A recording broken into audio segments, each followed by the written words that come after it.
simple work, but in the long run, it will pay out.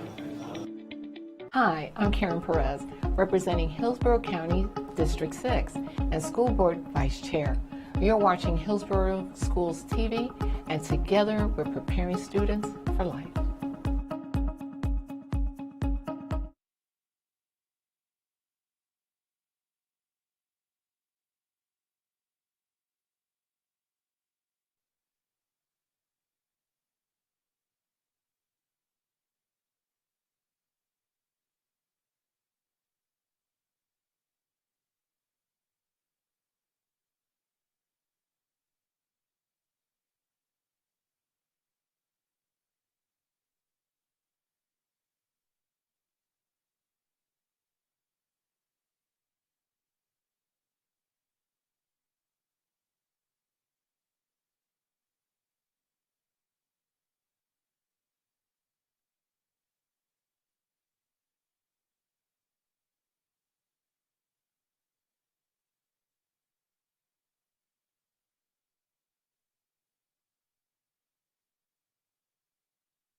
I'm Jessica Vaughn, Chair of the Hillsborough County School Board.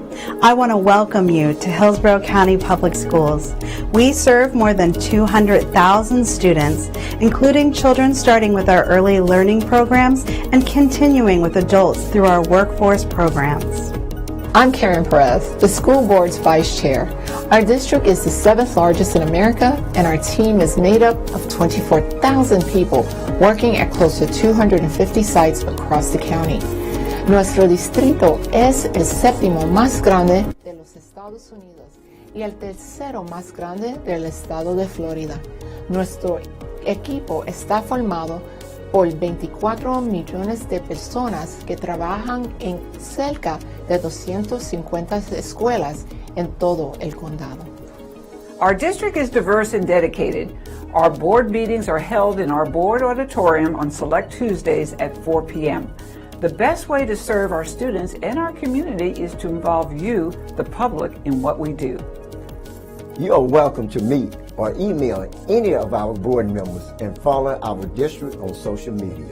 School board meetings are covered live by Hillsborough Schools TV on Spectrum 635 and Frontier Channel 32. Meetings are also streamed live on our website at hillsboroughschools.org. Closed captioning is provided on all broadcasts, and past meetings are available in our online archive. We are interested in what the public has to say. We'll include time for audience comments before we address our business items. Our agenda and any supporting materials can be viewed online in advance. They are posted 7 days before each meeting on our website at hillsboroughschools.org. Our vision is preparing students for life, and that means all students every day. Todos los estudiantes, todos los días. Thank you for your interest in education. With your help, we are making decisions that shape our community's future.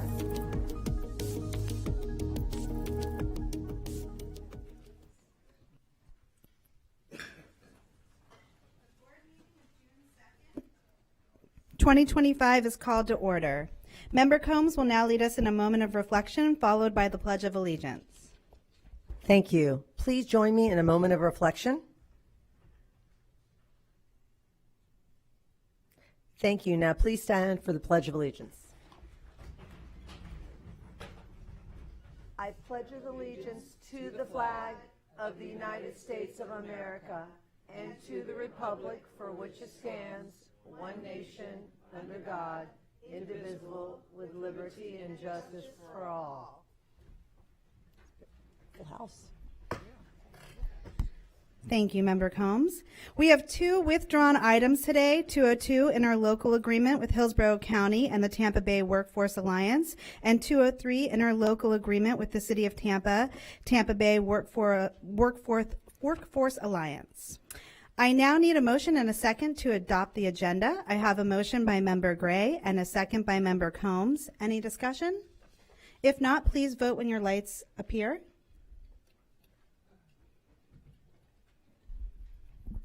And the motion passes unanimously.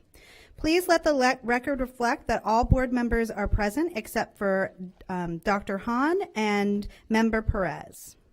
We have 4 sets of minutes to be approved today. April 29th, 2025, School Board Workshop. May 6th, 2025, School Board Meeting. May 12th, 2025, School Board Workshop. And May 13th, 2025, School Board Recognition Meeting. I need a motion and a second to approve the minutes. I have a motion by Member Washington and a second by Member Rendon. Any discussion? If not, please vote when your lights appear.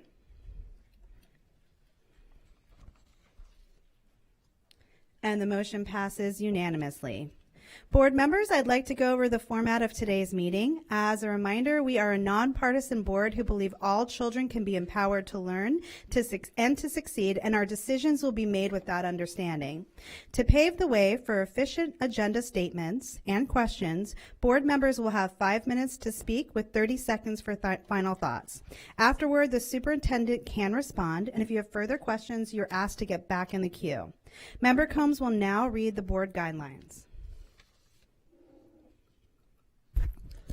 As we begin this afternoon's meeting, please allow me to quickly review the format of our school board meetings. Please silence all electronic devices. There are speakers in the room behind me that allow board members to hear the meeting upon stepping away from the dais.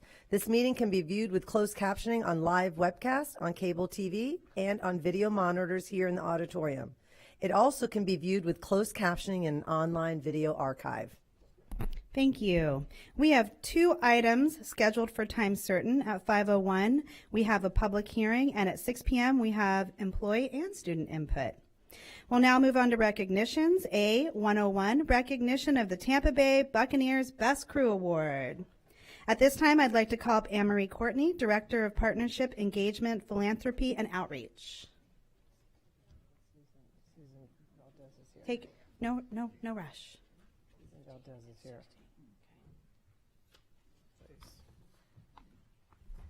Good afternoon, board members, superintendent, cabinet members, and guests. The Bucks Best Crew program, supported by our amazing partner, the Tampa Bay Buccaneers, recognizes standout Hillsborough County Public Schools teachers, administrators, and support staff for outstanding service, overall impact on students, and accomplishments beyond the classroom. We are honored to have Brian Ford, Chief Operating Officer of the Tampa Bay Buccaneers, here tonight to announce this month's award recipients. As you well know, traffic in Tampa is a little bit thick, and he is coming in the door right behind me.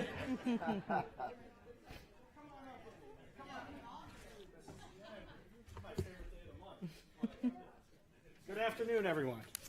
How are you? How's everybody doing the end of the school year? Yes? Thank you. Another successful school year. How about that? Well, good afternoon, everyone. I'm Brian Ford, and I am just excited to be here to announce our final winners of the Buccaneers Best Crew. And then we're going to go in the August meeting, we're going to announce the grand winner. So we're very excited about that. And we have a lot of examples to show what this program has done over that course of this past year that we're excited to bring up. But with that said, and I apologize just walking in, our first award recipient is Mr. Jake Russell, the principal at Chamberlain High School.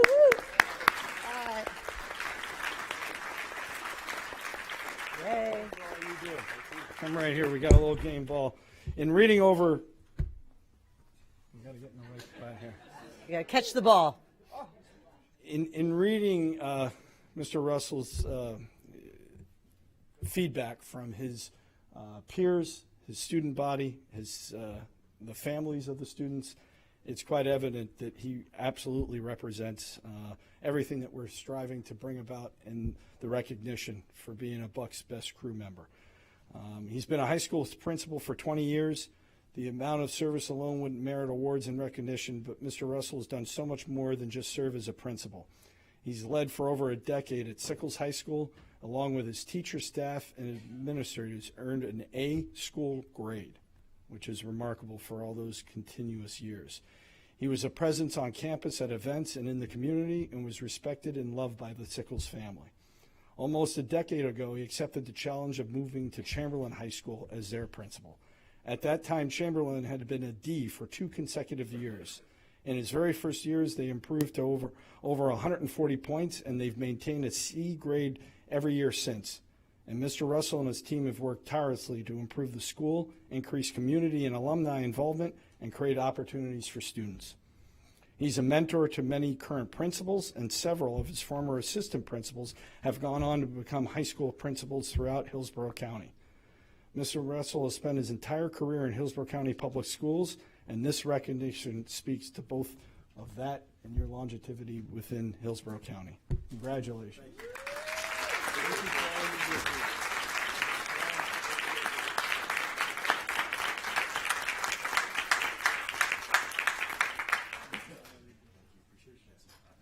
And here's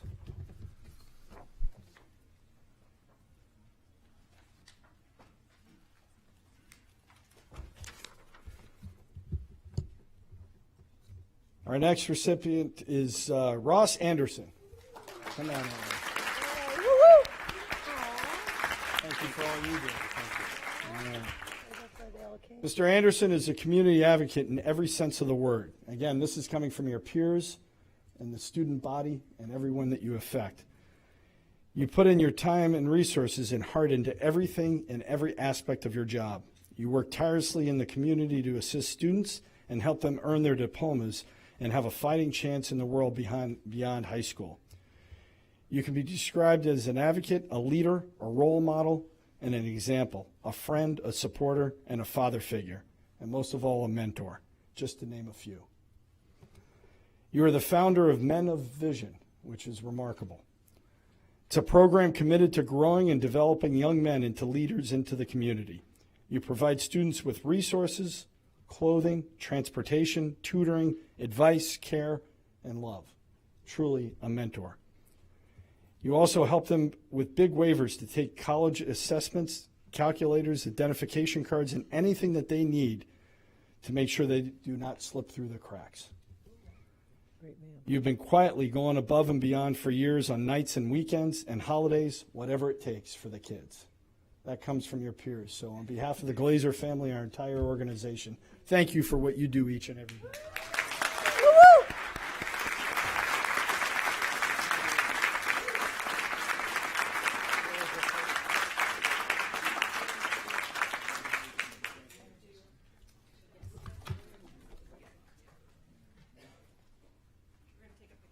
Yes.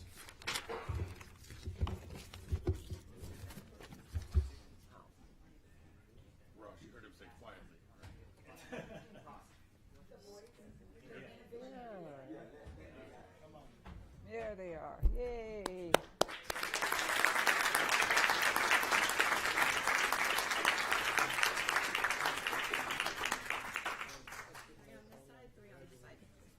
They look great. Any future football players?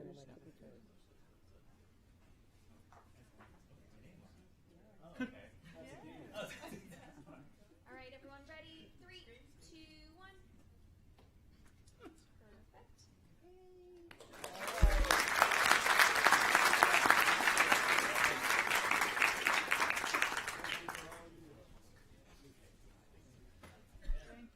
Congratulations. Thank you so much for everything that you do.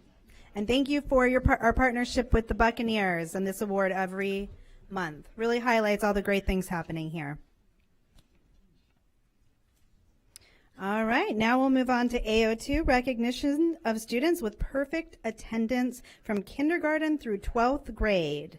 At this time, I'd like to again call up Ms. Amory Courtney, Director of Partnership, Engagement, Philanthropy, and Outreach. Again, good afternoon, board members, Mr. Ayers, members of the cabinet, and guests. Today, we recognize 4 students who have shown great commitment to their education through a demonstration of perfect attendance, kindergarten through 12th grade. To put that into perspective, that is 2,340 days of consistent attendance in Hillsborough County Public Schools over 13 years of schooling. James Wormack once said, "Commitment unlocks the doors of imagination, allows vision, and gives us the right stuff to turn our dream into a reality." I do not know if these 4 students we recognize tonight had a dream to earn perfect attendance from kindergarten through 12th grade, but they have made it a reality. Each of our 4 graduating seniors with perfect attendance will be presented with a brand new laptop from our partner in education, Suncoast Credit Union. In addition, Suncoast Credit Union Foundation is kindly providing each student with a $500 scholarship and gift cards. Bob Hyde, Vice President of Community Impact with Suncoast Credit Union, and Jeff Kronberger, Executive Director of the Suncoast Credit Union Foundation, is with us this evening to celebrate this tremendous accomplishment. It is now my honor to introduce you to these 4 extraordinary students. Chloe Wilson, Bloomingdale High School.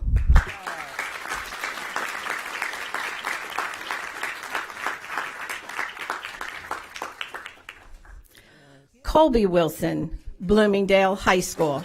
Sibling. Oh, yeah. Pressure. Competition, right? Dalton Bramlett, Durant High School.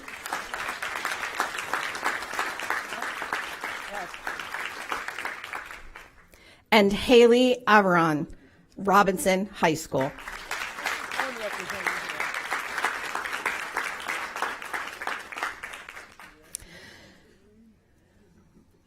Students, as you begin your journey beyond high school, I am confident that this accomplishment forecasts many successes in your future. A special thank you to the parents and families of these incredible students. Your support of your child's commitment to their education is greatly appreciated. Another heartfelt thank you to our educational partners, Suncoast Credit Union and the Foundation for their generosity in providing these students with new technology and a scholarship. Congratulations, graduates, on your unique accomplishment of perfect attendance, kindergarten through 12th grade.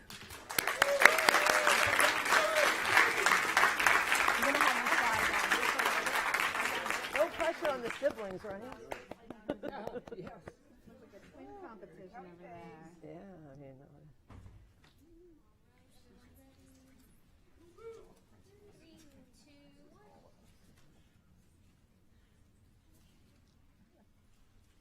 Make sure to pass that on to your own children one day, right? Make sure their kids have perfect attendance. All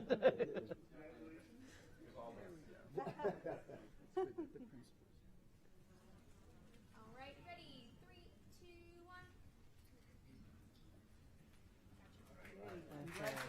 Congratulations. Fantastic. 3. Robin. And thank you, Suncoast, for always giving back to our students. Okay, now we'll move on to public comment. The board welcomes comments from citizens and values your input to the board. In order to provide the most comprehensive response to your comments, our staff will follow up with you and keep the board informed about their responses. Our board respects the public's right to speak to the board, and we appreciate you taking your time to be here. Bless you. However, it is requested that when you address the board, comments are not directed personally against a board member or staff member, but rather directed at the issues. Any behavior intended to interrupt the orderly conduct of the meeting will not be allowed, as our civility policy is in place. When addressing the board, please speak your name and speak clearly into the microphone. This afternoon, each speaker will have 3 minutes. Reminder that your 3 minutes start when you begin speaking. When there are 30 seconds left, you will see a yellow light on the lectern, and a red light and a chime will indicate when your time is up. I'll now call up the first 5 speakers.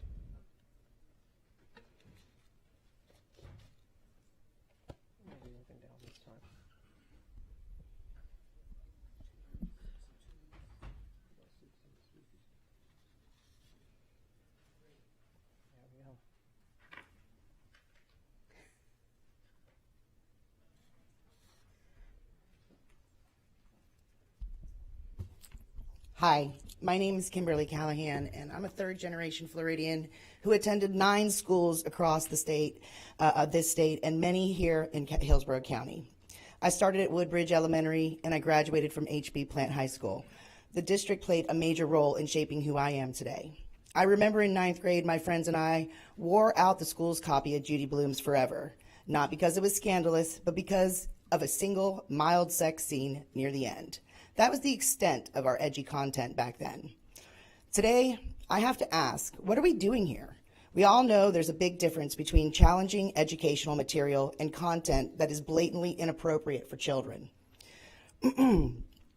Take Tricks by Ellen Hopkins, a book still available in some schools, which predicts underage prostitution, sexual abuse, and drug addiction that has no place in a K-12 setting. Our kids are impressionable. They come to school not just to learn math and science, but to build character, judgment, and self-awareness. Exposing them to adult content before they are ready doesn't prepare them. It confuses them and can cause real harm. The Florida Department of Education reports over 700 books that have been removed or challenged across the state for violating age appropriateness guidelines. And yet in Hillsborough County, we have not seen that. It's one of the largest districts in Florida, and we have not seen nearly the books removed that need to be removed. In fact, there's really only been one, okay? The Florida Department of Education reports we're working with a $4.3 billion budget here, placing us among the top funded school districts in the country. With that kind of funding comes responsibility. The fact that this district hasn't taken meaningful action while others across Florida have is unacceptable. This is not about censorship. It's about age appropriateness, transparency, and accountability. Our curriculum must respect both the intelligence and the innocence of our children. And above all, we need a school system that works with parents, not around them. This isn't political, it's parental, it's personal. It's about protecting the learning environment of our kids depend on to grow, not rushing them into adult realities they can't understand yet. I urge this board to implement a clear and public process for reviewing questionable material, follow Florida law regarding inappropriate content, and work with, not against, the parents and taxpayers who support this district. Please do better. Our children and our community deserve it. Thank you. Thank you. Next speaker, please.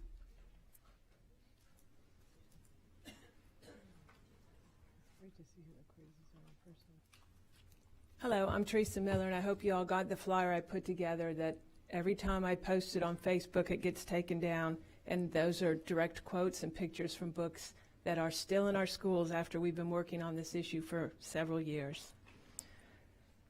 Florida's children, especially those right here in Hillsborough County, are being exposed to sexually explicit content. These materials encourage and normalize preteen and teen sex, sexual relationships, multiple sexual partners, and extreme sexual promiscuity. This is just a glimpse of some of the books that are in our schools. What values, because supposedly they have literary value, are these books teaching our children? What kind of future, which I says preparing students for life, what type of life is that preparing them for? It's not a medicine, technology, or education. It's promoting a culture that glamorizes, quite frankly, prostitution. This content is not age appropriate. It doesn't reflect educational standards that we expect in a school system, in our school system. We keep hearing that public schools are under attack. Well, I agree, but not in the way some of the people are saying it's under attack. It isn't the parents or community voices. It's the fact that these inappropriate books have not been removed yet.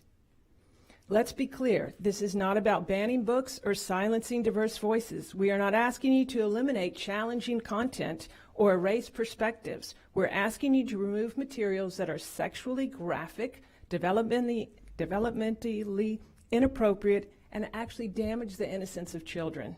Ask yourself, if the book's too graphic to be read here or pictures to be shown, why are we allowing it in our schools? Florida law makes it very clear that your job is to require to adopt and enforce policies ensuring all instructional material are appropriate for the age and maturity of the students. They are not legal, they are legal mandates, not options. This isn't a book ban, it's not an attack on education, it's about accountability, transparency, and honestly, common sense. Public schools should be a place of learning and growth, not places where minors are exposed to material that's highly inappropriate. Stop using our children as political pawns. Their education and safety and innocence should never be sacrificed for a political agenda. Our schools are meant to educate. I urge you to please take this seriously this year and get rid of some of those books, if not all of them. Go above and beyond what the list we have and remove these books from our school. Thank you. Thank you. Next speaker, please.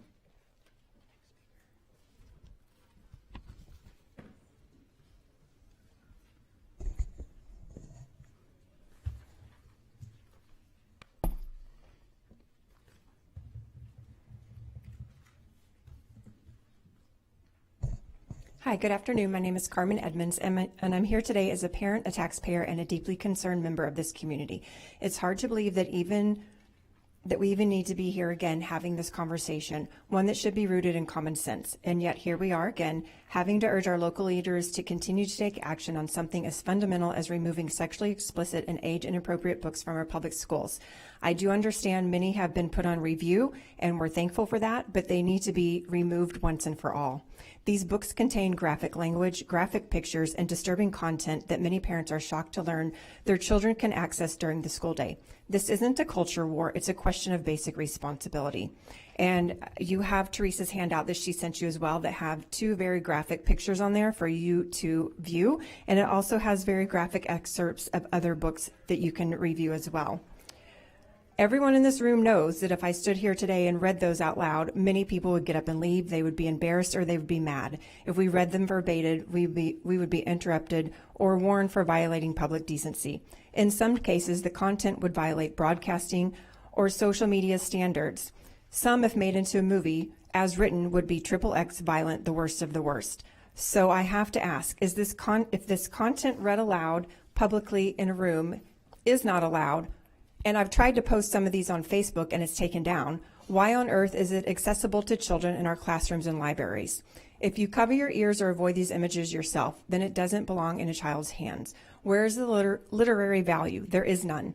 If in the audience you're curious, come find me. I still have some more handouts because we're not about banning books. We're not about trying to take away the classics. We're trying to get rid of pornography in our schools, and it is legitimate pornography, as according to the Florida State statutes. You all know the Florida State statutes. They've been read to you before. I would assume as school board members that you know them. It's Florida State Statute 1001.42, 1001.518, 1006.29, and then Statute 847. All of those are about your responsibilities as school board members, superintendents, and what the definition of pornography is concerning minors.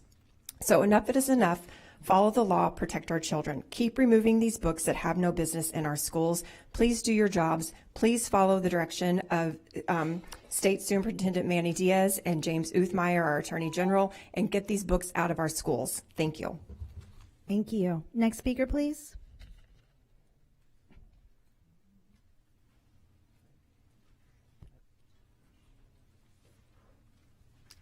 Good afternoon. My name is Randolph Delavaneri. I'm a father, a grandfather, a retired teacher, and you know, I'm proud of that. But I'm very disturbed.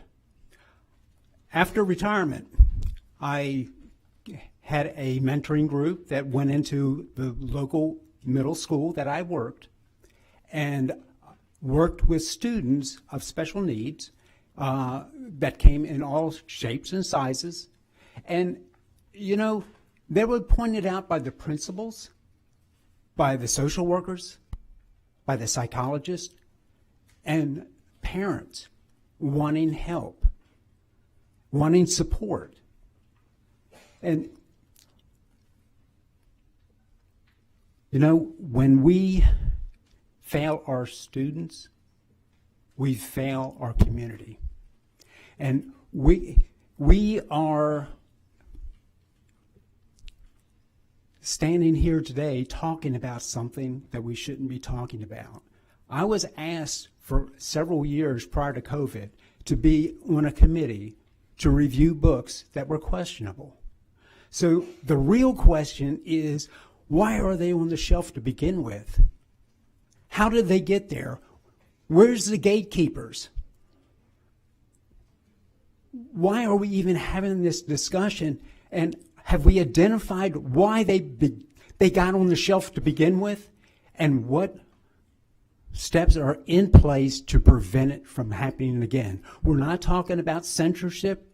We're not talking about banning books. We're talking about making sure age-appropriate materials are in front of students that are struggling. In 2023, the CDC came out with a report, and it's shared that over 40% of high school students are despondent. They're depressed. And so what we have on our shelves should be there to help educate, motivate. It should be age appropriate. It should give them the opportunity to, and as an inspiration for them. The last point is think about the teachers in the classroom. Because what you have on the shelves, if they do not feel comfortable freely talking in open about any of the books that you have on your public schools, without fear of ethic violations, then maybe that should be a flag. Thank you. Thank you. Next speaker, please. And can I also call up speakers 6 through 10 as well?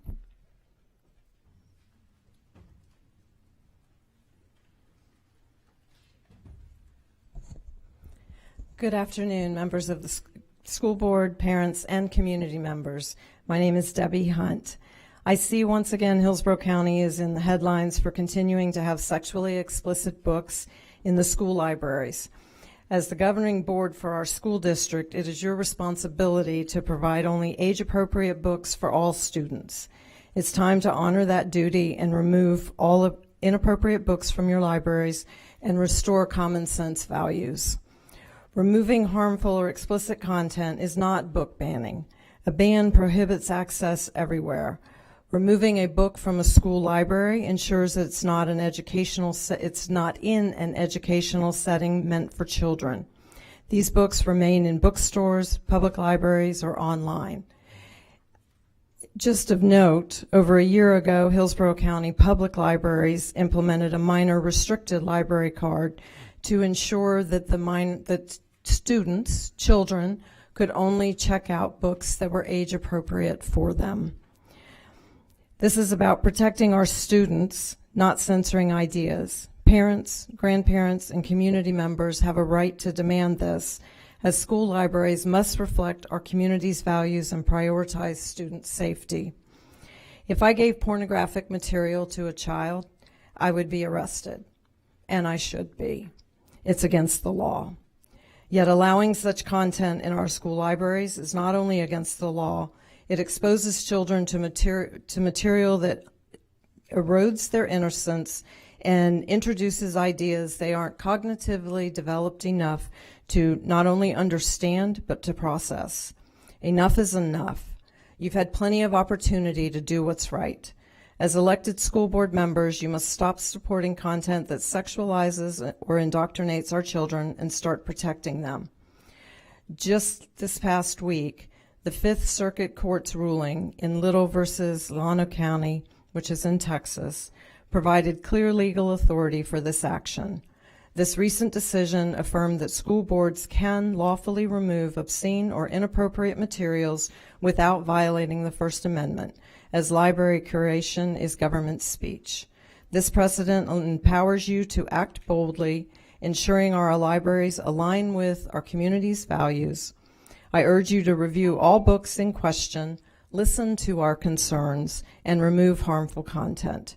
Protect our children, uphold the law, and restore trust in our schools. Thank you. Thank you. Next speaker, please.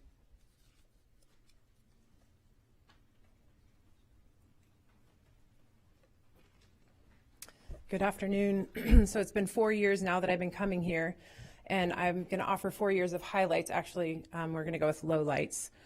First, it was the bluest eye with my daughter, who was assigned that at 15 years old at Newsom High School. And I read right here about the pedophile playing with little girls while their legs were spread and tasting their, quote, sturdy little tits.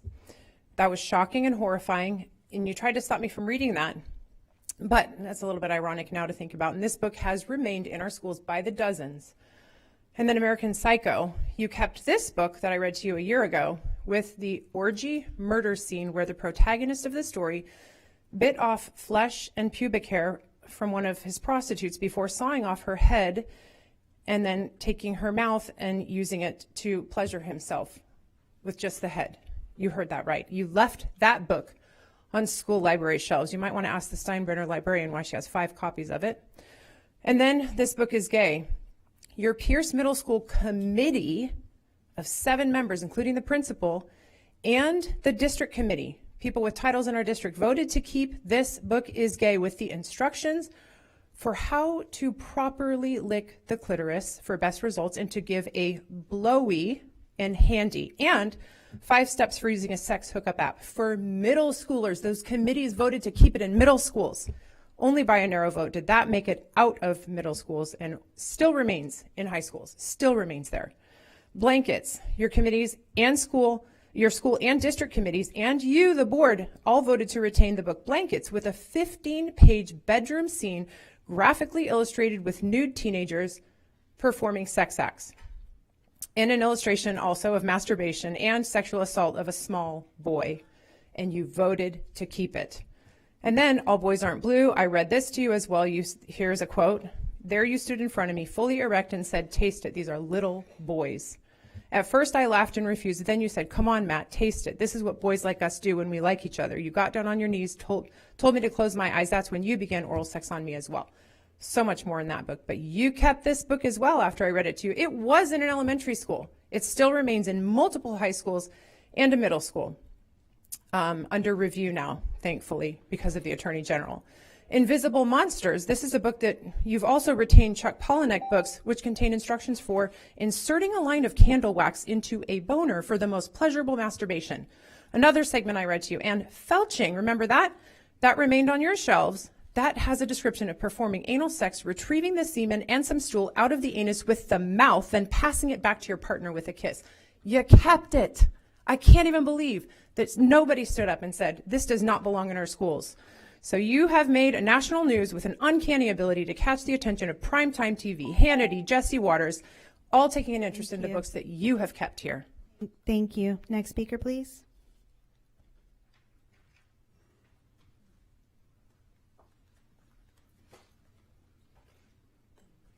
Hello, I'm Camden Gebhards. I hope you recognize me as the daughter of Julie. Thank you, Mom, for standing up for students, people like me who had no voice and no idea that what they were handed was horrible. I hope you remember my story. 4 years ago, as one of your students at 15 years old, I was handed The Bluest Eye. This book graphically describes an incestuous rape of an 11-year-old girl. This book describes orgasms, prostitution, incest, pedophilia, masturbation, molestation, sexual dreams, homosexuality, bestiality, and sodomy. Do you seriously think that this content is preparing students for life?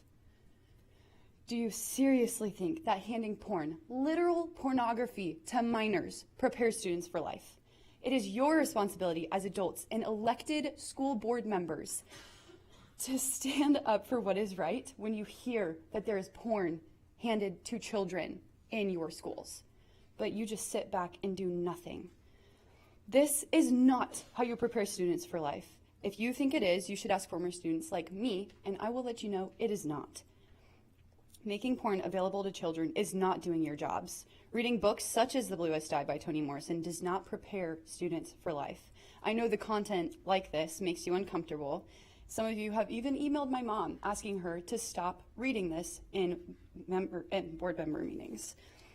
How do you think I would have felt at 15 years old? It is your job as elected school board members to protect and prepare students for life. Why don't you do your job?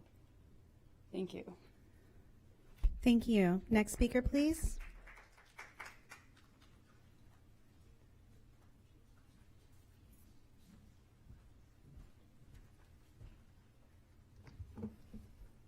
Can I also call up speakers, 11 through 16? You may begin. Hello, Mike Plore, Hillsborough County resident. When someone believes they're not being heard, they don't talk softer. I've come to school board meetings 5 times with no response in 9 months. According to Mr. Marcus Marullo, he was assigned by Superintendent Van Ayers to speak with me on September 3rd, 2024. Mr. Marullo chased me out of this building here and spoke with me for about a minute, asking me to send him some information via email. I did send him that stuff via email, and he responded on September 9th that he would, quote, have a response soon, end quote, then ghosted. The only reason we keep having 3-minute conversations is because we're not following up. No response in 9 months, not in email, phone call, text, or in person. Last month, I even made an offer of $1 million for someone to come and speak with me. No one took me up on that. No one in this building even reached out after that. At the first meeting, I mentioned a form that the school board approved that supported a policy of exclusion and discrimination. Without that form that identifies by name and student ID number, it would be very difficult to support with data the claims that I've made. However, they can be 100% backed with data because you created a form that tracked it to the person. Additionally, I made a claim of financial fraud. It's my understanding it's the duty of the superintendent to follow up on those. I haven't heard anything from anybody. In another meeting, I spoke with Mr. Jargo, Mr. Lewis, Ms. Sherman, and several others in the CTE department where I outlined a set of unlawful financial activities related to the purchasing of certification vouchers. Did we investigate that? Did they report that? I believe they're required to report such items. Instead, what they did is they're changing the policy. This is the very policy that they're throwing over the wall to teachers so they can wash their hands of it. This is why they're doing these things. There's more than one fraudulent accusation here. If you'd like to hear them, you know where I am. If not, we'll talk louder. Have a nice day. Thank you. Next speaker, please.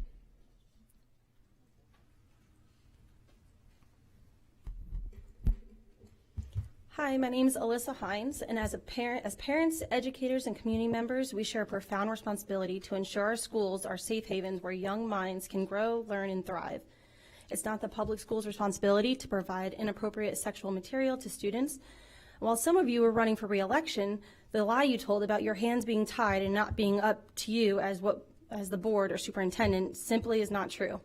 That's not my personal opinion, that's the law. Section 1006.28 Florida statutes give the school board the responsibility to choose materials for students. It is essential upon you as superintendent to ensure that these materials are age and developmentally appropriate. I'm curious how many of you have ever even opened any of those books that Julie Gebhardt has read repeatedly throughout the years here. These books go against multiple statutes, such as Section 847.0123B prohibits the provision of material that contains any matter defined in Section 847.001. Explicit, detailed verbal or narrative depictions of sexual excitement or sexual content that is harmful to minors. It is your job as a school board to keep children safe from this material. In the same section, 847.001, it states that it's against the law to provide these same books to inmates in our jails and prisons. So okay for our students, but not criminals. Children's minds are like sponges. Their early years are a time for building foundational skills, reading, math, critical thinking, and develop virtues like kindness, respect, and responsibility. Introducing sexual content, especially when it's not age appropriate, can disrupt this process, proven in our schools' below grade reading levels and low test scores. Research shows that early exposure to sexual material can lead to confusion, anxiety, and even distorted views of relationships or self-image. For students, such content can be overwhelming, pulling focus away from the innocence of children and toward adult concepts that they're not ready to process. Our schools should prioritize education that nurtures their development, not complicates it. Now, in some schools, curriculum, books, or even classroom discussions have included explicit or sexualized content under the guise of inclusivity or health education. While teaching about health and relationship has its place, it must be done with caution, ensuring the material matches the developmental stage of the child. This isn't about censorship. This is common sense. Schools must balance education with the need to protect children from content that belongs in adult spaces. As a district, you have chosen not to follow the state laws or statutes protecting our children from this content. Enough's enough. Retrain our teachers to prioritize academic excellence over controversial topics. Invest in resources that teach critical thinking and character development, and protect our children is non-negotiable. This is not about banning books, this is about following the laws. Thank you. Next speaker, please.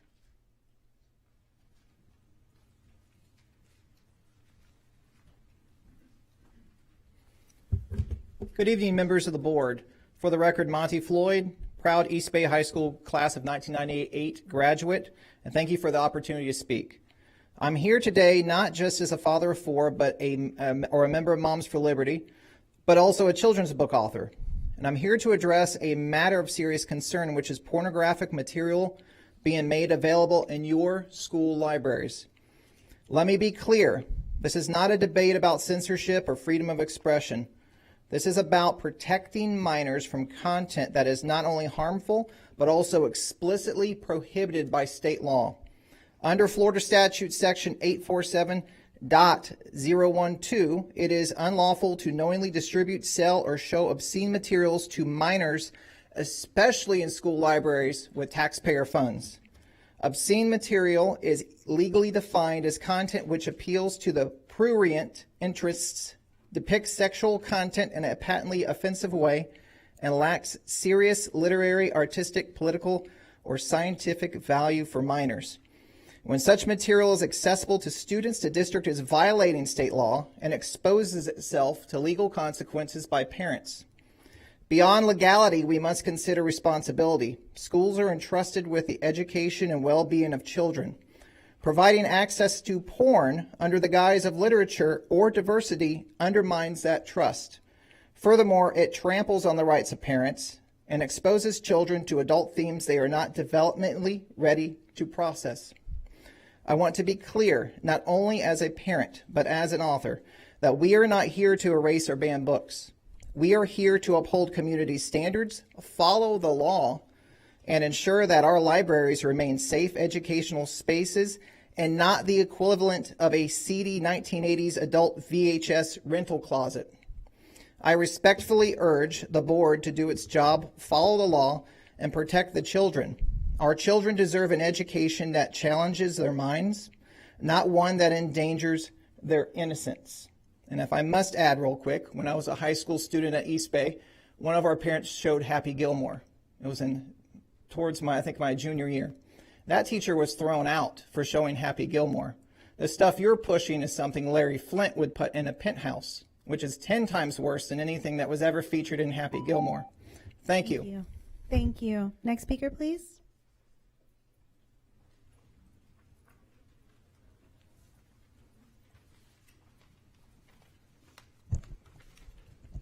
Good afternoon. Thank you for the opportunity to speak with you today. My name is Tricia Long.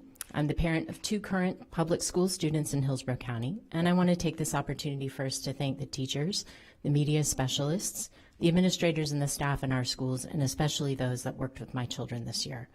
My experience as a parent continues to be a positive one. Our school staff truly care about our kids, and I'm grateful for them. The reason I came to speak to you today is about the actions taken by our superintendent in response to the letter from the State Attorney General that others have referenced here. That letter threatened legal action if 2 books, which the Attorney General labeled as pornographic, were not immediately removed from schools. It's my understanding that not only did the superintendent remove those 2 books, he ordered hundreds of other titles to be taken off our school library shelves for review. And this review is the subject of my remarks today. In Hillsborough, we have benefited from a thorough, transparent process for any book challenge, whether that challenge came from within or outside of our community. Challenged books have been reviewed by a group involving parents, educators, and administrators, as well as school media specialists. This process allows the community and the actual parents of public school students in this county to have input into whether or not books should remain on the shelves. It offers respect to the rights of parents to direct their children's education and to the First Amendment rights of students. In this case, however, we are in the dark. There is no transparency about which titles are being reviewed, nor has the community been offered any opportunity to participate in the review process. As a parent, I find this concerning. Public school parents ought to be able to see what is being removed and to have a say in whether or not these books are inappropriate for our own children. We know that trust in our public institutions is at an all-time low, and quite frankly, conducting a secretive review process involving hundreds of books does nothing to replenish that trust and goodwill. I want to see an open and fair review process. that involves the community, and I want to understand what is being called pornographic in this context. If a book is removed, I want to know the reason for its removal. Transparency builds trust, and secrecy does not. It's as simple as that. Thank you so much. Thank you. Next speaker, please.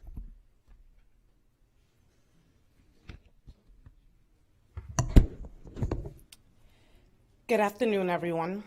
My name is Gianni Hunt, and on behalf of Magnify Voices, a concerned citizens group in Hillsborough County, which includes a coalition of parents, grandparents, veterans, and upcoming voters. I want to thank you for allowing us to take some time and give you our perspectives. As a former military intelligence analyst and a U.S. Army veteran who has served several years in Afghanistan and in Iraq, I can tell you that I've witnessed firsthand the consequences of restricting access to education and information. In places where knowledge is controlled, people lose the ability to think freely, challenge oppression, and the ability to pursue happiness. It is deeply concerning to see book bans. And we're talking beyond sexual context. We're talking about books about race, about diverse families.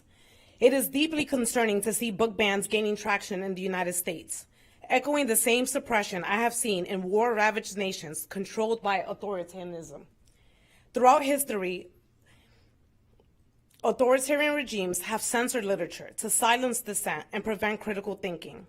By banning books in schools and libraries, we're following a dangerous path that undermines democratic principles and intellectual curiosity, values that I and so many others have fought for. Books challenge ideas, they foster empathy, and they empower individuals to understand different cultures and different perspectives. Having diverse perspectives is an asset and brings advantages in nearly every aspect of life. Studies indicate it encourages curiosity and aids in developing lifelong learners. It strengthens problem-solving skills and prepares them for the real world. It fosters empathy and emotional intelligence. And frankly, it minimizes anger, anxiety, which overall will reduce school violence. Diversity is a reality, and early exposure helps children navigate social situations in schools and beyond. A well-rounded perspective is a gift that keeps growing with the child. By suppressing literature, we deny communities the opportunity to learn from each other and learn from history, and it frankly stifles progress. Schools and libraries must remain places of inclusion and enlightenment, not instruments of censorship.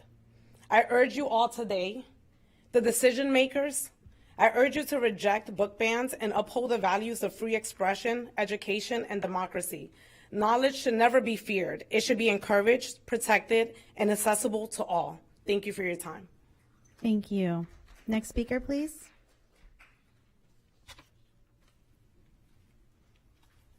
Good afternoon. Thanks for having this meeting. My name is Chuck Frank.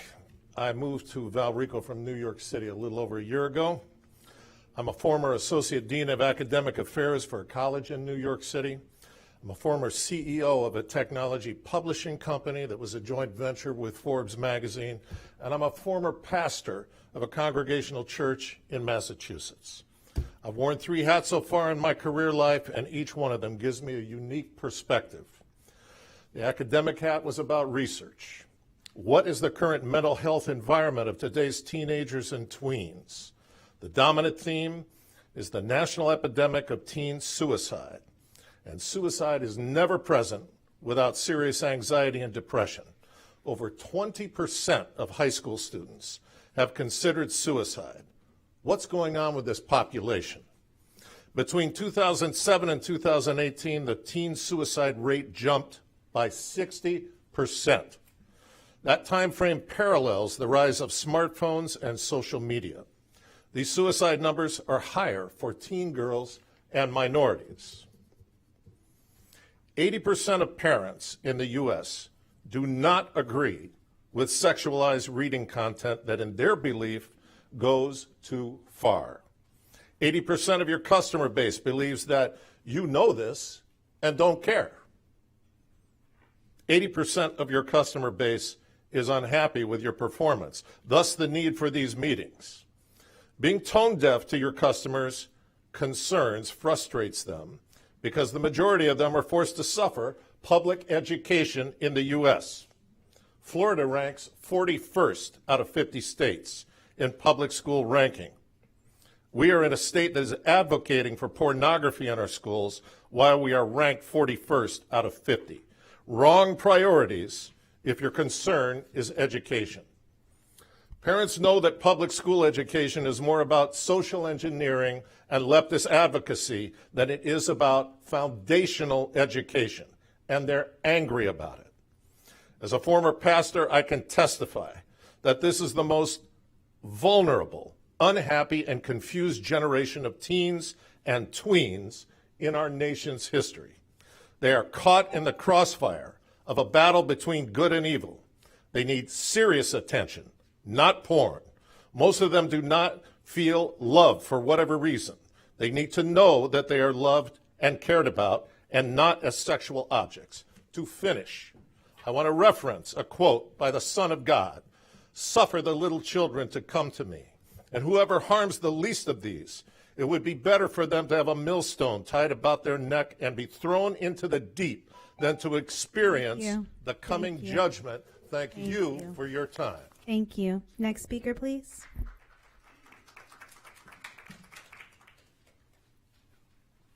My name is Jean Coleman, and I'm a parent of 2 adult girls who lived in Hillsborough County. I went to Buchanan and Chamberlain when I was younger. I'm glad I came at the end because this has been very interesting. I've never come to a school board meeting before.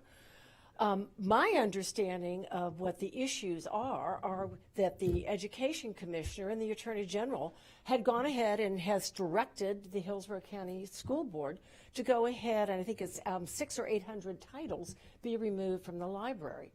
To me, there's an issue here is why is the state stepping in and telling Hillsborough County what to do in their school libraries? I have a real problem with that. The Hillsborough County, as I understand, has a transparent policy to review books and to take the parents' input and to take a look at community standards. That's the way it should be. I don't need the Attorney General, who may have political motivations, to be telling me what books are going to be in the Hillsborough County Library. So that's what I understand. I don't agree that the Hillsborough County should have state officials telling them how to conduct their business. And then let's get into some of the other issues that I just want to make my observations clear. I'm a former prosecutor. I know pornography when I see it. Bluest eye is not pornography. So I hear this term pornography being bandied around. These books are not pornography, and parents need to have control over what their children are reading. That means we're not going to ban books. I agree that there has to be age-appropriate books for the students have to have access to age-appropriate books. But don't tell me that you think Bluest Eye is inappropriate if I think that is appropriate for my child to read. That's a parental decision in conjunction with the children. So I'm glad I got to hear all these speakers because I'm just thinking, well, I don't agree. That's not what I would do for my children. So anyway, I think that I agree with the speaker, I think 3 speakers before, that by having these books removed from the library, there's no transparency. We have to have transparency. If we don't have transparency, then we start moving towards autocracy, and we already have enough problems with that. Thank you very much. Thank you. Next speaker, please.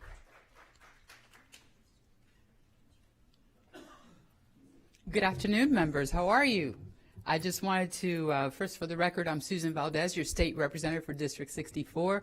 Mr. Porter, so good to see you. Board members, it's great to see you. Mr. Ayers and staff. I just wanted to take a moment to come by and congratulate you all for such wonderful graduations. I participated in several of them, and they were just so proud of the students. I want to thank the teachers. I want to thank the principals, the administration, for all the work that you all have done, and I'm also bringing some great news.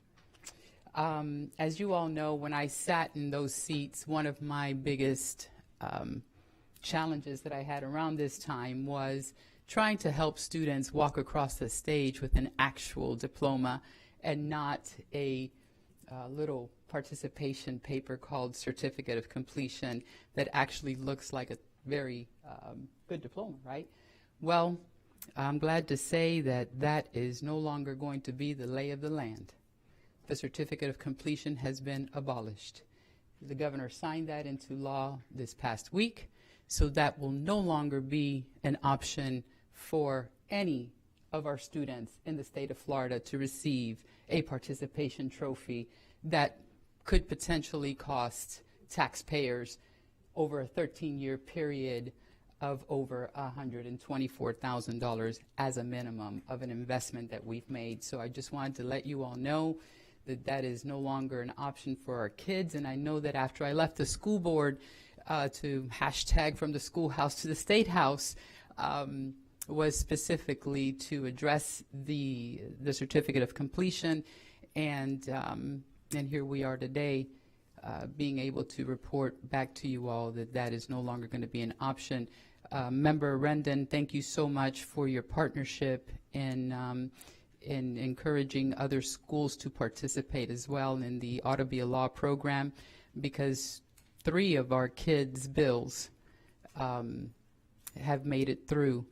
And 2 of those, of the 3, have been signed into law. So one of them is the Jefferson High School students presented the importance of enhancing the financial literacy class to include the teaching of the FAFSA and how to be able to be debt-free in going to college. So I just wanted to just swing by before I head back up to Tallahassee here in a little while to go over, finish up the budget and things of that nature. I just wanted to stop by and thank you all for such a successful graduation year, and thank you, Van, Mr. Ayers, for all of your hard work as well, and the same for staff. Thank you very much, and enjoy your day.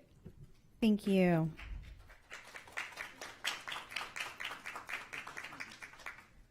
All right, now we're going to move on to our consent agenda. I need a motion and a second to approve the consent agenda.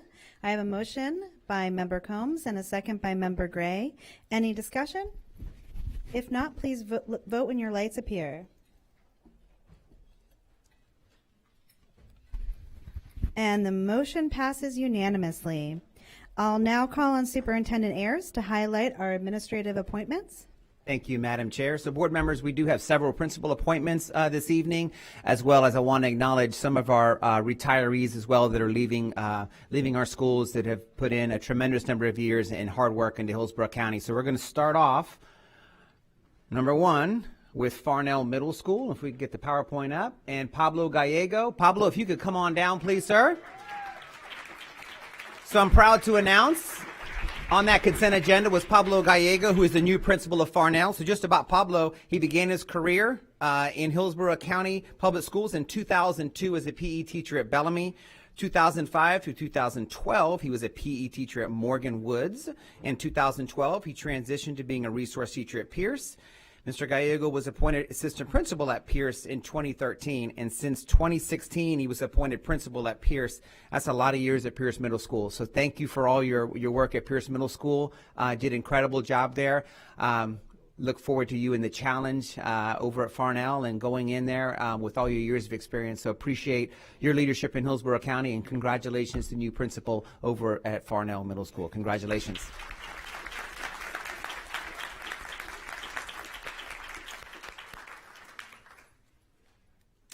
So next appointment, I don't think she's here today, but Valerie Newton is our new principal of Madison Middle. Ms. Newton began her career in Hillsborough County in 2001 as a physical science teacher at Blake.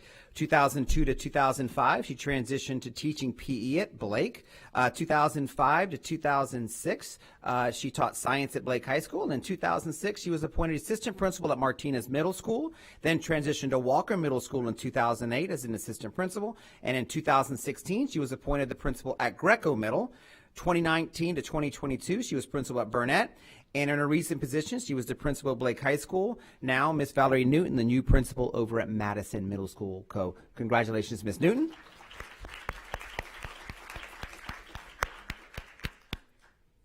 All right. Is Ms. Duran here? Come on down. So I know this probably doesn't make Mr. Nelson so happy. This is probably the shortest lived AP for curriculum in the history of Hillsborough County Public Schools. Yeah, that's true. So Miriam Duran is our new principal at Rogers Middle School. Ms. Duran began her career in Philadelphia, Pennsylvania as a bilingual teacher and English teacher. She moved to Hillsborough County in 2004 as a language arts teacher at Shields Middle School. 2006 through 2019, she taught English at Leonard, Florida Virtual, Brandon, and Riverview High Schools. And in 2019, she was appointed assistant principal at Shields Middle School. 2021, she transferred to Rogers Middle School as assistant principal in 2021. And as I mentioned, she was just recently appointed the AP for curriculum at Morgan. So how long were we there? 3 months? January? Sorry, Mr. Nelson there. But congratulations, Ms. Duran, the new principal, your first principalship, Rogers Middle School. Congratulations. Anybody else here with Miriam? Any family and friends with Miriam? Family and friends here? You want a picture? Get a picture. Get up there. Yeah, absolutely. It's a big deal right here.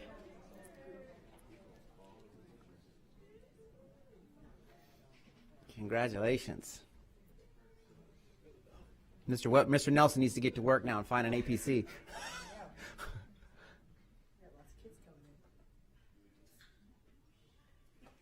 I think we'll get some more pictures outside too, so be ready. All right. Next up is our principal at Turkey Creek Middle, and Mr. Parker. David Parker, if you're here, if you can come on down. Very excited about Mr. Parker. So just some about David. He began his career in Hillsborough County Public Schools in 2011. Served as a teacher at Shields Middle School from 11 to 15. 2015, he transferred to McLean Middle School, where he served as an avid teacher.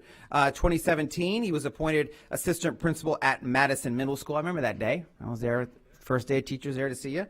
And then he then transferred to McLean Middle School as assistant principal in 2019. 2020, he transferred to Buchanan Middle School as assistant principal.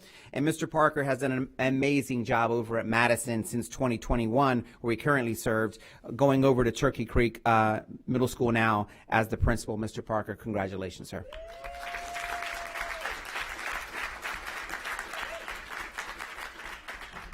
All right. Let's keep going. Is Miss Womack here? Is Jasha here? Come on up, Jasha. So while Miss Womack's coming up, she is our new principal at Bing Elementary School. So Miss Womack, come on up. So Miss Womack began her career as a Head Start teacher at Ruskin Elementary before moving on to teach kindergarten at Gibsonton Elementary. She then transitioned to the academic intervention specialist at Gibsonton Elementary. She was appointed assistant principal at Riverview Elementary in 2008. She transferred to Lamb Elementary in 2015 as an AP. And in 2019, Ms. Womack transferred to Sessoms Elementary as an assistant principal. She then transferred as assistant principal to Dawson Elementary in 2022. And she's been the principal at Dawson Elementary since 2022, where she currently serves. But she now, proudly for Hillsborough County Public Schools, is the new principal at Bing Elementary. Thank you, Ms. Womack. And is Ms. Holly here? Come on up. Come on up.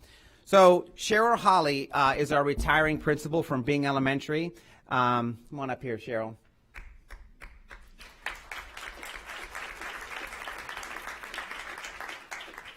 So Ms. Holly began her career with Hillsborough County Public Schools in November of 1989 as a teacher at Dickinson Elementary School, then became an AP at Dickinson in January of 2000, and then appointed the principal of Dickinson in July of 2003. She then transferred to Lomax in July of 2005, was appointed principal at Schwarzkopf Elementary in January of 2007. So she served at Schwarzkopf from 2007 until 2022, 15 years of her career over at Schwarzkopf. She then transferred over to Bing Elementary, where she currently serves as the principal of Bing for this past school year. But since 1989, Ms. Holly has served Hillsborough County Public Schools. So thank you for all of your leadership and work in Hillsborough County Public Schools. Thank you very much, Cheryl.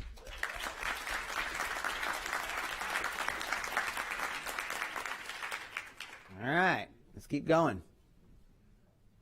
So our new is our principal. Let's see if you got it. There we go. Where's Miss Edwards at? There, come on up. So very excited for Dr. Yvette Edwards.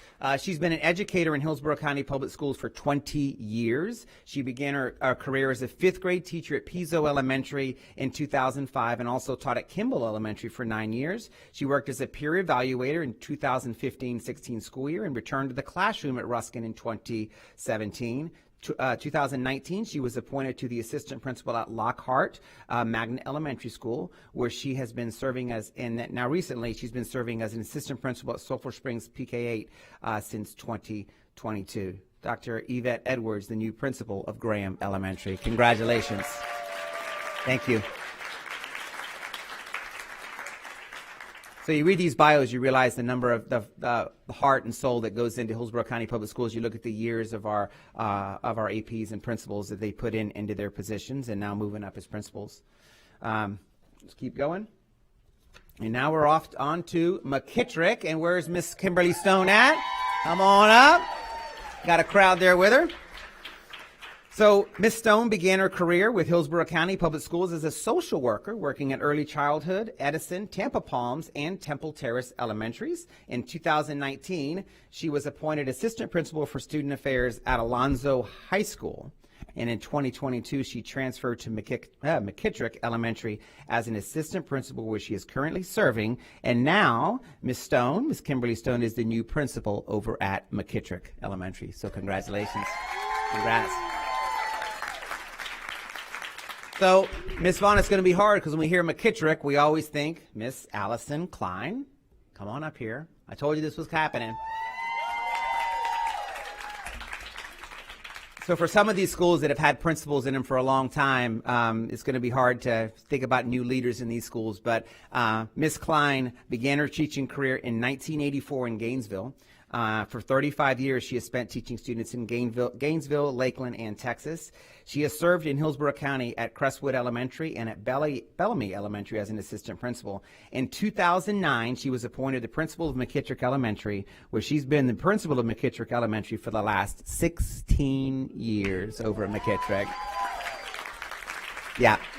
Allison, this whole district's gonna miss you. We'll have to get used to a new leader at McKittrick, but thank you for all your service to Hillsborough County, and it's particularly McKittrick. Thank you for all you've done. Thank you.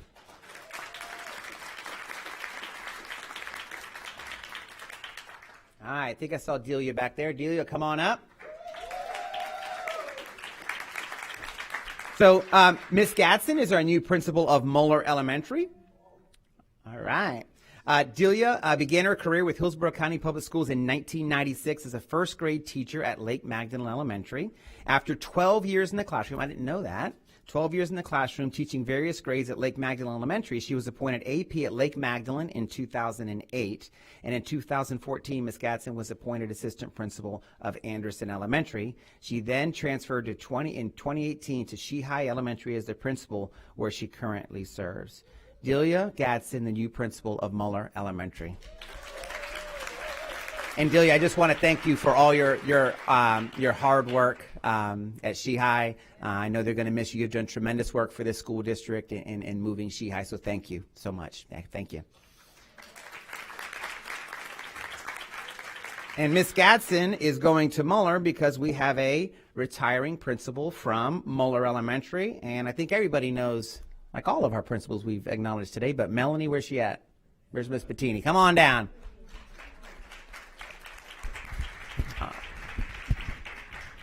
I know this is hard for you, Melanie. You don't like the spotlight at all. I know you don't. Just kidding. So Melanie began in education for over 38 years and has spent the last 20 years as a principal in Hillsborough County Public Schools, last 20 years. Prior to becoming the principal, Ms. Bettini served as an assistant principal at Carewood Elementary. She was then appointed the principal at Grady Elementary in 2004. She was appointed principal at Carewood in 2011, and in 2019, Ms. Bettini was appointed principal at Moeller Magnet School, where she led the school for the last six years. So you were at Carewood for what, 8 years, and then at Moeller for another 6. We wish you the very best in your retirement, and thank you for your leadership in our school district. We're going to miss you. Yes.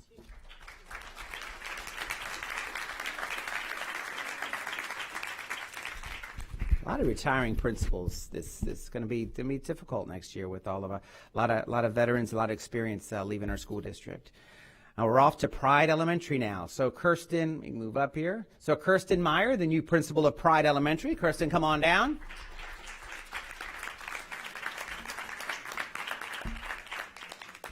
So Miss Meyer began her career in Hillsborough County Public Schools in 1998 as a second grade teacher at Hunters Green Elementary. I didn't realize you started in Hunters Green until I read this. And in 2010, she took on a new role at Hunters Green as a peer evaluator. And in 2012, she transferred to Lewis Elementary, where she taught both 4th and 5th grades, and Robles Elementary as a resource teacher. In 2020, she was appointed assistant principal at Foster Elementary. Ms. Meyer then transferred to Mitchell Elementary as the assistant principal, where she is currently serving. So Ms. Meyer is moving from assistant principal over at Mitchell. She is now the new principal at Pride Elementary. Congratulations. Congratulations. Like a lot of our principals getting newly appointed, it's almost another challenge when you're going into a school where you got big shoes to fill, right? So I want to recognize Miss Paulette English. If you could come down, saw you over there.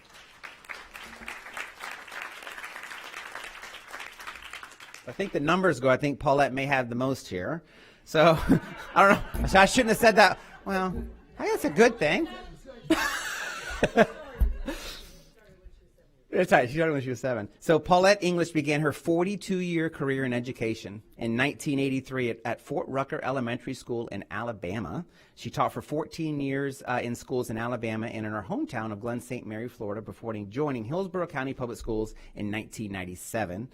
Miss English taught at Northwest Elementary for 1 year, Hunters Green for 10 years, and in 2008, after 25 years as a classroom teacher, Miss English transitioned into school leadership as the assistant principal at Claywell.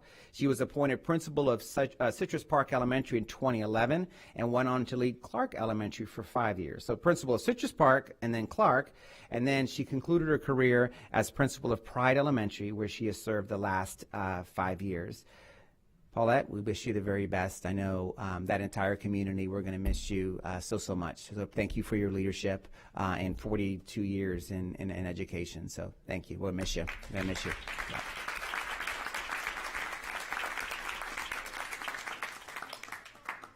All right. Oop. All right. I think I saw Mr. Kitchen back there too as well. I saw him walking in. Mr. Kitchen, come on up, sir. So I'm proud to announce Mr. Otis Kitchen, who is the new principal at Twin Lakes Elementary. Come on up. So Mr. Kitchen began his teaching career in Palm Beach County. I didn't know that one either. I didn't realize you started over there. Teaching 3rd and 5th grades. He began teaching 5th grade in Hillsborough County Public Schools in 2009 at Dunbar Elementary. 2012, he transferred to Forest Hills as a resource teacher. Mr. Kitchen was appointed AP at Forest Hills in 2014. And in 2018, he transferred to Town and Country Elementary as assistant principal and was appointed principal of Town and Country in 2020. But now, Mr. Kitchen is the new principal at Twin Lakes Elementary. Congratulations. Congratulations, Otis.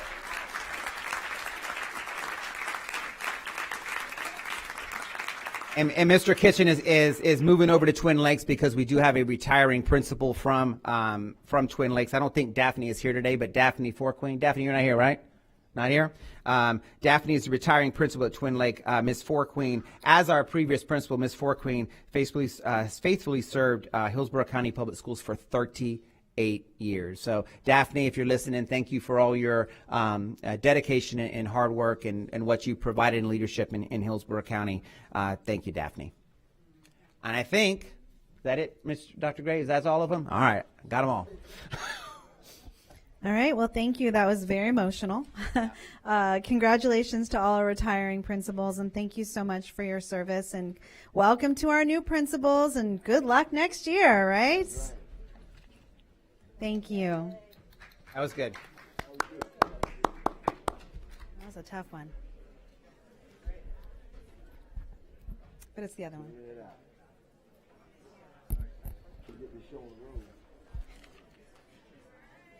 We got a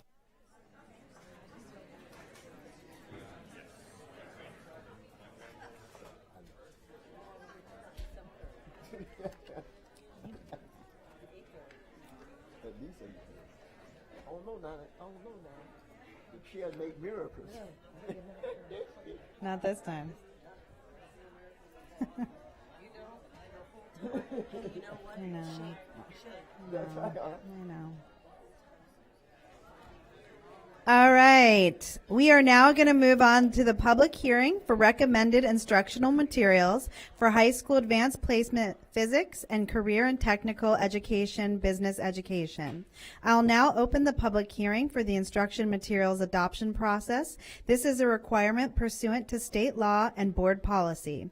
This is an opportunity for any member of the public to speak about the instructional materials recommended for adoption and to provide input to the board.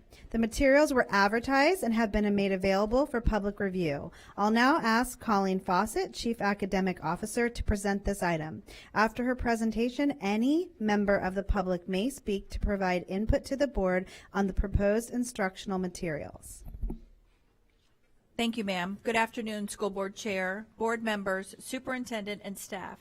At this time, the board is conducting a public hearing on instructional materials being recommended for adoption.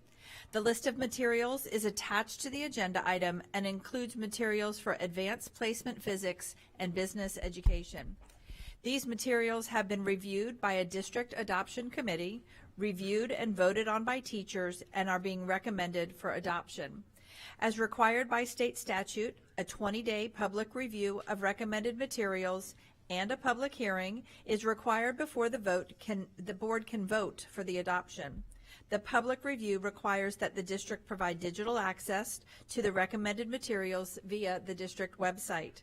The public review was conducted beginning on May 13th and ending on June 2nd, today, 2025. The public hearing this evening is to provide the opportunity for community members to share comments about these materials with the board. The board does not need to take action at this time, but will be asked to vote at the next regular scheduled board meeting, June 17th, 2025. At this time, you may call for any public comments. Thank you. Do we have anyone signed up to speak for public comment hearing on the adoption of instructional materials?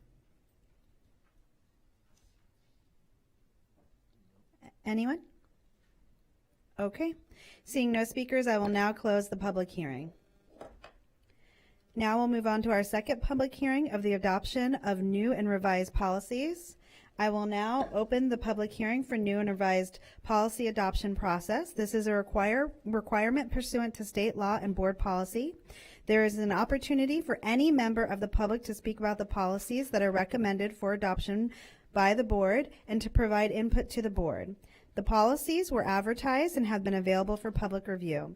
Mr. Jim Porter, School Board Attorney, will highlight this item. Thank you, Madam Chair and school board members. Board members, you'll recall that the policies in front of you have gone through the workshop process.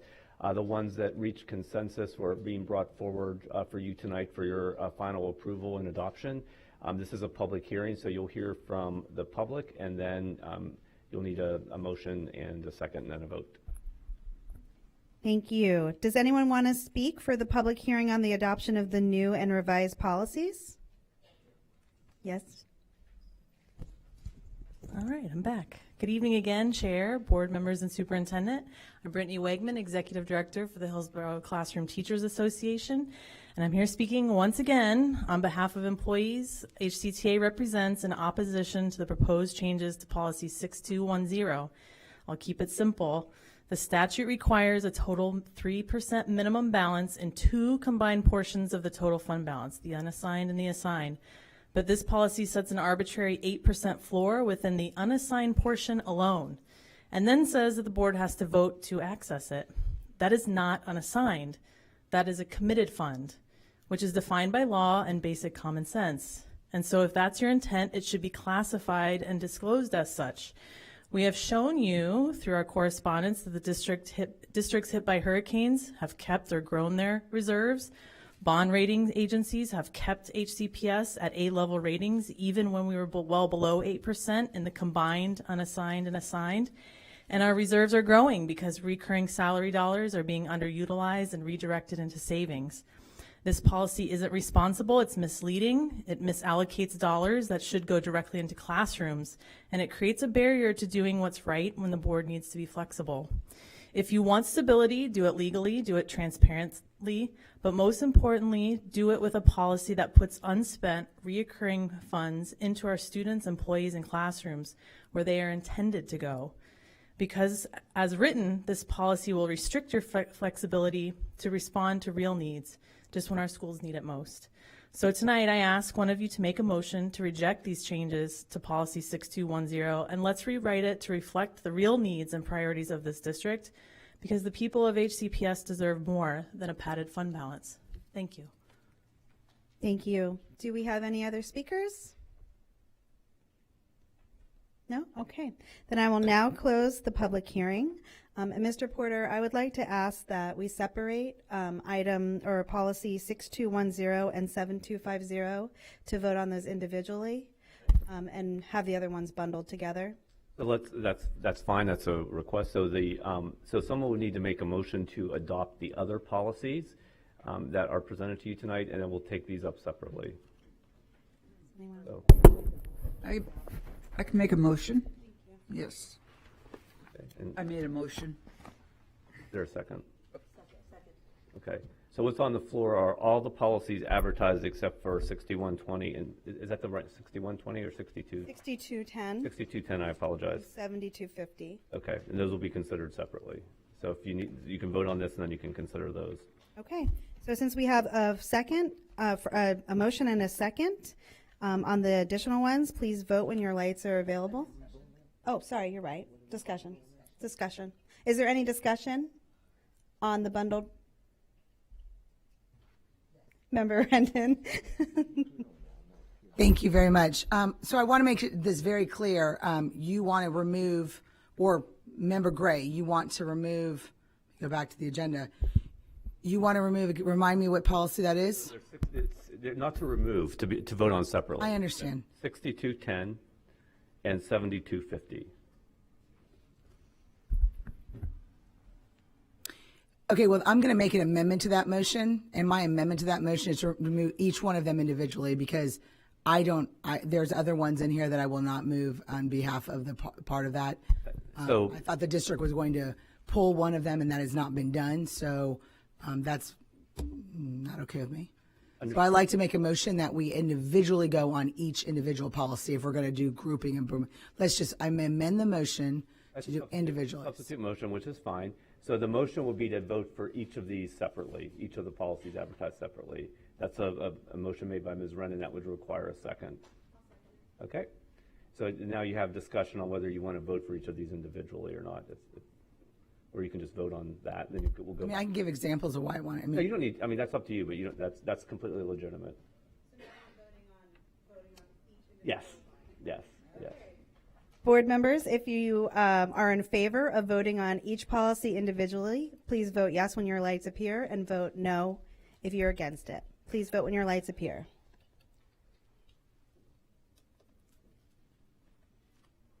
And the motion passes with Member Gray voting no. Okay, so now what the board will do, if Ms. Davis could just read the number of each policy, and then you'll describe what that policy is, and then you can vote on them up or down. I'll note for the record, you have 5 board members tonight, so in order for a motion to pass, you'll need a majority of the board, which is 3 members present, and then if not, if it doesn't pass, yes.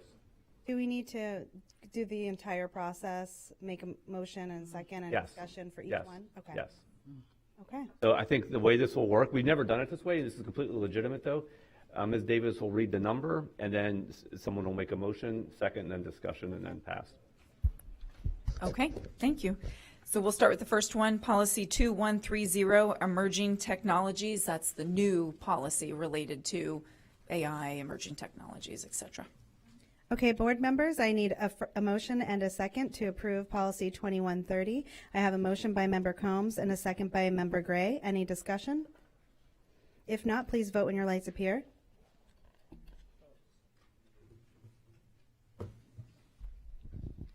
And the policy passes unanimously. Thank you. Policy 2131, educational outcome goals. That was one of the academic services policies updated to include the emerging technologies and AI language. Okay, board members, I need a motion and a second to approve policy 2130. I have a motion by member Combs and a second by member Gray. Any discussion? If not, please vote when your lights appear.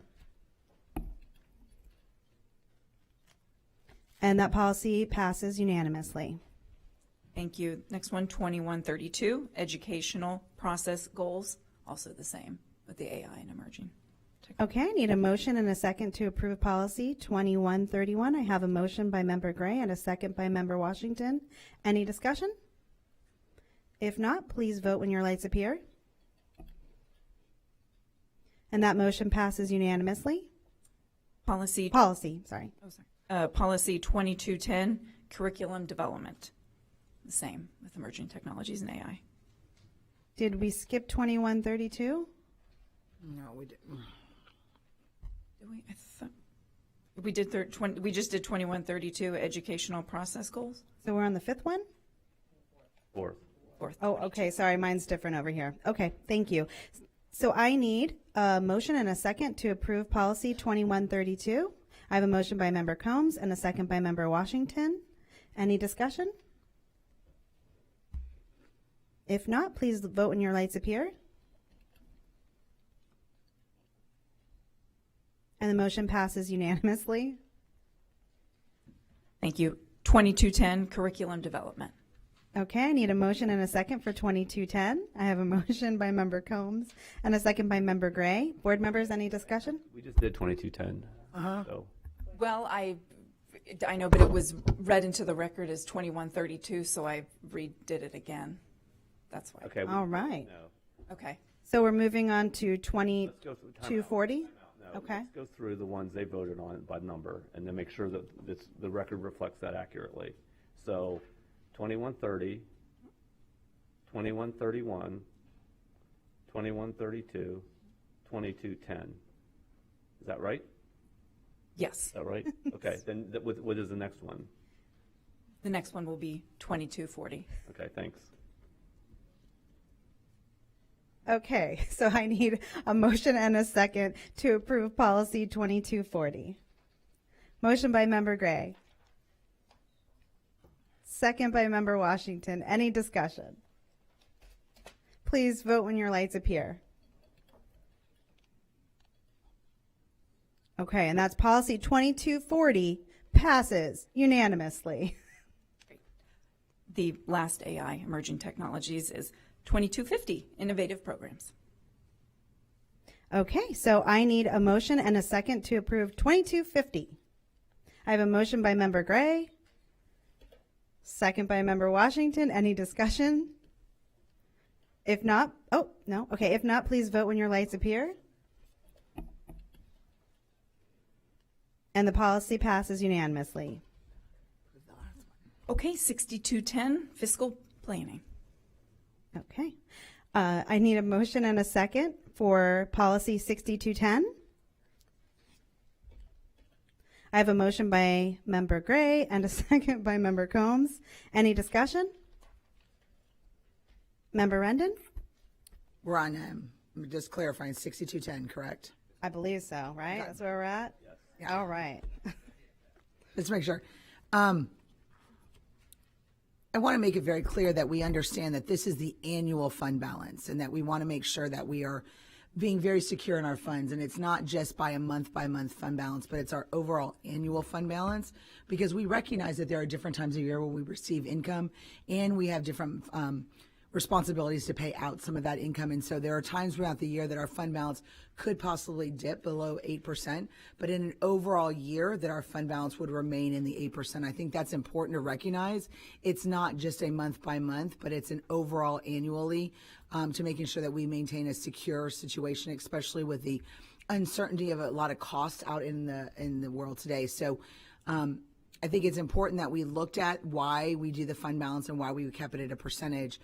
Even with some unchanging times, that fund balance would not be disturbed at this point as we look at it and recognize the fact that we want to make sure that we keep the safety and security of our district in the forefront so that we don't get into situations where we don't have enough funds to make sure we pay payroll and so forth. So the 8% is a course of 12 months, not individually month by month. Thank you. Thank you, Member Rendon. Any other discussion? If not, please vote when your lights appear.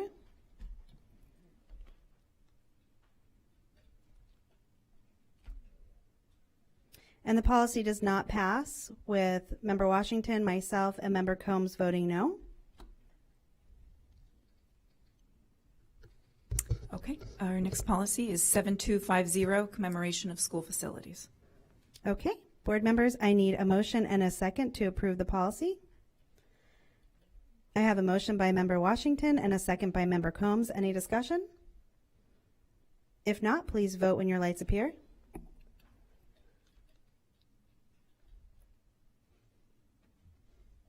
Okay, and the motion passes unanimously. Okay, policy 3362.02, anti-harassment complaint procedures. All right, I need a motion and a second to approve the policy. I have a motion by Member Combs, second by Member Rendon. Any discussion? If not, please vote when your lights appear.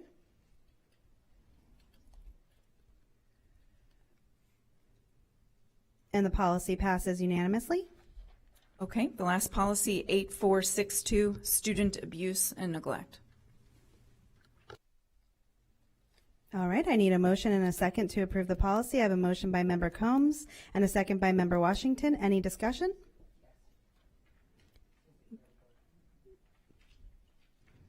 Member Rendon?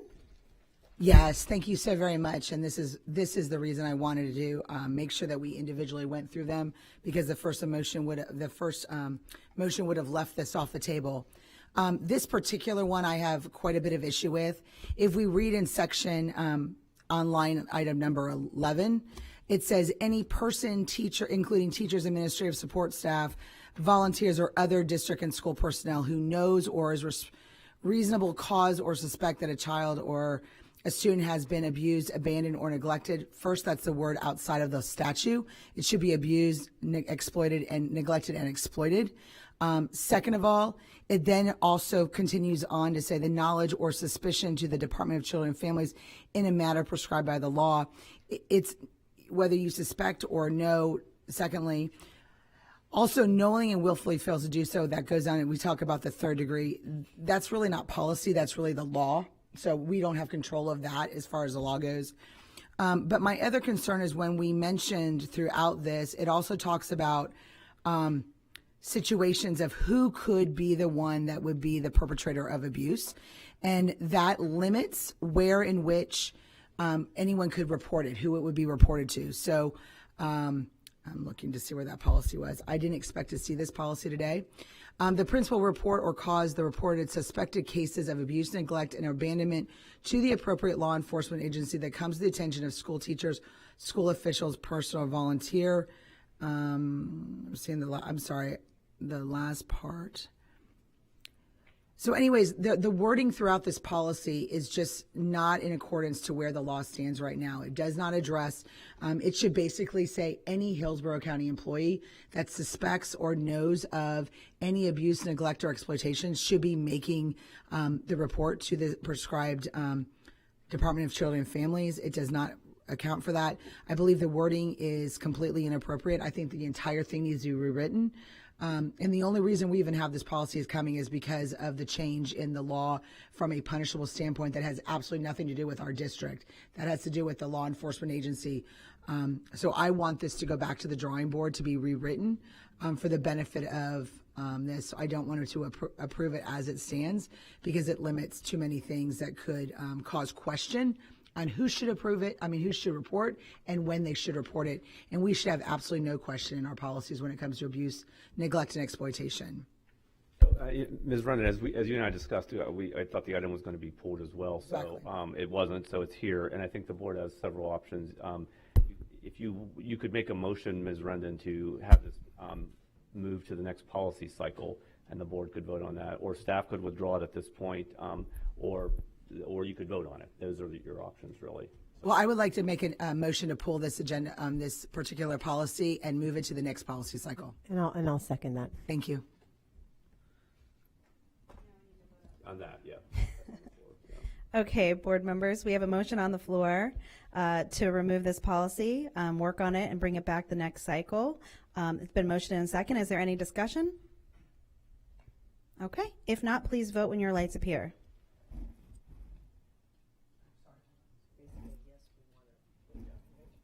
If you vote yes, you're voting to have it pulled and to bring it back. If you vote no, we're going to push forward and vote on it now. And the motion to remove it and bring it back after it's been reworded has passed unanimously. Thank you. And that's it for your policies. Is it correct?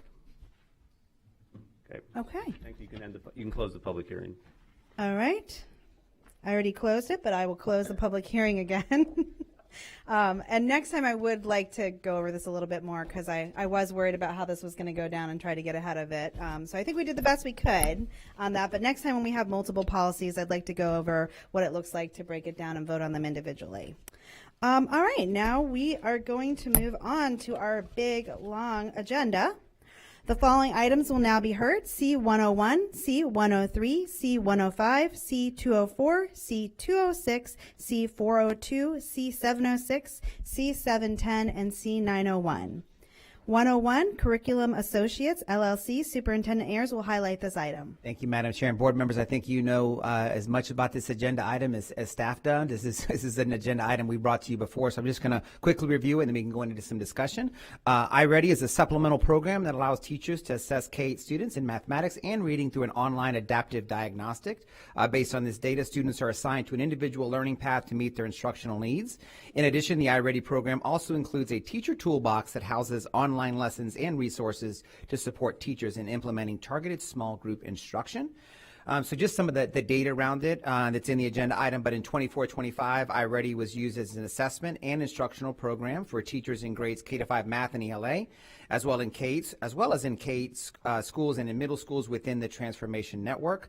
92% of eligible students participated in the diagnostic assessments, and 90% of eligible students engaged with personalized learning, serving over 85,000 students. And to date, there have been over 706,000 teacher-assigned lessons completed by students in reading and over 880,000 lessons completed by students in mathematics.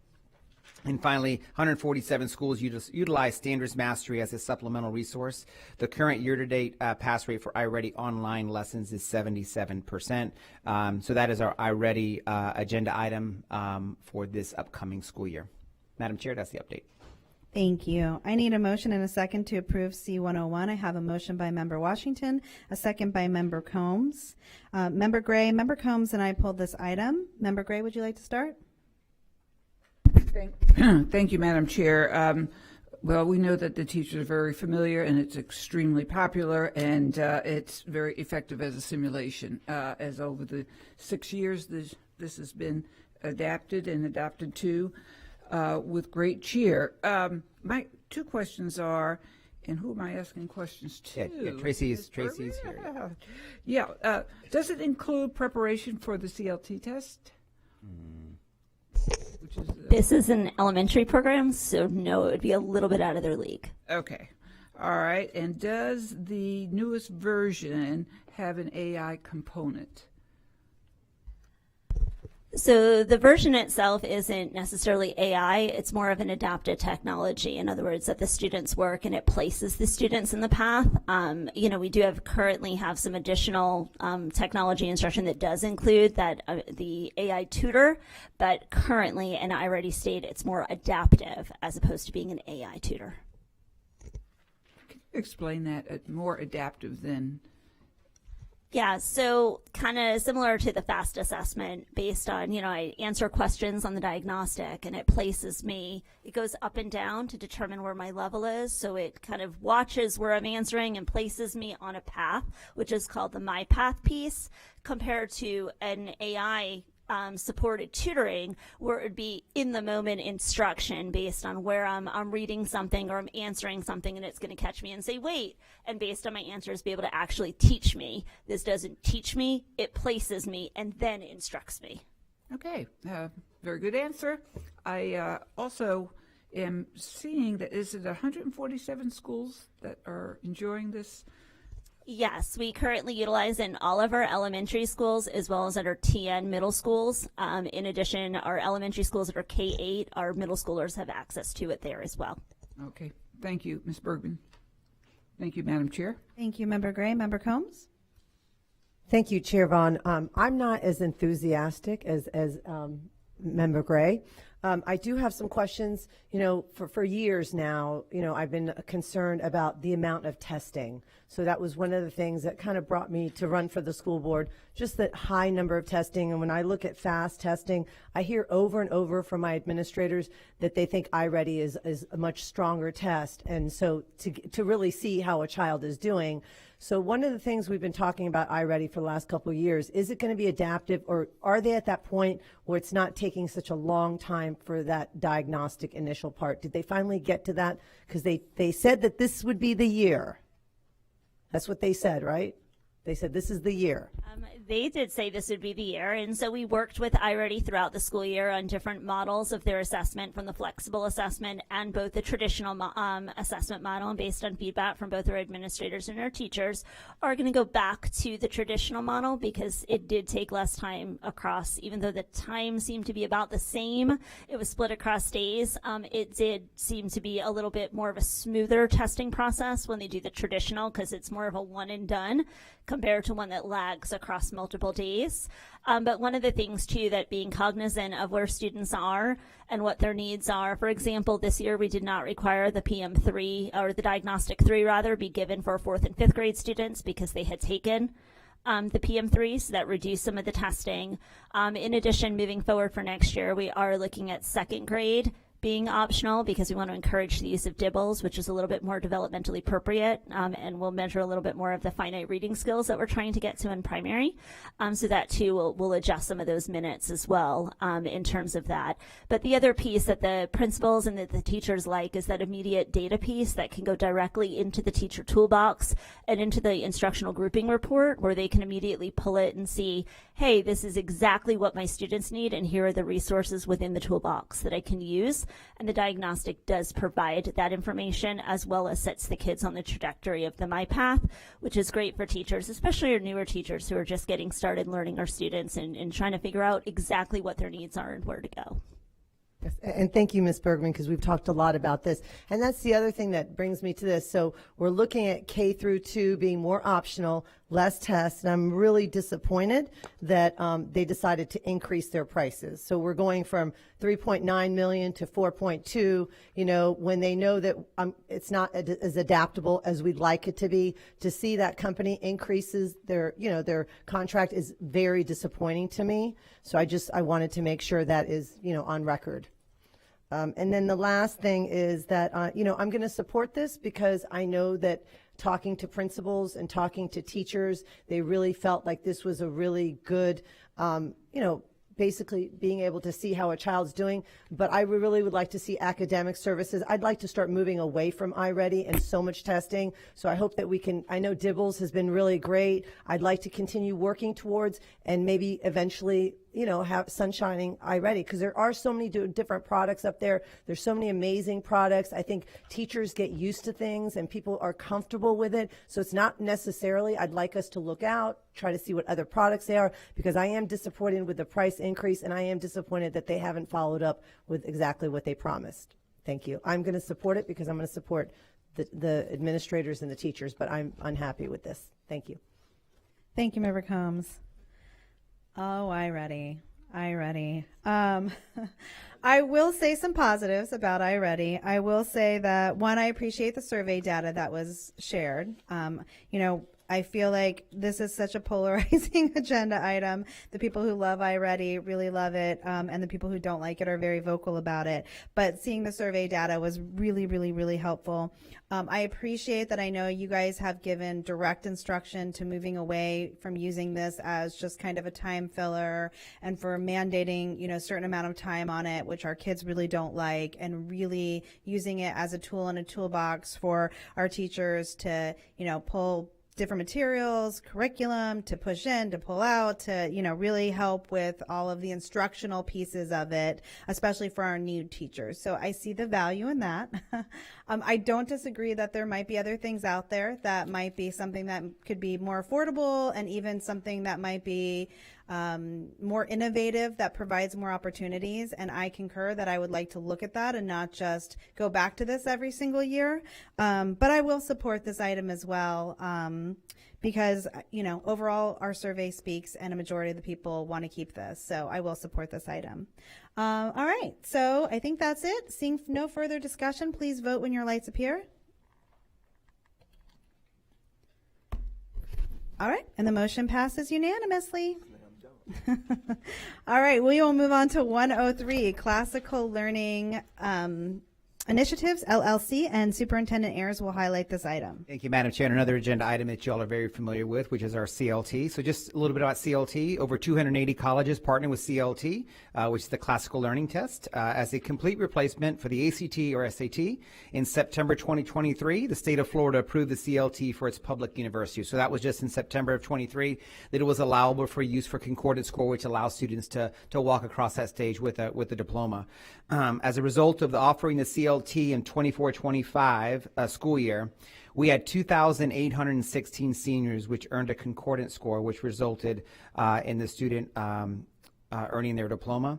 Students graduating in the 25-26 school year, also, this is new, may qualify for Florida Bright Future Scholarship by earning a concordant score on the CLT, similar to the SAT or ACT. And just a quick story, right when we were at graduations, I can't remember what school it was or who was in front of me. There was a student that one of the staff members came up, and I think just at the end of April, beginning of May, had got a CLT result back and got his passing score and was able to graduate with a standard diploma of CLT, and that was just, at our graduations a week back. So that's CLT, and again, same agenda item we've seen in the past as the CLT test, and Ms. Rayburn is here if you have any additional questions.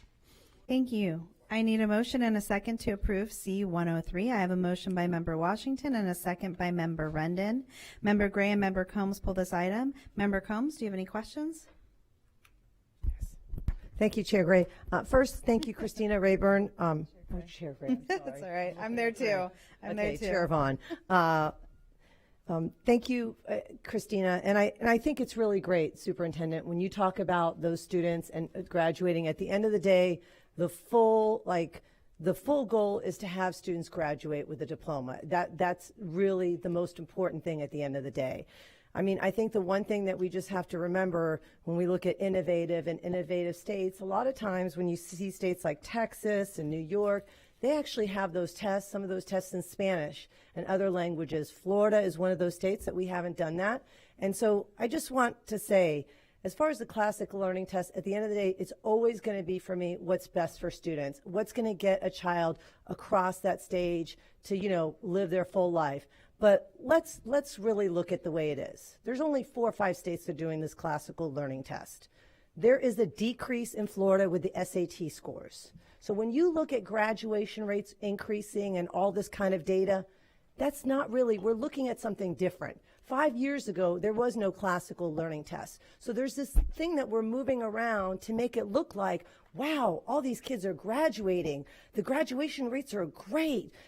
Florida's doing so great. We're the freedom state. Well, let's really look at it. We're providing a test that has very few choices, so it hasn't been around very long. They keep doubling in price. I mean, it was $20, $25, now it's $30, right? And our SAT scores competing nationally aren't doing so well. So I'm gonna support this because I want kids to graduate. But I also don't want people to be misled that a test that has just been created out of nowhere and is only in 4 states. I mean, you look at the College Board, that's around the country. That's 50 states. I mean, even if you're in United Arab Emirates, you're taking the SAT to come compete. You're not taking the classical learning test. So let's be sure. I think the district is working very hard for graduation rates. Everybody's working very hard, but this classical learning test is really just a way of making things look better than they actually are. Thank you, Member Combs. Member Gray? Thank you, Madam Chair, and hi, Ms. Rayburn. Good evening. So, so we know more students are taking the test, and the juniors who pass it do not have to take it as a senior. Is that accurate? And there is a greater, it seems to me, as we're looking at a higher graduation rate, it seems to me that more students are taking it versus, I mean, many of them can't pass or haven't passed the FAST, or they haven't passed the end of semester EOC exams. And I'm just wondering too, in your mind, in your experience, which I value, does this test increase the amount of students who will graduate? Because Member Combs kind of put it out there. Are we using an easier test with lower expectations intellectually or academically? And we're getting this test, very popular students like Is that the reason, or one of the reasons, why we have a higher graduation rate perhaps this year, in your expert opinion? Yeah, absolutely. Anytime we have an opportunity for a student to earn a concordance score, which would satisfy the graduation benchmark, it's going to help increase our graduation rate. To what percent, I don't have that information with me, but I can get it for you to see the actual percentage of our students who received a diploma based on CLT passing. I can tell you that out of our seniors who were missing a benchmark this year that took the CLT, 71.3% got a concordance score on the math portion, and 33.2% got a concordance score on the reading portion. Okay, and you know, back to the home run, yes, we're getting more students to graduate, so that's great. The other concerning question, if I'm a vocational counselor, or not even vocational, if I'm a counselor that's dealing with college applications and sharing what you need to have, what score on the SAT, ACT, all that, do universities such as U of F, Florida State, USF, do they accept these scores as the same as they would accept an SAT? In other words, is it getting them into state universities in higher education? Yes, ma'am. When Governor DeSantis signed the legislation that made CLT a viable option, all schools in the state of Florida, universities and colleges, are required to accept a CLT for admissions purposes. And so they set what that score is for admissions, but they are required to accept the test. Okay, so that's a requirement. I'm just wondering if that would help a student versus an SAT. Something for us to think about, because that's the bottom line. Yeah, I want to get into college. Will this test afford me that type of application advantage? Also, when we talk about languages, and I think I talked to you about this, the Spanish language, it's not available for the Hispanic population, which will soon be 50% of our student population, but it's not available in other languages as well. Can you share where you think this is going in the future? Can we not ask this company, and this corporation company, to make sure that we have it in multiple languages so all our students can be part of this exam? The only accommodation for languages that CLT makes currently at this time is Braille. The test is actually available in Braille. Other than that, they don't have any language-specific versions of the test. I don't know if they would produce something. We can certainly ask. I would think that they would have to do what the state does in terms of testing, and the state doesn't currently offer the FAST test in any other language other than English. So I'm going to assume, of course I can ask, but I'm going to assume that they are bound by the state requirements. Yeah, Superintendent Van Ayers, I would definitely ask. You're going to Tallahassee anyway, but we're going. We need to do a double hitter there. So, Chrissy, I think we do need to look into that. Without that kind of answer, we're really eliminating a lot of students who will not necessarily have that avenue, that advantage, which is what I think it is. Okay, enough of that. So that's all my questions, Madam Chair. Thank you. Thank you, Member Gray. Member Endon? Yes, thank you very much. Thank you to your team for taking time to speak with me on this. One of my other concerns that I had is that the cost of the overall of the testing, whether it's SAT, ACT, or CLT, was increasing. I do appreciate the fact that I do now know that now with the electronic SAT, we are only being charged when a student takes the test. And that was for the ACT and the SAT. So I do appreciate that. I do appreciate the fact that we have alternatives. When they eliminated the PERT as an alternative, that just eliminated a lot of people that the SAT and the ACT aren't for everyone. So holding someone back from a high school diploma is very difficult for me to swallow. While I do appreciate the fact that just the CLT alone does not take the benchmarks away of the Algebra 1 benchmarks, the benchmarks in our individual classes and our EOCs, those are still in place. So there is still at a level of proficiency they must have throughout their 13 years of school. And this is just a final benchmark that they must achieve. So I do appreciate that there's a balance and an opportunity for students that aren't good test takers, that they have options. And I do appreciate you taking the time, because I think it is important that we just don't keep giving kids tests 100%. And so if they've taken the tests and passed it, they don't want to go to college, they don't have to take the SAT, and we only have to pay for what they take, is a definite improvement this year. Hopefully we'll see that numbers next year when we have that change. Thank you. Thank you, Member Rendon. Seeing no further discussion, please vote when your light appeared. And the motion passes unanimously. Next, we'll go on to 105, renewal of dual enrollment articulation agreement with the Hillsborough Community College Board of Trustees for the 25-26 academic year. Superintendent Ayers will highlight this item. Thank you, Madam Chair. And another one that you all are very familiar with, this is the dual enrollment, our articulation agreement with Hillsborough Community College. So real quick, this agreement continues our longstanding and successful partnership with HCC to provide varied dual enrollment opportunities to qualifying Hillsborough County students to engage in dual enrollment either online, in person, at a college campus, or on their high school campus.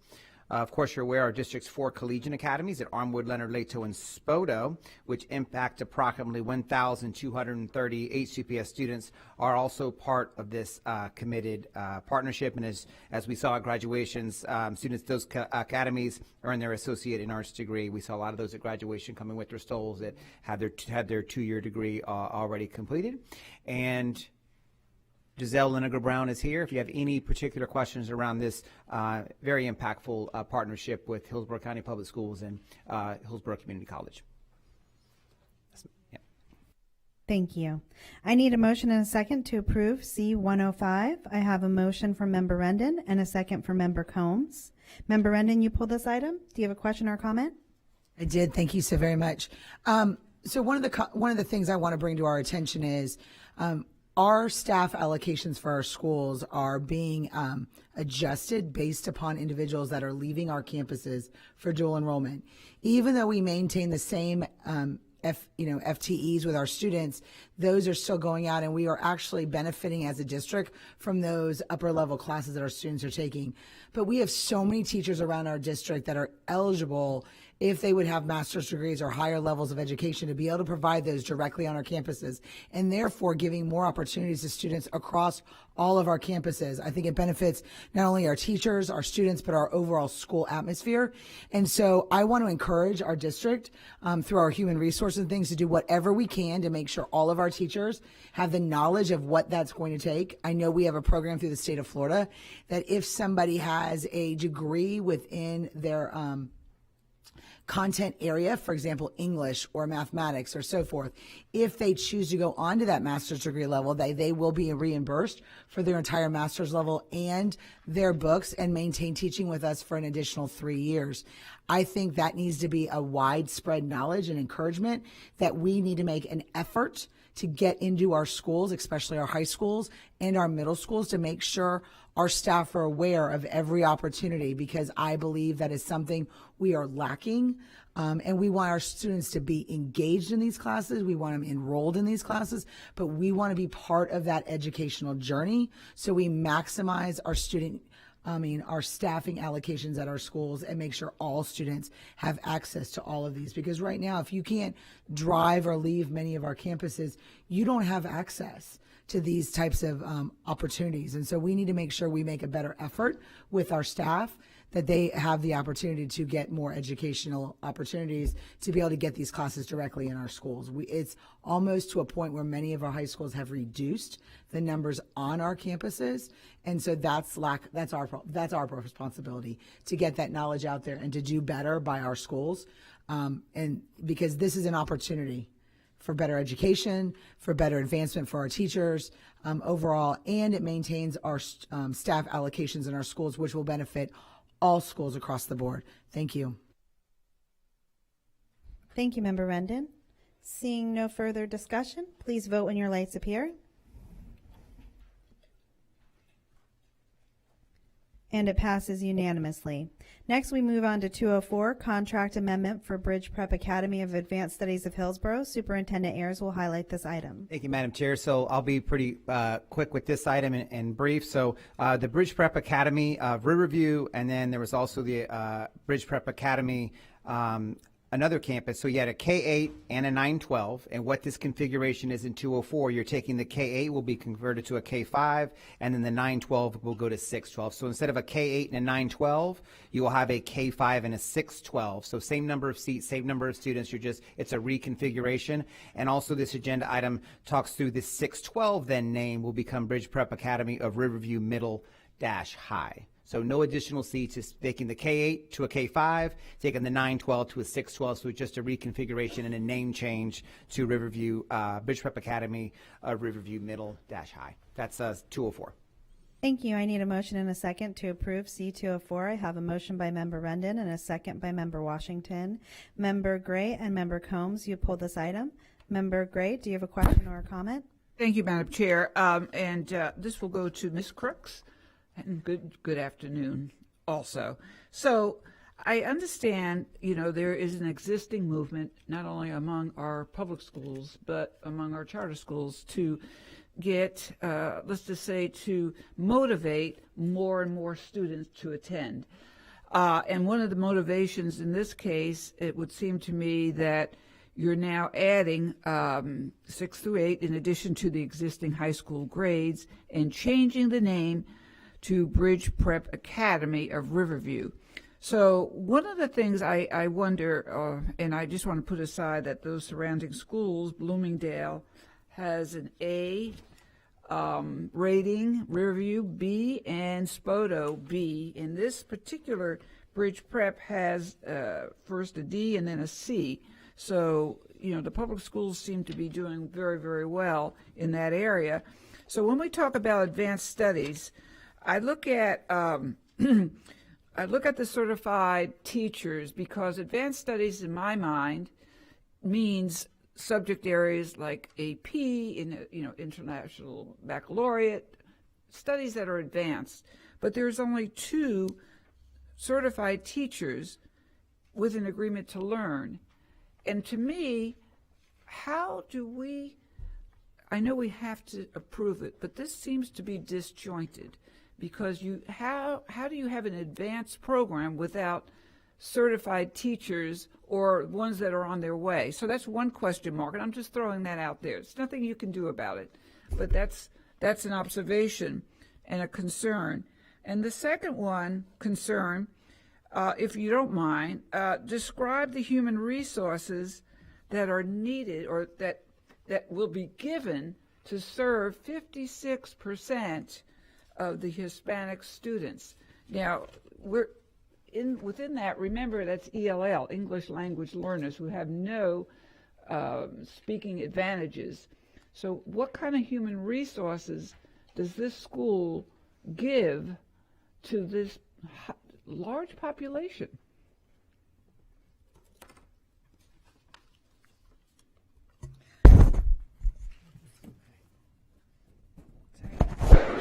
So to answer your question about the certified teachers, one of the things that they're doing is they're hiring some coaches and they're helping them to get enrolled in the ACP programs to work to those certifications. You may have to move the microphone just a little closer to you. There you go. So they're working towards hiring some coaches and working with their teachers to get them in the ACP programs to get them through the certification. So I do know that. And then as far as ELL, they're going to be hiring some additional coaches to help with their ELL population, as well as offering after-school tutoring for all students. That's another thing that they were going to be offering next year. Well, and congratulations and great effort, but I think some counseling, professional counseling on what is needed to have an advanced program, Ms. Crooks, is probably recommended. From perhaps our district can help guide that, that trend. And that, I think that's really important that we watch out, even with our own schools, Superintendent Van Ayers, before you call it advanced studies or dual enrollment or whatever the titles that really motivate students coming, you better darn well be sure you have the staff, teachers that are able to do that. And that's something that I think we all schools need to be, all school models need to be very careful to do that before they give name changes and titles that exude, super duper studies, etc. So that's my comments. Thank you, Madam Chair. I'm done. Thank you, Member Gray. Member Rendon?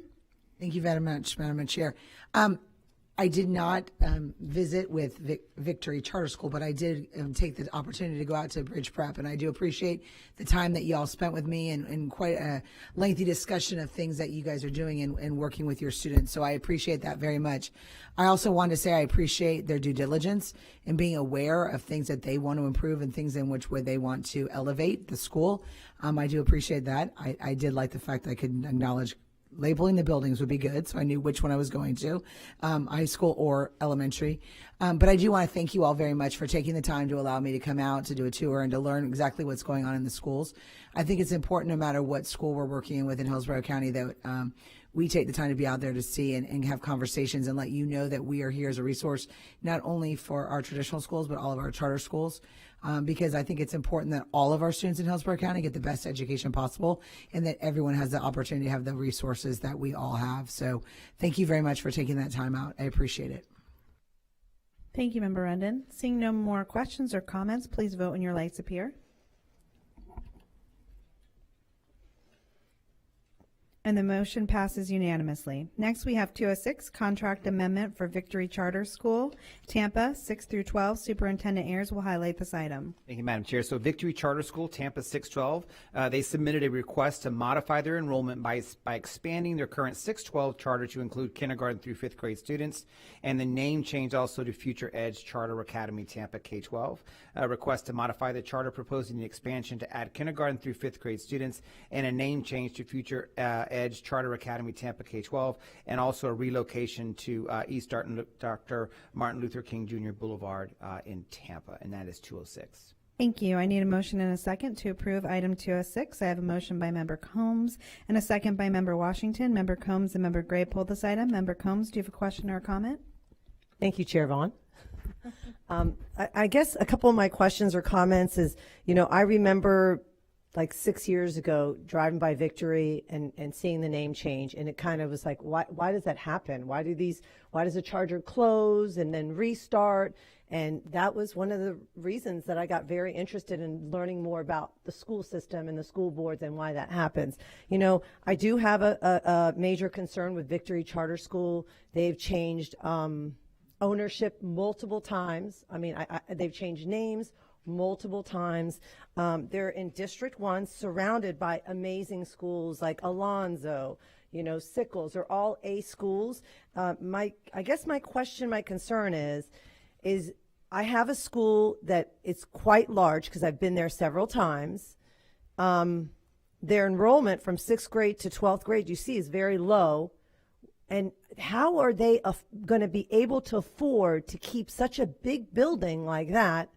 And also at the same time, And I'm sorry, Ms. Crooks, we had talked earlier, but this came out later, but I'd like to never, surprise you. But I'm surprised, like, how are they going to a new campus, adding a campus, and then staying with that campus? Like, I'm really worried about their finances and their leases. I would like to look into that, because overall, I've seen this school continue to decline over the last few years, and their enrollment is quite low, and their scores compared to their neighboring schools isn't very strong. So I'm wondering how they're taking their K-5 going down to Martin Luther King, and they're going to be able to maintain that lease for such a large property with so few students. And you don't have to answer that now, if you can look into it, because it is a concern to me what that looks like, what that building looks like, because in that area, we're having less families move there because the cost of living is so expensive around there. So I know that a lot of the schools in the area are being challenged, and but that is concerning to me when I see something like that happening. I'm worried about the students,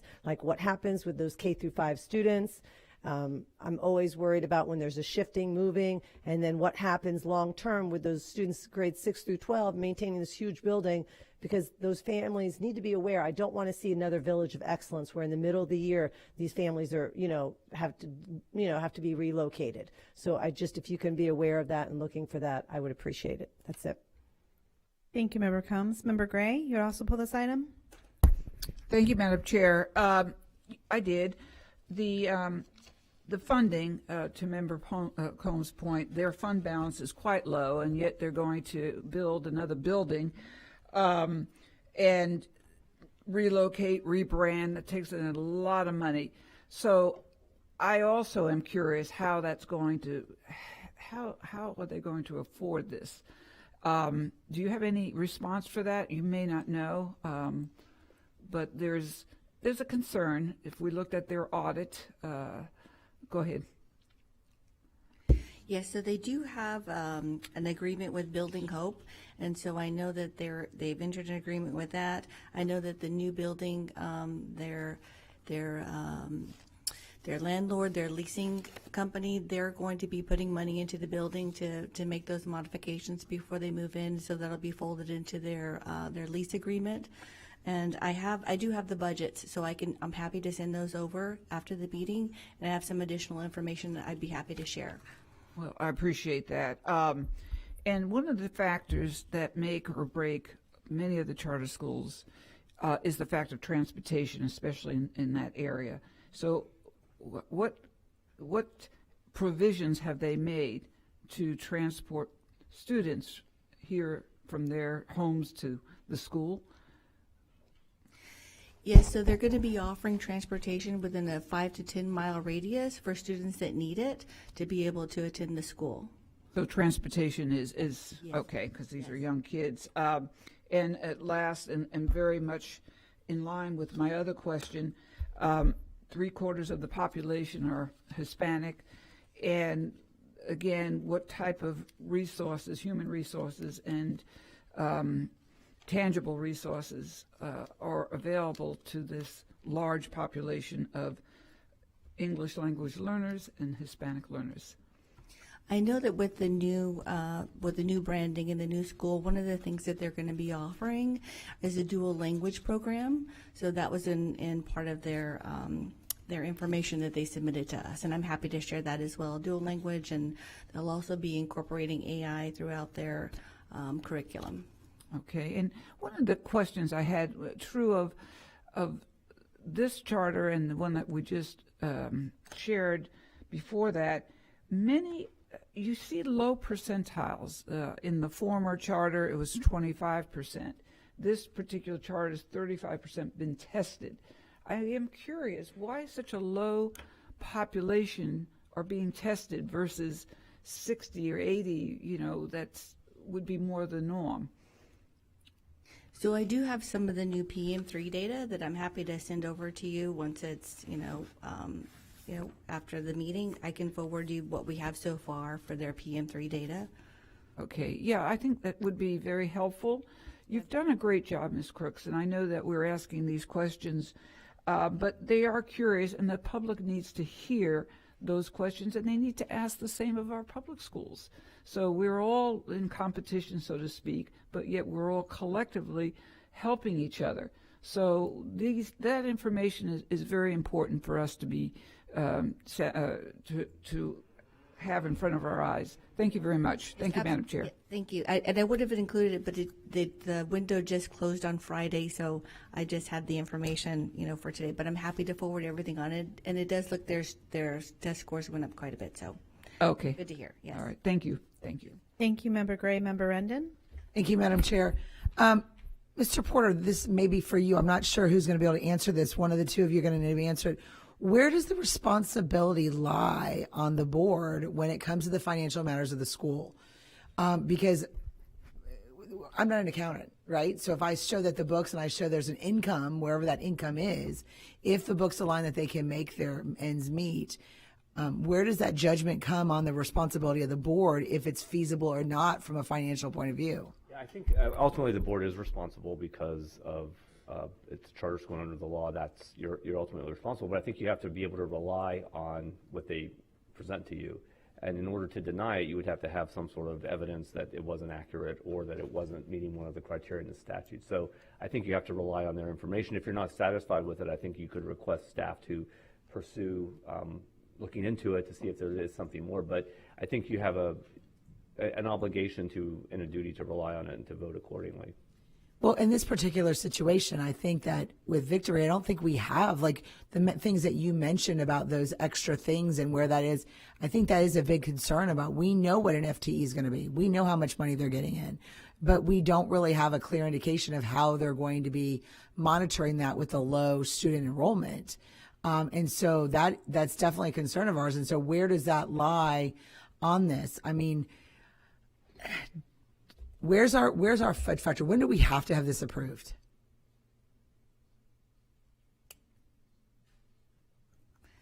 Well, I think I have to present it to the board within, I think it's 60 days when they bring it to us, and then I bring it to you to be approved, and then I need to bring it back and then get some more information. I can bring it back to the next meeting. But when do they need to have this approved in order to start school? I think that's what we need to know, I don't know the because answer to that, but if you're uncomfortable with it tonight, you could continue to the next board meeting if that's what you want, or you could approve it and request staff to look further into these issues that you've been raising. I think you're raising a good point, two good points. Correct. A substantive one and a procedural one. The procedural one, I don't know when they need it before school starts. I mean, that's something the staff's going to have to direct you. well, I'm gonna make a motion that we withdraw this and bring it back to the next board meeting and request from your department that we have some solidified financial statements showing the security of the students.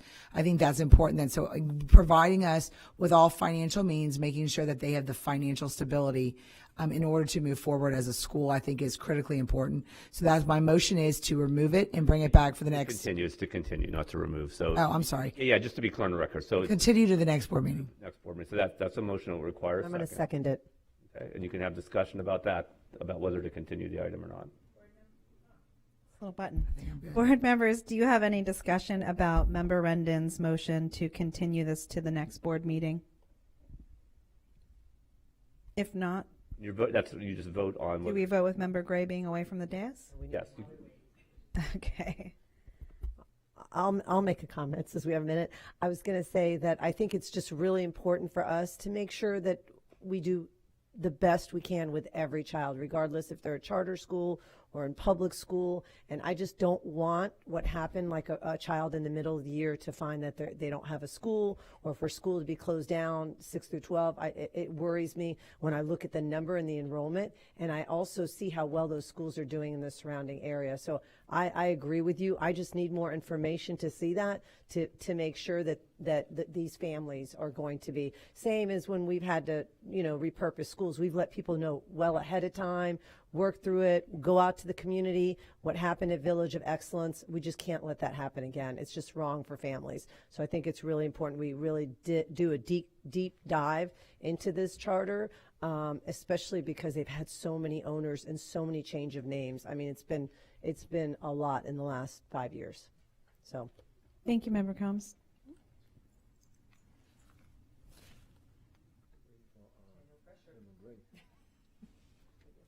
Can I also point out that we don't have any public comment for teachers or students right now? Not that, okay. Just want to make sure, confirm that.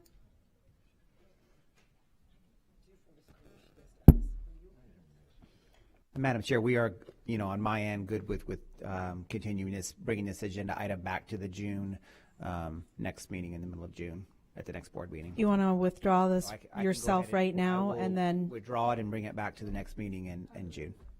okay. We can move forward. Yeah. Good enough? Mr. Porter?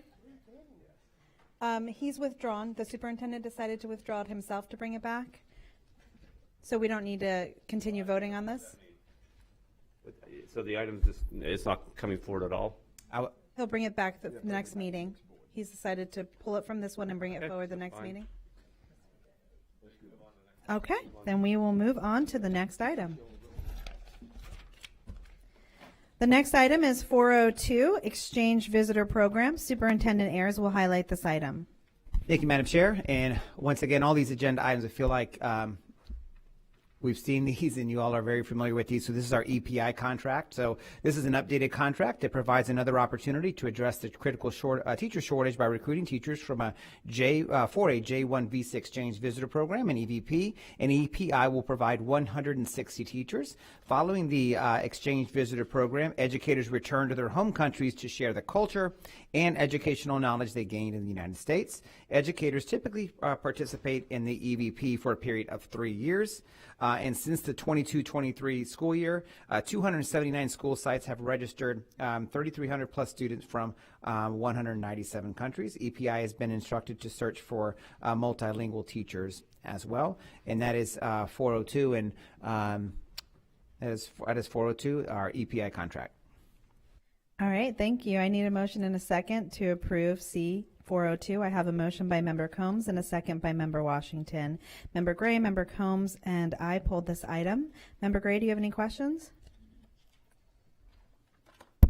My questions are brief. Dr.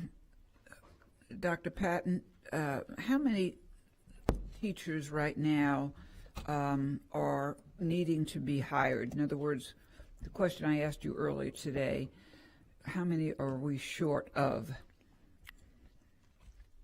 So we have approximately 500 vacancies. However, at this time, we're still in the middle of our hiring season. So we still have quite a ways to go to be actually hiring individuals. So out of that 500, we have already hired 314, but that does not mean that we still have to wait to see what happens in terms of our retirements, our resignations, and so we may still end up with openings. Okay, so we're looking perhaps 200. Is that a roundabout number of vacancies? No, I would think it's a larger number, but like I said, at this time, we don't have all the data back from our carryover from our pools as well as what's going to happen at the end of the school year. There's always a transition. So on the back of my mind and in the front of my mind, of course, is filling a teacher in front of every child, a certified teacher in front of every child. And I am hoping that with this program, which we've had, it does fill the void. How many teachers does this include? It's approximately 160. We have 153 now, but it's a total of 160. Okay. And we're looking at a concise amount of period of time of 3 years with the EVP. I mean, they last about 3 years. Yeah, on average, they last about 3 years. This contract itself is from, we began the partnership 22 to 23. So this will be where we're continuing individuals that have already been in the program. So the second year, third year, and fourth year will be these individuals that we're going to continue to keep. Okay. So I'm going to listen to the board comments, but my fear and my concern, are we doing everything we can to secure one teacher in every class for the coming 2025-26 school year? Because if we're not, then we need to start exploring more dynamic ways of recruiting. Certainly this exemplifies one way, but there, with 200 or more vacancies, there is still a lot to be filled. And Mrs. McCray, I mean, any news that you might have on what we may be getting in terms of fulfilling these vacancies is appreciated, but I just hate to feel I mean, hate to hear that we still might not have enough teachers next year. So I'll listen to the board comments and see if they have any concerns. Thank you, Madam Chair. Thank you, Member Gray. Member Combs? Thank you, Chair Vaughn. I'm sure just like every other board member here and everyone, at the end of the day, the number one priority is to have a highly qualified, certified teacher in front of a child. Nothing else matters, right? I mean, safety, of course, number one, but class size and the quality of teacher is just so important. And I was thinking to myself, like, all the different government entities are in the state of Florida. Do you see those government entities going to Zimbabwe and Ecuador and Ghana to hire people? No, because they're paying people a livable wage. Like, I see salaries going up in so many different places in the state of Florida. The one place I don't see money going into is education. I mean, we are 50th in the nation, and we're going to continue to be 50th, and it doesn't matter what budget goes up in Tallahassee, we're going to remain 50th. So I really think to see people from Canada, Colombia, Costa Rica, Ecuador, Ghana, Jamaica, Mexico, Philippines, and Zimbabwe coming here, I'm all about cultural awareness, and I love the globalization, and I love that. But the idea that we have to go abroad to find teachers is challenging for me, because at the end of the day, there are challenges with this program. I've met teachers where maybe they didn't have the housing right, maybe it was hard for the students to understand them, whatever the case is. I know these teachers are working very hard and they're doing the best that they can. I'm worried about this program. I'd like to see an RFP. There's other companies that do this. I know you've worked hard to strengthen this program. This is, a lot of money for teachers, and also it's hard because for other teachers, to make sure we are recruiting. I know you're going to continue recruiting people, but I'd love to see this as an RFP. And it worries me all the time, because I was reading in the news the other day, and I'm not one of those people. I think that as a family, you may choose different schools for your children. You may choose a charter school, you may choose a private school, you may choose a public school, but I want to make sure that there's oversight. And I want to make sure those kids are getting an education. So when I see funding, like I saw the other day, 8,400 tickets were sold to Disney, Universal, and SeaWorld with the vouchers. So money like that should be coming back in so we can pay teachers is going out, so we have no choice but to go out and look for other teachers around the world, to bring them in. I think that's really very disappointing. It's really frustrating. I think it's very hard for the morale of teachers overall, because they're seeing that you're going to do anything you can, long-term substitutes, not that there's anything wrong with that, but you've got all these things that we're doing, and the one thing that we need to do is just pay teachers more so we can recruit and retain teachers. So I know you're doing the best you can. It's going to be hard for me to support this, but I will support it this year. But I do want to see an RFP, and hopefully we don't have to do an RFP next year. Hopefully we're making sure that we attract and retain these 500 vacancies. That is the most important thing, is hiring and recruiting and retaining those teachers. So it saddens me that we have to go overseas and we have to continue doing contracts for nurses and all sorts of things because, our state is not paying teachers. Thank you, Member Combs. Member Rendon? Thank you, Madam Chair.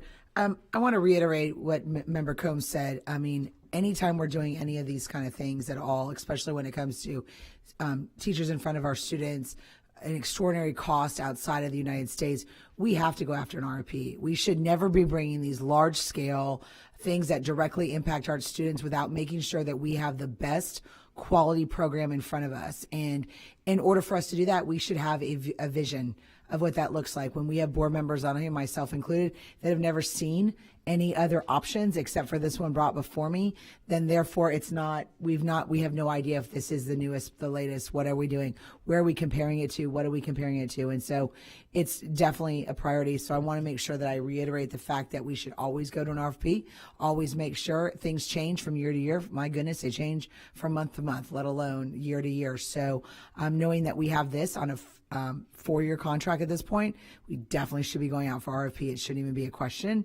Making sure it could come back to the same decision, but we don't even know if we could. we have no idea what that looks like. So we definitely want to do that. And then again, we want to make sure whatever we are bringing in front of our students are highly qualified instructors. And so the only way we can do that is to make sure we are questioning ourselves and what vendors we're using to make sure we are always bringing that high level of quality before our staff. So thank you. Thank you, Member Rendon. Member Gray? Yeah, I wanted to also ask the question to you. We do have other programs to recruit teachers, so perhaps you might want to share the other programs that we have. Yes, I'd be glad to, and I'll also have Mr. Hortzman share as well. One thing I do want to point out that this is a one-year contract, and our plan is to go out for an RFP. We've heard from the board that it's important for us to not just have an evergreen and continue without looking to see what the better resources are out there, or look and see if there's any competition that we can consider. So that is part of what we're doing. This is for a one-year contract. I just want to make sure we note that.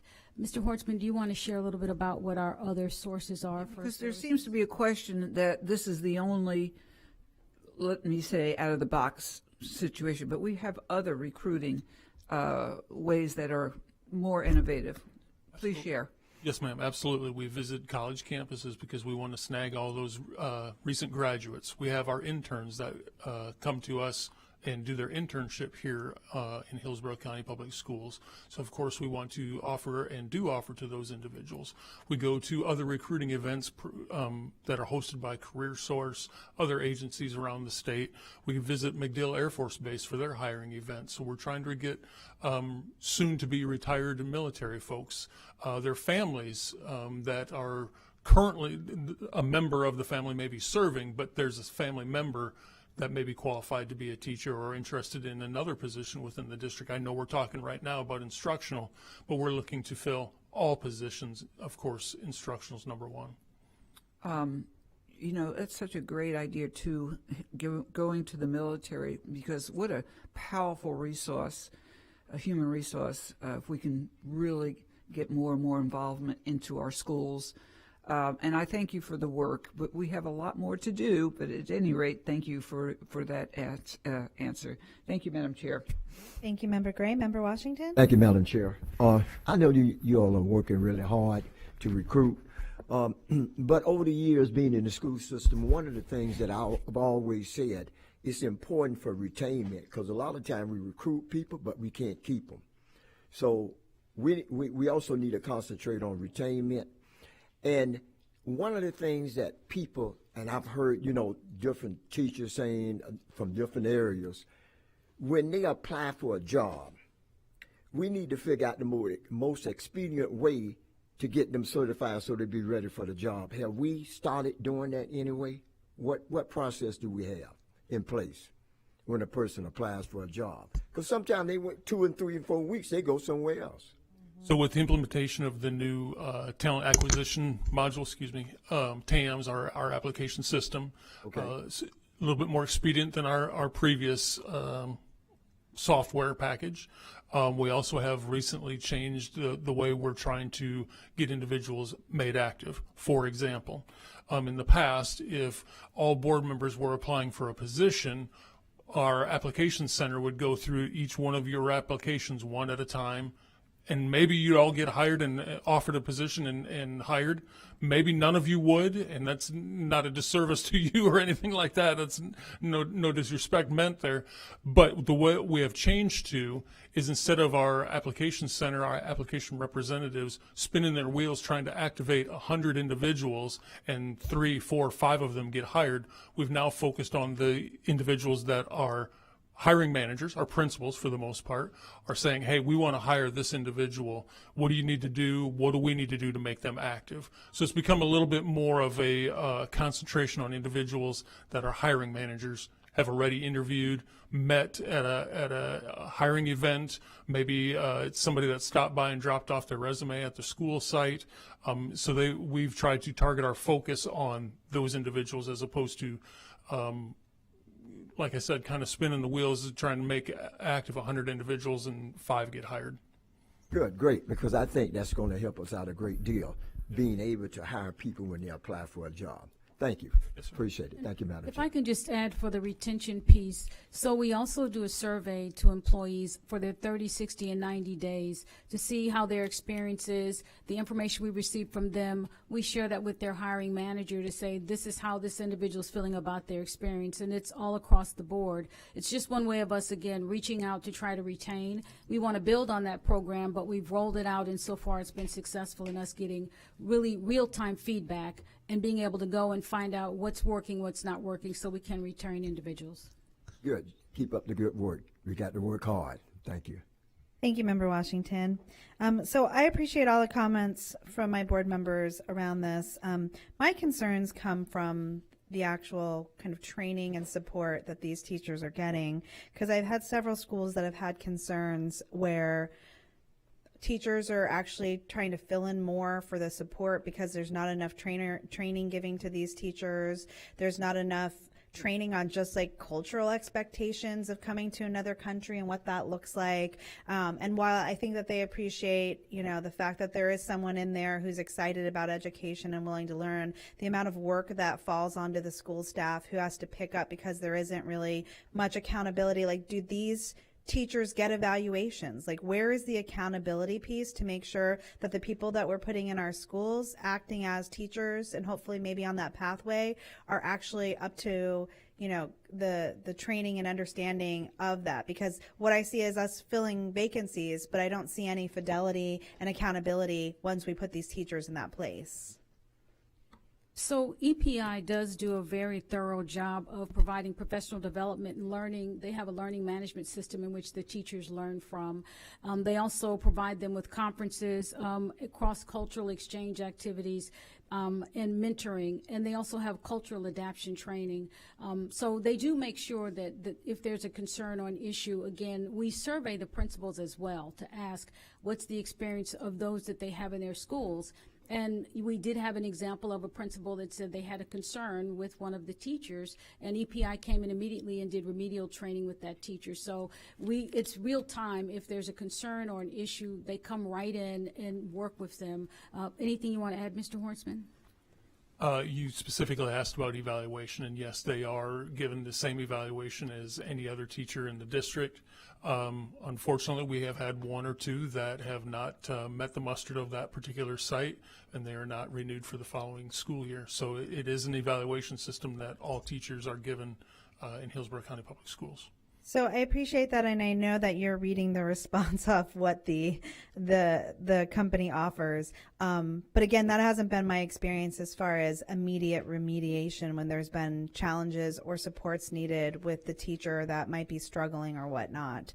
And while I appreciate that there's training offered, you know, unless there's more than just the evaluation, some kind of exit test or something on these training, it's hard to really understand whether or not the teachers are proficient in what they're learning during these trainings.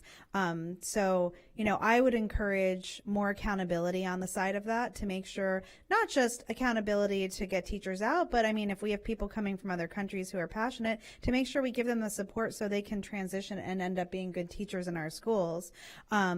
I would love to see if we can kind of get an overview of those evaluations. So, I mean, if they're being evaluated just like our traditional teachers, for lack of a better word, I would love to see what those evaluations look like. And then that way we can really gauge whether the training needs to be tweaked or not, whether it's actually, you know, effective for our county and our state. Because is it specific to Hillsborough County, the training that they get, or is this like a kind of training for when they come to America in general? So it's going to be probably a broader scope of what they can expect in an American classroom. I mentioned interns before that are coming from USF and our stateside schools. The individuals that EPI sends to us are not somebody that just graduated from the College of Education at their respective universities in their countries. On average, they come with 12 years of experience. So they're not brand new teachers in their profession, brand new to the United States, of course, and in our district. But they do have a extensive background, extensive professional career behind them before joining us. And I appreciate that, but every community is different, right? We see that just from school to school in our county, much less, from different countries, just expectations and what that looks like.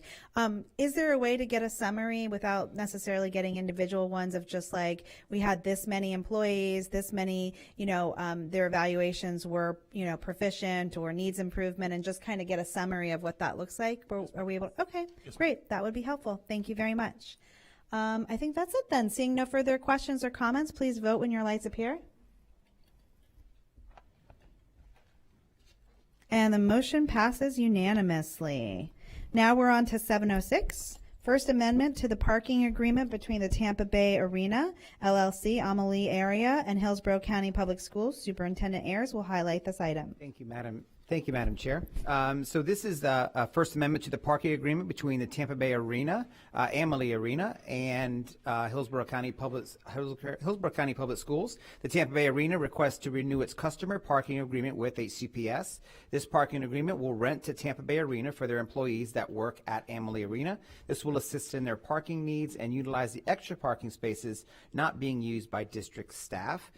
So this amendment will commence on July 1st of this year and terminate on June 30, 2026, so 1 year, with 4 one-year renewals after that, and the rate will be $156,000 per year. So that is item 706, which is the parking agreement, and Mr. Farkas is here if you have any additional questions with this agenda item. Thank you. I need a motion and a second to approve C706. I have a motion by Member Rendon and a second by Member Gray. Member Combs, you pulled this item. Do you have any questions or comments? Thank you, Chair Vaughn.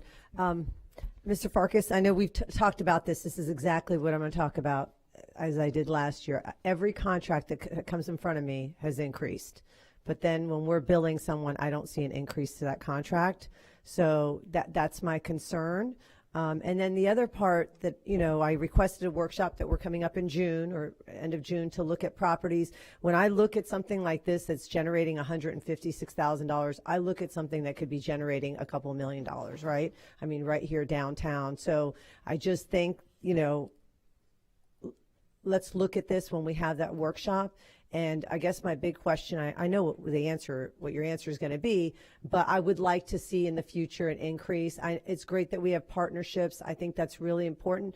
But at the end of the day, when we can generate revenue, we should. I agree. And real quickly, we've increased the price. The only reason we increased it this year is because the partnerships, Mr. Ayers was able to, through both principals and teacher giveaways for the rest of the board's knowledge, to give away tickets to Lightning games, things like that. That was part of their additional fees of what they've given to us. We will look at increasing that fee. They also have done a little bit more within that group to do it, offering trainings and things like that, and using use of facilities for free that normally we'd have to pay for with those. But you're exactly right. Every contract we have goes up. This is the first year it hasn't gone up. If you look on the history, it was because of those other things. But next year we will look at increasing that cost. And have you considered they could build that up. You could, lease that for millions of dollars. I mean, have we looked, $156,000 for prime parking like that is just, Well, obviously, as you all know, that's used by ROSAC employees and the Rampello employees Right. During the day. And that's why this partnership works so well, is because they only need it at night. That being said, yes, at the workshop, you'll see we've asked a third party to do an assessment of what that looks like, facilities like the parking garage or the ROSAC building we're in right now. Because I think the partnership is very important. I appreciate it. It's great. I just think that just for the community, right, and for Hillsborough County, we ask for a millage. When we ask for things, we also have to show the community that we're trying to do everything we can to generate money as well. And I know you do, but I just want to make sure that, every little dollar counts. I agree. Thank you for bringing it up. Okay, thank you. Thank you, Member Combs. Member Rendon? Thank you, Madam Chair. I'm kind of on a semi-note with Member Combs. I think whenever we bring an agenda item like this to us, we should have comparables. So what else are we looking at within the area that we can compare it to? Also, at the same time, if there is more to the package, let's include more of the package in the agenda item so we're completely transparent on what that looks like, especially with the use of facilities. I think that's important because if we're using those facilities for any of our trainings or other things, that's also a liability to us as well. And so we've got to make sure, I don't mean a liability it's to use, but if our staff are hurt there or what have you, we've got to make sure that we're showing that transparency. I do see that it went up a little bit, and so I know that, it's not that it wasn't stagnant, but it definitely wasn't. Possibly, I couldn't even tell you if it's relative to the other markets in the area. You know, I mean, I think about some of our other venues within the area, and some of that depends on what's going on, what they have, how often. So I think we should have some comparables for the future. But I would be remiss if I didn't thank the Lightning for everything they have done for Hillsborough County schools, our teachers, this particular year. I mean, they were close to $1 million in working with Hillsborough County Education Foundation to provide teachers with hurricane relief and so forth. So I do not want this in any way to be a disservice to them and the generosity that they've had within our community and our schools.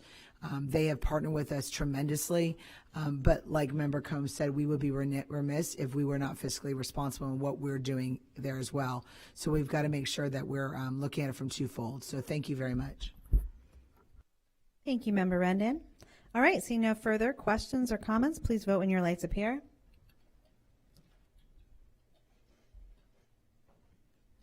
Is it me? It's still going?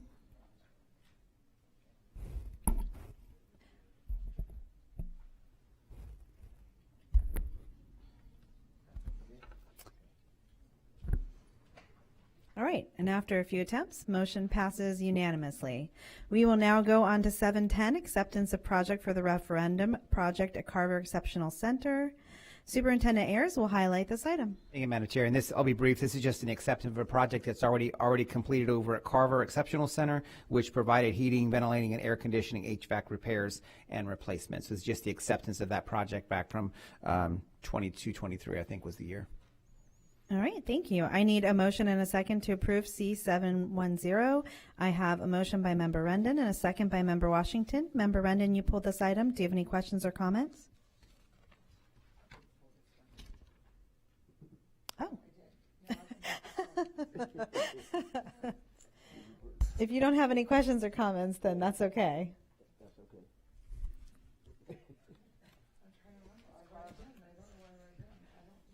I'll be happy to remind you, Ms. Rendon. You want to ensure that all the ESE centers were taken care of. What other projects do we have at ESE centers that we have?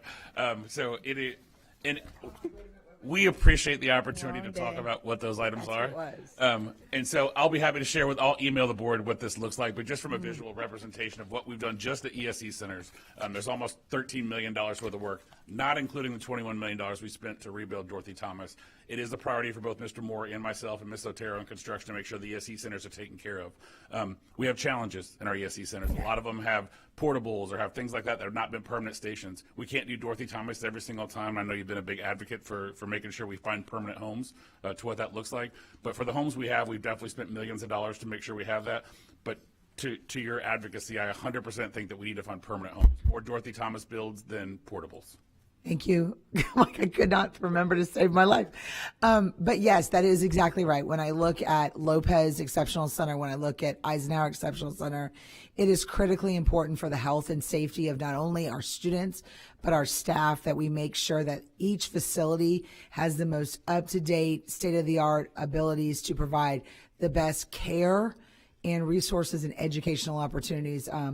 Because it is critical with it. So if you could please share that list with the whole board, that is one thing I did request, that we know exactly what we use off the half penny sales tax for our exceptional centers, and then that we continue to look, especially at some of our more critical areas, to make sure that the environment itself is both from a health and safety point of view for all of our staff and students. Well, I think you saw it, Dorothy. I appreciate you bringing it up, because if you saw it, Dorothy Thomas, when it's built as an ESE center, you see things like sensory walls and areas that are built for them. Many of the other areas that they're in are in portables or in schools that we've kind of retrofitted or tried to make it work. When it's built with that intention, we definitely have a lot more flexibility. So I think as we look forward towards the next half penny, I think that's one of the things we need to look at is how do we get to our ESE centers and rebuild what that looks like so they can build more Dorothy Thomases out there. Well, I do appreciate that, because we are, those are some of our most vulnerable students, and we have a right and a responsibility to pick up that slack where they can't advocate for themselves. So thank you for making sure that we made sure that a priority. Thank you, Member Rendon. I also agree, and why I hear what you're saying. We can't make every school necessarily right now look like Dorothy Thomas, which is just a world-class school.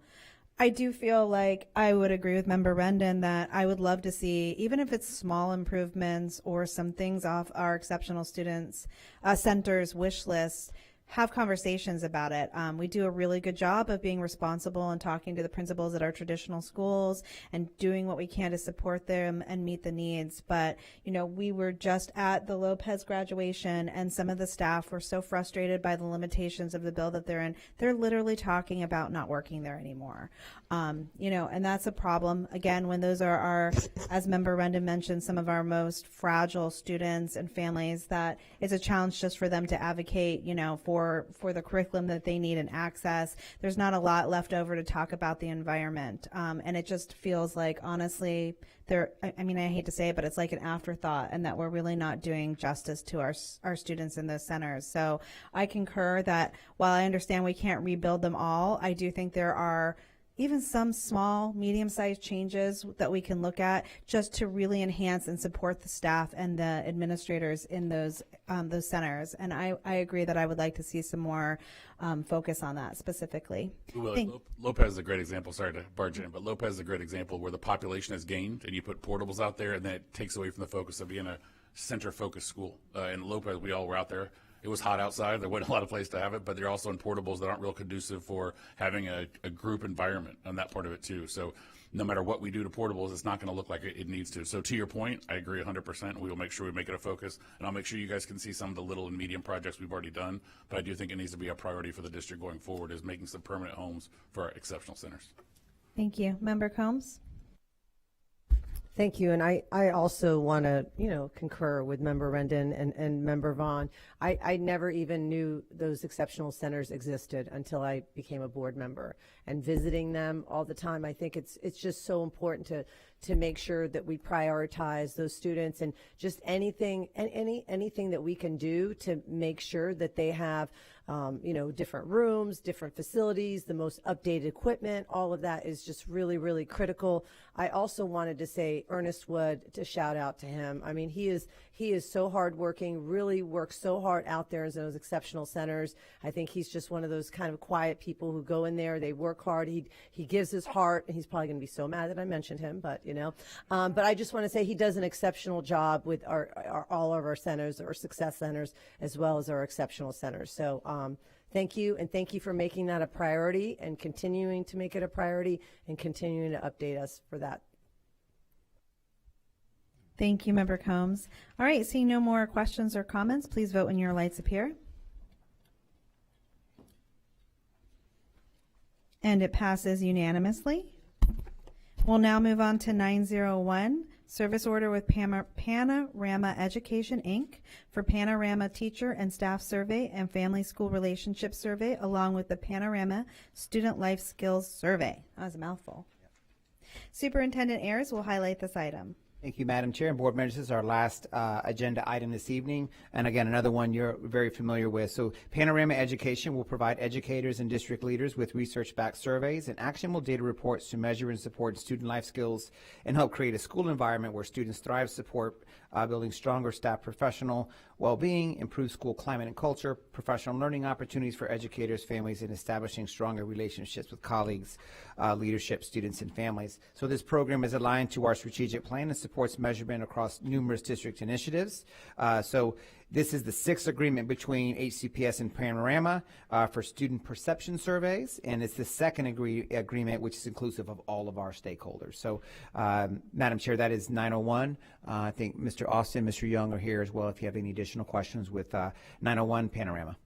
Thank you. I need a motion and a second to approve C901. I have a motion by Member Rendon and a second by Member Gray. Member Gray and Member Rendon and I, even though it's not on here, pulled this item. Member Rendon, do you have a question or a comment? Thank you, Madam Chair. I've had this conversation multiple times. I brought it up the last year. The way in which we run with this Panorama data is what's frustrating to me. We get the results back somewhere around February, March. They choose a goal. They pick a goal. We redo it. They start it again in August. We're taking the survey again in December. we're spending $500,000 for 4 months of work and then changing it again. It just doesn't make logical sense that we don't give time for these things to work or implement changes. We're just in that constant circle of flow. And so the data is really never able to go full fruition in what the changes need to be, because we're going to have a new goal next year. And so we're going to flip these goals, but they're only going to implement for 4 months. It just doesn't make sense. We've got to give it time for this data to be able to be used and fully be vetted. If you put something in place, put it in place for the whole year. Then go back the following year and pull this panorama again. But we're spending $500,000 every single year for data for changes that we only make for 4 months. It just doesn't make logical sense, and it never has. On top of which, if we want to keep getting data, let's use some of our own resources. My gosh, some of these high school seniors take us, they're amazing. They could come up with a survey to get some simple data right away. Let's get it to our schools and ask them what data do they want. We are not required to do this survey every single year. So why are we spending the money for such a short time frame for any implementation? And all we're doing is asking people to change. New process, new procedure, new process. Let's focus for at least 1 year instead of only, because realistically, whatever goal they had that they got starting in March or April, they're not implementing until August. And then we do a new survey again in December. It just doesn't make sense. So I'm a no. I'm a no from this point on until we make some good changes in our policies or how we do business, because all this does is reinforce the teachers. Nothing, we're going to constantly change. And that doesn't bode well with our high reliability schools of really taking the time to enter into what we need to do. Dig in, talk to our staff, talk to our people. So this, to me, is a no-go from this point on. Thank you. Thank you, Member Rendon. Member Gray? Yeah, thank you, Madam Chair. And actually, this is perfect timing because the House bill that was passed by the Feds, 3265, provides grants to improve school climate, and through positive behavior, PBIS, they actually have grants to improve school culture.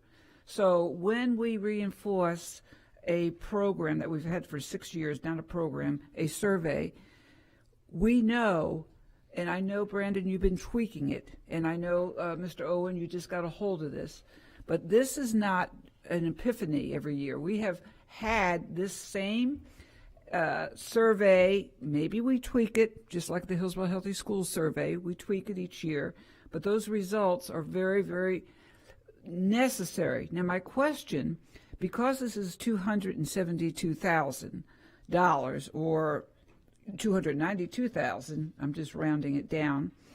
So do an example. What school experience where you use the student data that and where you find a need to increase life skills?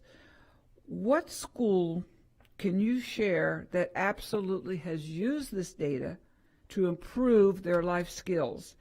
And, I think this is important that you share not only the school, but where the student where the support staff also. Because what happens is we get mystified by all these cultural norms and words and adjectives and da-da-da-da. And this has stood the test of time. Panorama has been around a long time.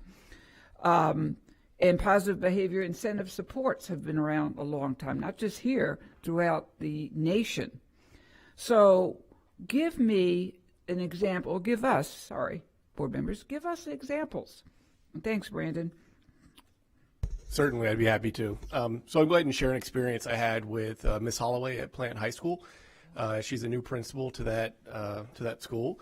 She took her data when it was disaggregated back in February and took it to a leadership team where she began disaggregating some of the trends that she identified. And one of those was disparity data with sense of belonging with some different groups of students.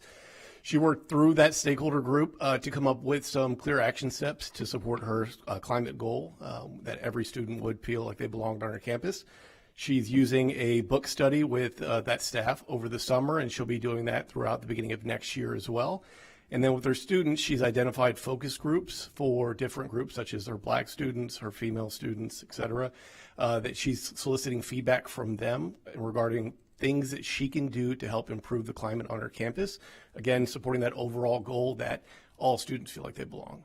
So that would be one example.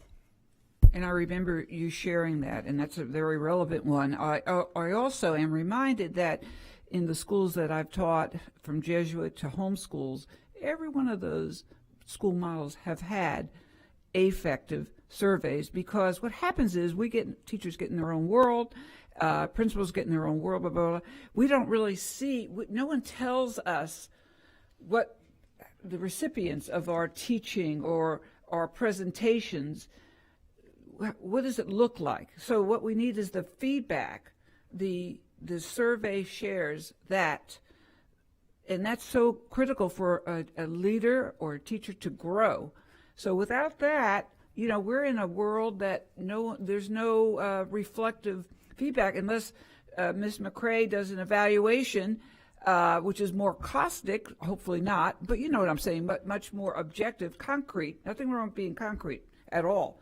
But teachers are nurturers, and so are principals. So those kinds of nurture, for less, affective words, are very important for teachers and staff and students to hear and to say, oh, okay, now I see this data, I can improve. Mr. Owen, Mr. Young, you seem like you want to remark. Go ahead. No, thank you, Member Gray, for your line of questioning.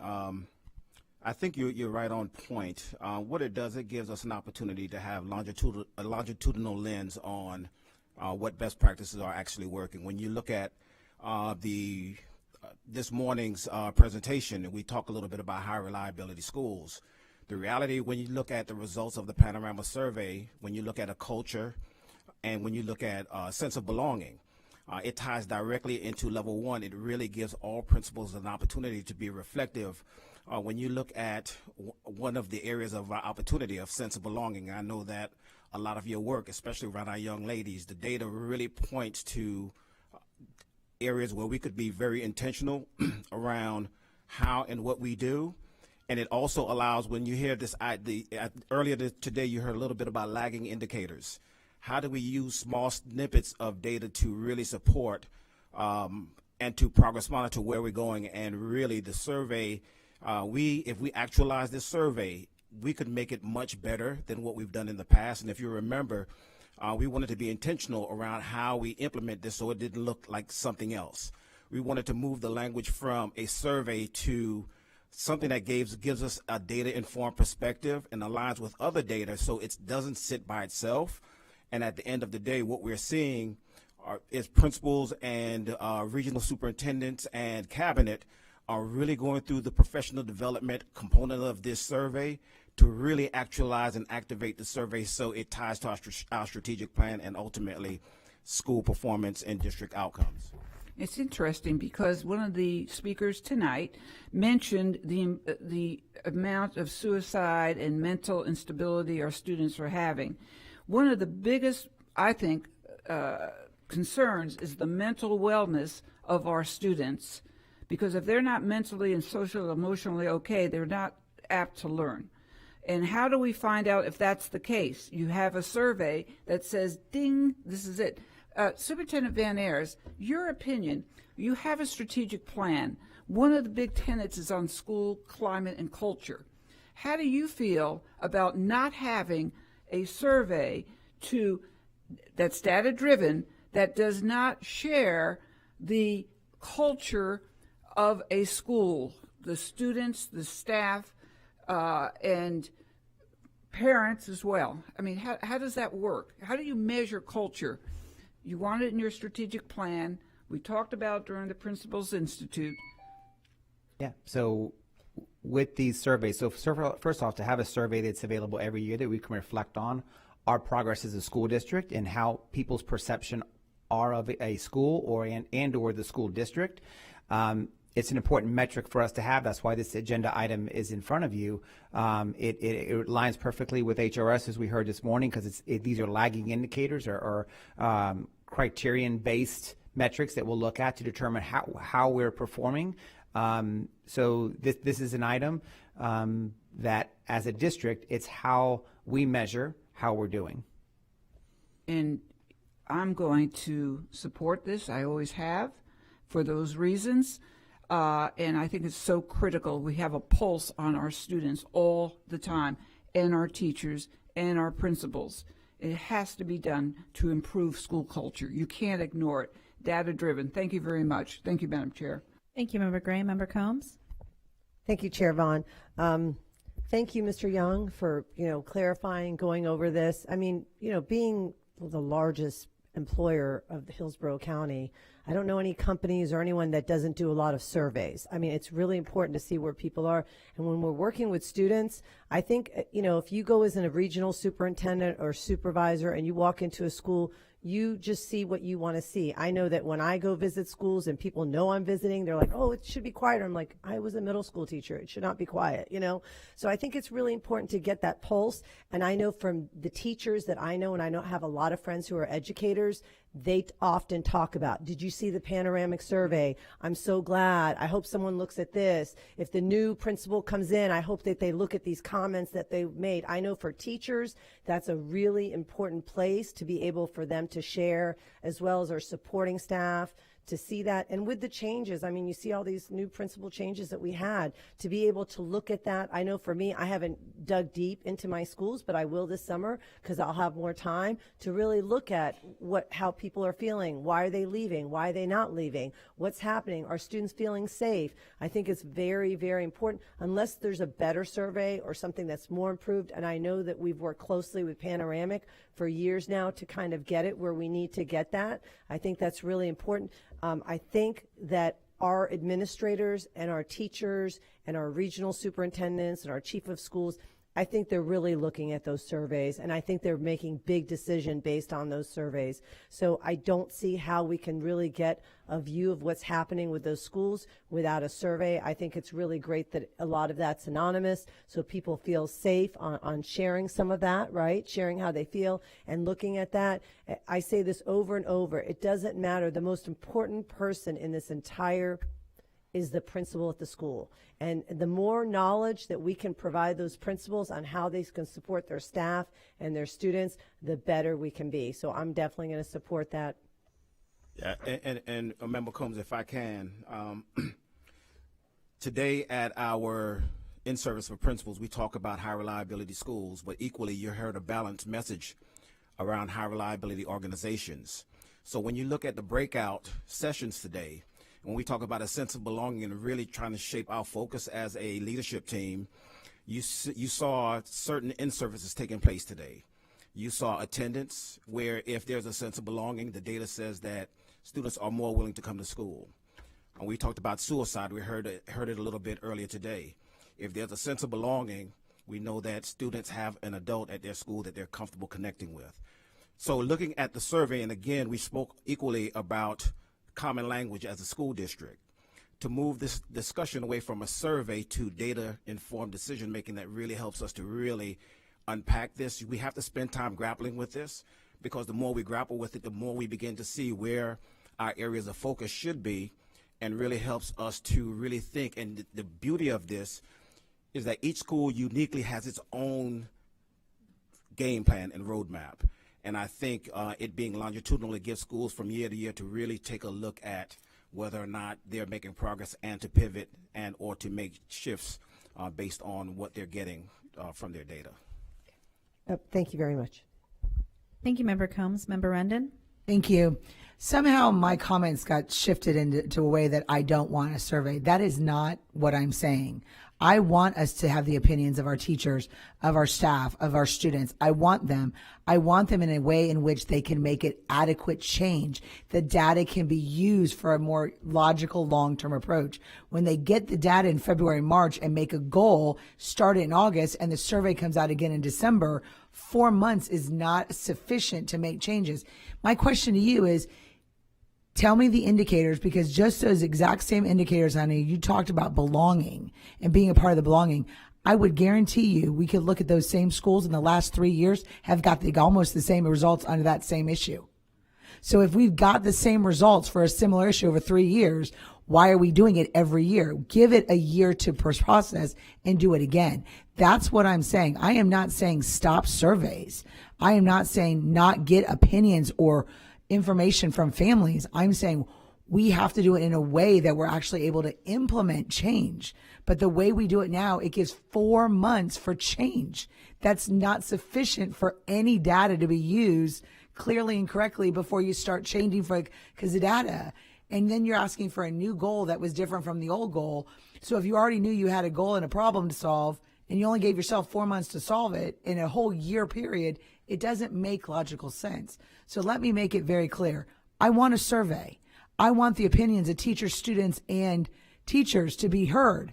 I just want to do it logically and give them time to implement properly, because we're not seeing significant change from year to year on this survey. These schools are coming back with very similar results every single year. You're not getting anything new to start working with. So give it some time to be implemented. Thank you. Thank you, Member Rendon. Just to clarify, the survey is given when? So this was the first year that we were given the survey. As soon as we were returned back from winter break, it went from January 6th, and then it proceeded 3 weeks. And then principals got their feedback or their results right as they were meeting with regional superintendents for the first time in the second semester. So which month? I'm sorry, which months? Which month did they get their results? I believe February 3rd is when they received the February. results. So we have February, March, April, May, till June gets out. Then we have August, September, October, November, December before it goes out. So that's 9 months by my count. Set their goal to do what they're going to change in the school, which they don't start until the following school year. They don't change new things throughout in May. Okay. Well, that's a discussion for another time, but there is 9 months between the survey of work time. So I just want to clarify that. Secondly, my concern isn't around the survey. I think it's a good idea. I like to do it every single year. I think that's important for continuity. I think that a lot of times I tell families that are frustrated or employees that have concerns or even students, like if you're concerned, make sure you fill out your Panorama survey and you highlight that so that they feel like they have a voice. My concern is the fidelity of which we use the information. And you know this because we've talked about it. And when we set up a meeting for this, I know that you had quoted that there was a pretty high percentage of principals who hadn't even opened the data and looked at their survey results. Can you clarify for me at the time that we spoke how many principals had not even reviewed the results of the Panorama data at that point? So using permissions by role, we had 85% of our principals had accessed their reports from the survey release. So to me, Superintendent Ayers, in agreement of how much money we spend on this, and to our chief of schools, to our regional superintendents, the fact that there's any percentage 3 months later that have not even opened the results of their Panorama survey is so concerning to me on so many different levels. I looked at every single one of my schools, and you know this because we went back and forth about just getting access about it. And I called certain regional superintendents to ask, because sometimes there's a disconnect. There are some principals that I know are rock stars. I know they focus on culture and climate. I see it when I come into the schools. I know teachers in that classroom, and they're getting poor scores on that. So for me, I want to know where the disconnect is between what I see happening every day and the survey results. And the fact that there isn't consistency and expectations around this data, that every single regional superintendent should know in and out every single piece of data from this, to the fact that almost every single one of our schools across the board, the lowest scoring answer that we got on anything was whether or not our families and students feel like they're part of a community or there's enough outreach happening. I think we're scoring medium 19% of people feel like there's actually a community within their schools. And it's not just something that each individual school should be looking at and that we should be using and talking about as a metric. It's what our district should be doing, right? If that's across the board and that's every single school from elementary school to high school, that's a district problem. That's not a school site problem. So we shouldn't even just be using this data individual markers at school. We should be using it as a district in specific. What are we doing that we're not capturing or making our families feel connected to their schools? And what can we do to support our schools? So my issue isn't so much with the survey. I know you guys have been very reflective. I appreciate always taking my comments. I still have concerns about schools that have an administrator leave in the middle of the year. And is that data reflective of the old administrator or the new administrator? That's very confusing for a lot of our staff members and our families. And I know that you're working to kind of figure out what we can do on that. But under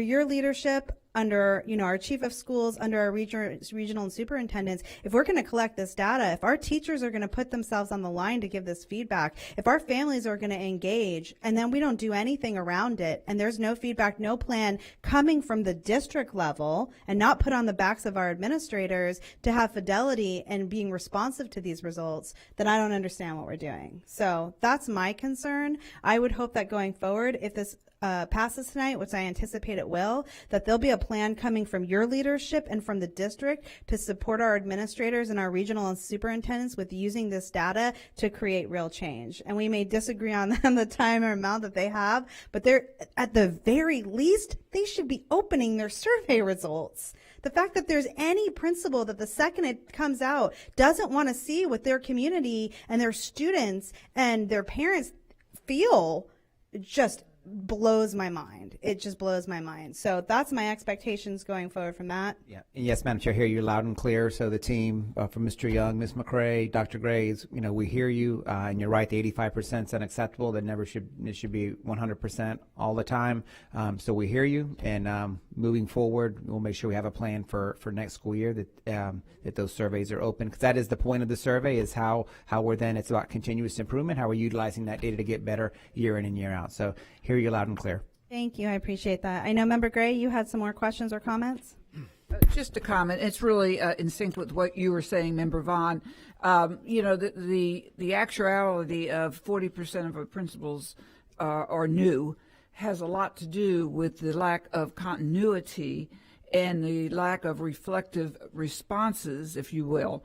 So what we may want to add, Superintendent Van Ayers, is a keen amount of communication to the new principals. I mean, tonight was indicative of a lot of new faces who are not familiar with PBIS, not familiar with Panorama, and even if they were on the face of it, that, you know, whole process of putting it out and initiating it, implementing it, measuring it, that takes a year or two. So I would say the challenge is to make sure that you do focus on those new principals and APs for that survey. That's pretty much what I'm hearing from the board members as well. So thank you for that. Thank you, Madam Chair. Thank you, Member Gray. I appreciate it. Seeing no further questions or comments, please vote when your lights appear. All right. And the motion passes with Member Rending voting no. Now we will move on to superintendent comments. Mr. Superintendent, your comments are up. Thank you, Madam Chair. So, board members, so my superintendent's updates this evening. I just really want to reflect on this past year. Believe it or not, our last day of school was just Friday, and our last day for teachers was today. So as we move into the summertime, we already had our Leadership Institute this morning, where several of our board members were there to partake in the learning for our principals in the Leadership Institute. So thank you, board members, for being there. And the other board members will be there. That will be conducted tomorrow, again, with high school and middle and K-8, and then elementary on Wednesday and Thursday.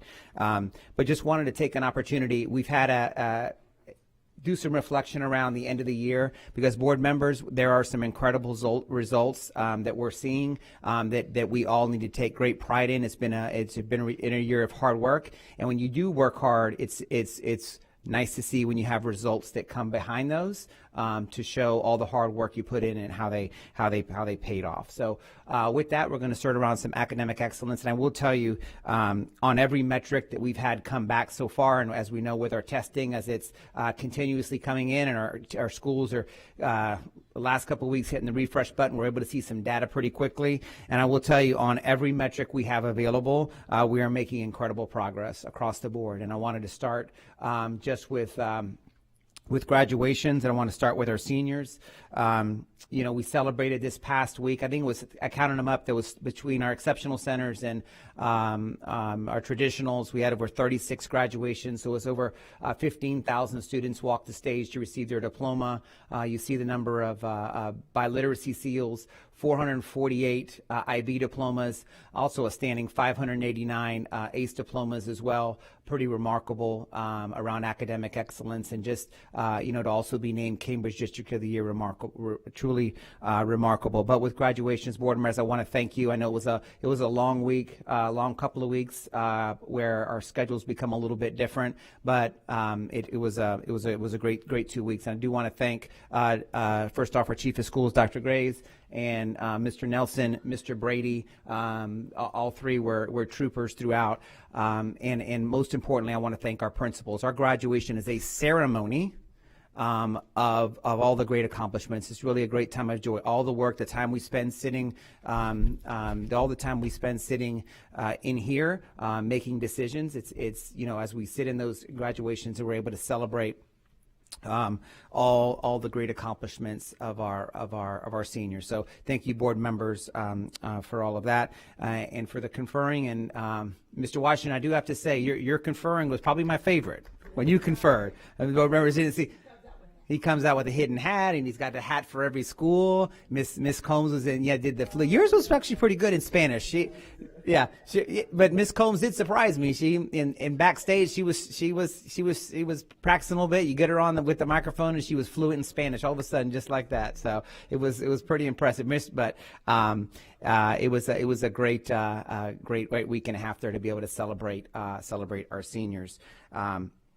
And like I told some of our principals this morning, as we and Chair Vaughn, all of you, that as you were there to shake, you were always the next one to shake hands. Ms. Combs, Mr. Washington, Ms. Gray, whether it's Dr. Hahn, Ms. Perez, Ms. Rendon, you were the first one to shake the hand of that graduate after the principal. And when I talked to our principals today, not only was it the smile on our students' faces that they came across? And I honestly, I've been to graduations. This is in 28 years, probably 28 years of graduations going to them. It's probably one of the best graduation seasons that I can ever recall, just on how fluid they were, and not only how our principals reacted, how our students, their smiles, but when you see what makes us truly special, and I think it was Ms. Combs, you talk about the leader in the school. When you saw our principals' reaction giving that diploma, there was just as much energy and happiness, excitement from our principals as there was from the students. It was absolutely remarkable, and that's the kind of employees we have in Hillsborough County. That was just an example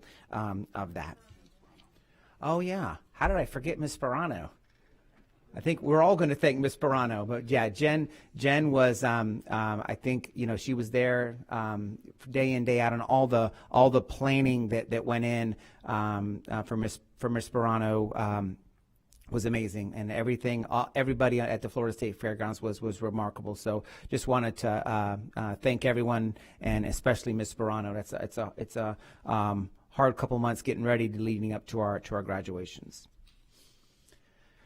So just some other metrics I want to quickly hit on. So around literacy. So as the results we see come back, every grade level has increased proficiency in reading. So that's 3 through 10. So across the board, we'll be getting that data to you here shortly as soon as their students cleaned up. But all of the data is coming in. We're seeing increases across the board in grades 3 through 10, and just some other accomplishments there around the number of minutes in Beanstack, and 3.4 million minutes. 3.4 million minutes on Mayan, our 9th annual Black History Brain Bowl. That seems like that was just in February. We conducted that. You see there are a number of elementary schools, middle schools, and high schools.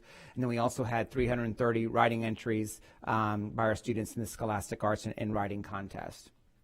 Not only did we see increases across the board in reading, but also mathematics as well. Every grade level increased proficiency in math.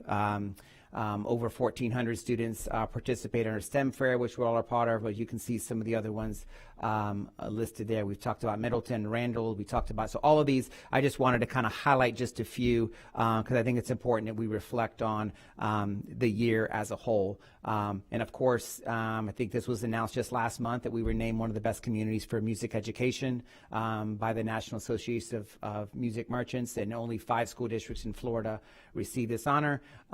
Sickles High School Band received the National Blue Ribbon Program of Excellence. And I'll tell you what, I think it was Miss McCrae when we were at the Sickles graduation. The Sickles Band was they sounded just a little bit different than everybody else. You could see just why they were National Blue Ribbon there. You see the number of our students that competed in their elementary fine arts festival at the Straz.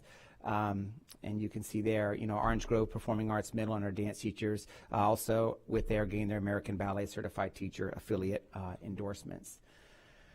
Around exceptional talent, just a quick update here. I wanted to update the board.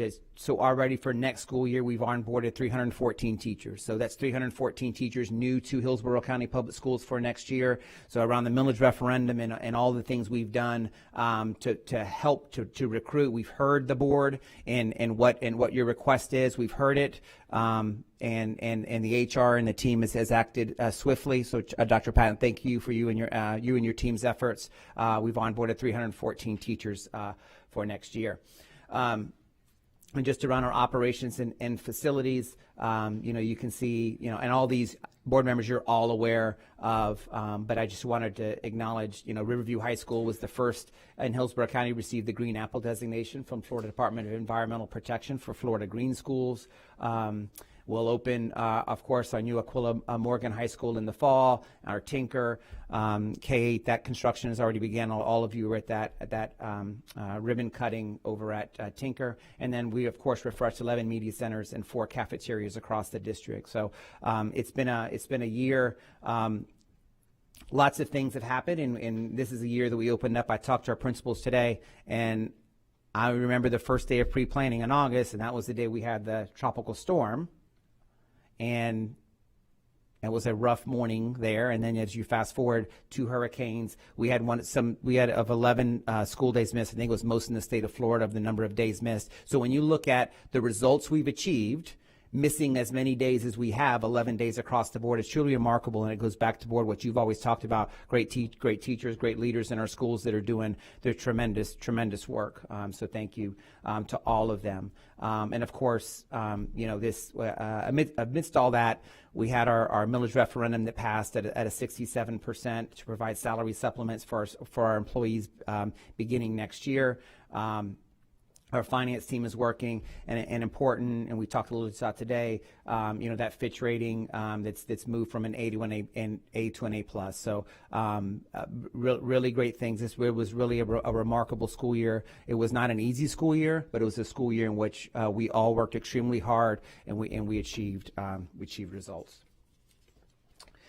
So just happy, that we're here, and now here we are, June the 2nd. We'll move into the summer, and already begins the planning for next school year as we begin at the Literacy Institute. Board members, I also wanted to talk through some of the letters that I received from the Florida Department of Education. So just to kind of sum that up, I received a letter from the Commissioner, Department of Education, on May 9th around 2 books that were in our libraries that were considered inappropriate. 1 week later, we received another letter from the Attorney General that outlined another 4. So it was a total of 6 books that were from the Commissioner and the Attorney General that talked about books that were inappropriate materials in our libraries. At that point in time, there were 6 books that I emailed out to our team that those 6 books were to be removed. And what's important to note is that every year the Department of Education puts out a list, and there was a list for 22-23 and 23-24 of objectionable books that have been removed in other districts across the state of Florida.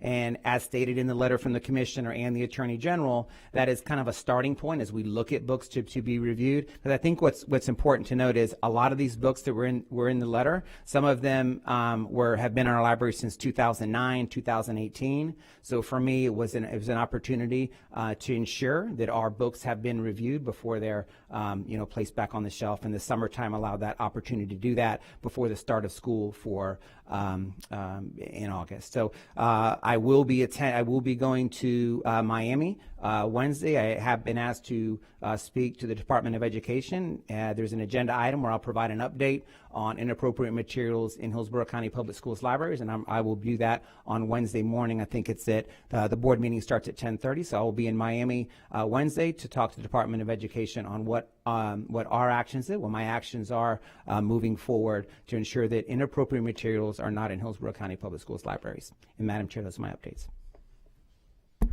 Thank you. And now we'll move on to board member comments. We will move into board member comments. Board members, just a reminder, we have 5 minutes each to speak with 30 seconds after for final thoughts. Member Washington, you're first. Thank you, Madam Chair. You're moving along here. I'm telling you, you're doing a great job, isn't you? First of all, I'd like to start off with Mr. Young. I want to congratulate you on your face. You've been doing a great job in the last couple of months. And I tell you, one of the things that impressed me the most about your job you're doing, when I looked down and I said they help the PTA, Hillsborough County now has close to 200 schools in the PTAs. That's phenomenal. Because there's so many schools that don't have PTAs, and you guys have been working really hard to get those PTAs out. And I must congratulate you on that, because that's very difficult to do. The other program, I didn't have opportunity to come, but the fathers and families was fantastic. I got a positive report. And you just got to keep doing what you're doing in the community, because when you're doing what you're doing in the community, it's going to help the school district as a whole. Because people really don't know what we do out in the district. And you were out there with your FACE group doing a great job. So congratulations on you and your FACE group. You've done a hell of a... Mr. If I may add, Mr. Owen Young also recently graduated from Leadership Tampa. Oh, okay. All right. Congratulations on that, too. 25, so. You're on a roll here now, huh? Great. Congratulations on that. And thank you. Keep up the good work. You're in the FACE. Now I'll move on. Pablo, which one we have here? I got some. Okay. So now look at the land of the Tigers. We have the marquee out front, and it's really nice. It's on top of the names of all of the ex-Miltonians that graduated from there from years past. And I tell you, it's really nice. He gives a whole different view, Mr. Farkas. That's really nice. Did a great job. And the Tigers really appreciate that. It's really nice. And Member Gray, we had a great time, didn't we? It was really nice. And Member Gray was there with me. Moving on, and Fred Hearns and the principal. As you can see, I went to our Pittman Tribune Scholars, and it was really nice. Mr. Pittman is a legendary person that got involved with the Tribune and worked himself all the way up to the top. And I must say that it was quite an ordeal, because we had 3 students there that won awards. And Ms. Rundle, you kind of dominated your 2 students. We had Kayla Eagle, a graduate of Bloomingdale Senior High School, to win. We had Juliana Grossglass, also from Bloomingdale High School. And we had Ruel Patel from Milton High School, scholarship winners. And they received $1,150 for that choice of that college they're going to, which is fantastic. You know, we are doing a lot here in Hillsborough County for students, especially for graduates, high school graduate scholarships. It's amazing. And we move on to the Men of Vision, and Ms. Combs, thank you for coming, because we had a great time at the Men of Vision. My wife and I, we give out scholarships there also. We still have some more to give out. But it was just fantastic to see those kids, and Mr. Ralston and that group works really, really hard for those students to be successful and be and grow up to be young men and be respectful. And they receive $1,000 scholarship from my wife and I, and we had Jordan Leonard from Milton High School. He's going to FAMU in criminal justice. So each year they give us a list, and I let my wife pick it out. I do the other work. I just give the money, she does the picking. So we work it out. And every year we've had outstanding students. And when they go off, they always write back, because when they write back, then we send them more money to help them out, because it's hard. We realize how difficult it is in college. But graduation was great. I enjoyed every minute of it.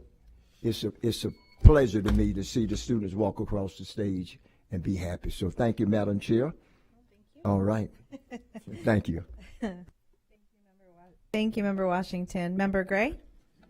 Thank you, Madam Chair. I want to have some congratulatory remarks and some concerns.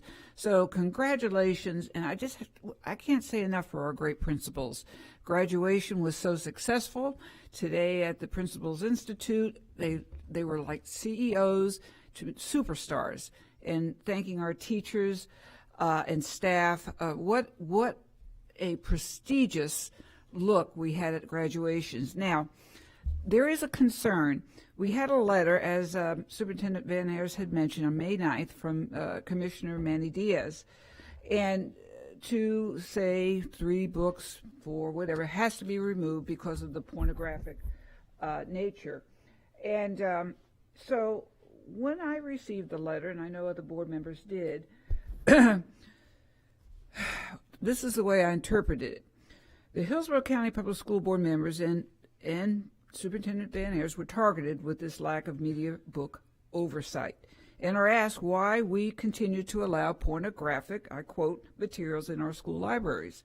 However, the individual who should also be addressed is our Chief Academic Officer, who oversees media oversight and curriculum. This staff member has not yet taken the responsibility for the lack of DOE book oversight as it pertains to 1006.28, 1006.29 Florida statutes.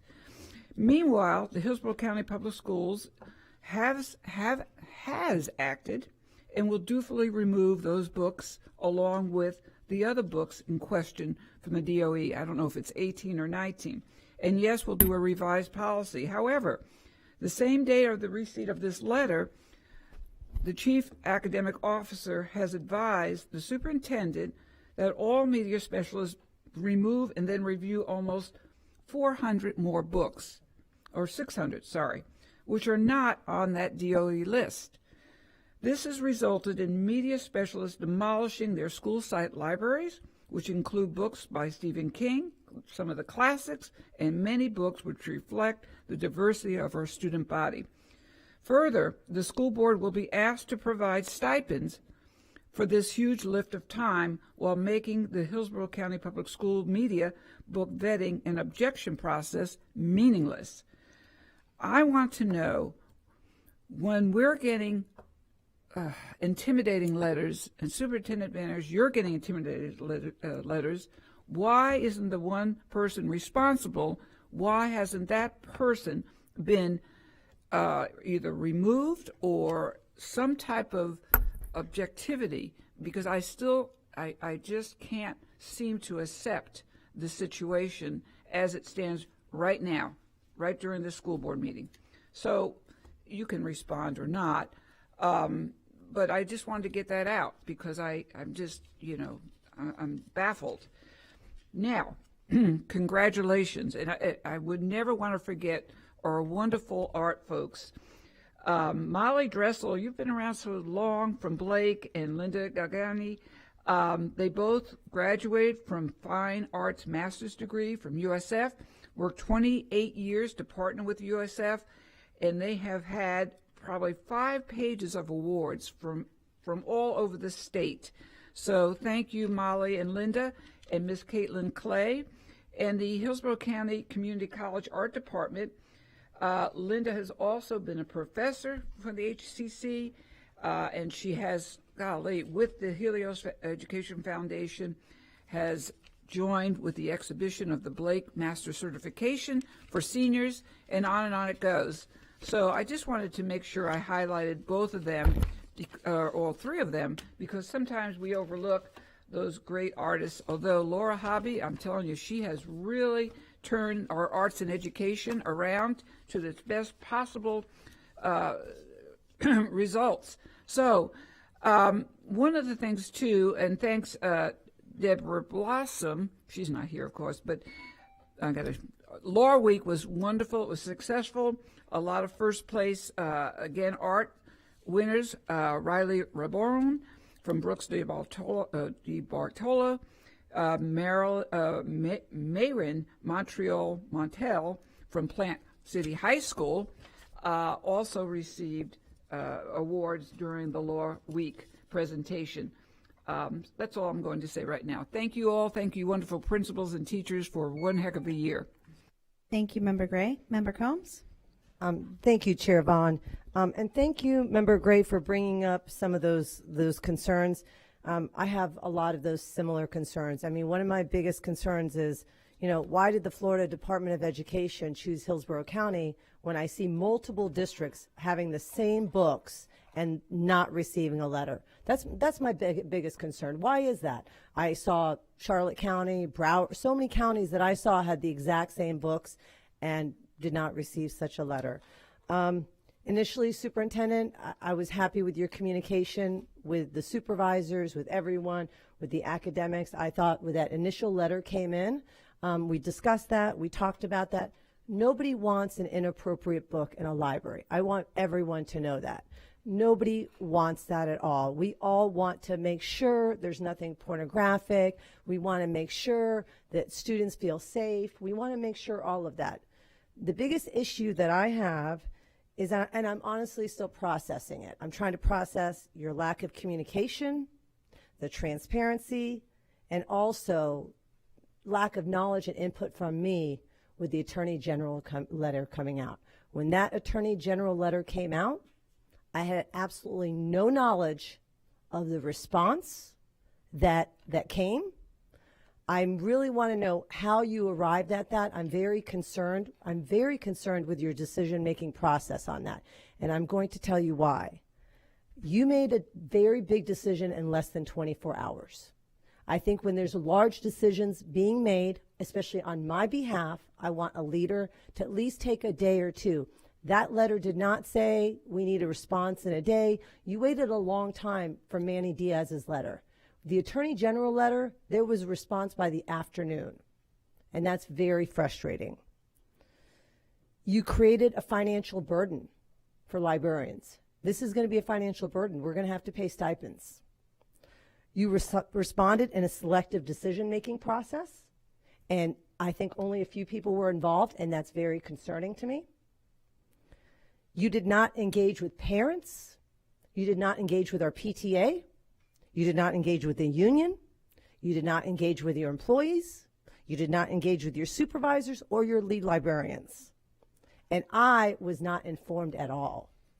I think as someone who works 5 years as a board member, and I work tirelessly at this job, and it's one of the biggest joys of my life, I don't know what I would have talked about. I would have thought this through because, as we said, nobody wants anything inappropriate. But I want to know from both of you, my attorney and my superintendent, I want to know, why was a letter sent to the Attorney General coming on the behalf of the school board members without my input, my knowledge, or my permission? I was available that entire day.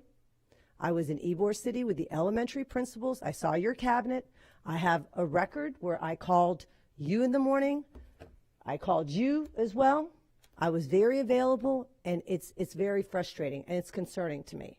There's so many great things that are happening, but something like this, communication in a small, with a few group of people making those decisions that impact so many things is very concerning to me. And it also creates confusion. When people come in You know, I mean, let's meet together. Let's have a workshop and discuss what do we need to do? What do we need to create? In the letter, there was some kind of comment saying that we're creating some type of board or group or something like that. I didn't even know about that.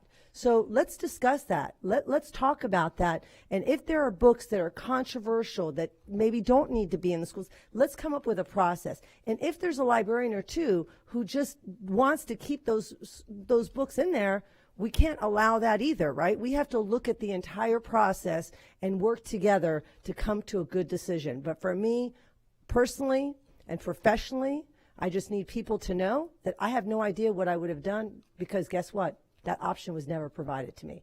And I'm very, very disappointed. And I would like to know that question. How do I know that's not going to happen in the future? And why was the letter sent on my behalf without me knowing it? So whoever can answer that. Well, I'll start, and I'll start with Ms. Gray to some of your comments. Ultimately, as superintendent, I'm ultimately responsible for all the day-to-day operations for this school district. So everything that happens in the school district, ultimately, you know, school board members, you hire me to ensure the safety of students, to ensure that I run this school district in a way that that you would expect me to. With the letter that came out, the letter from the Attorney General was very clear on 7 books that were to be removed from our libraries. I acted on that and I took action. The 2022-23 list, the 23-24 list, as it's stated in the training for media specialists, as it's stated in state statute, those lists are to be reviewed annually. As I mentioned earlier, some of those books that you mentioned were from 2009, 2018.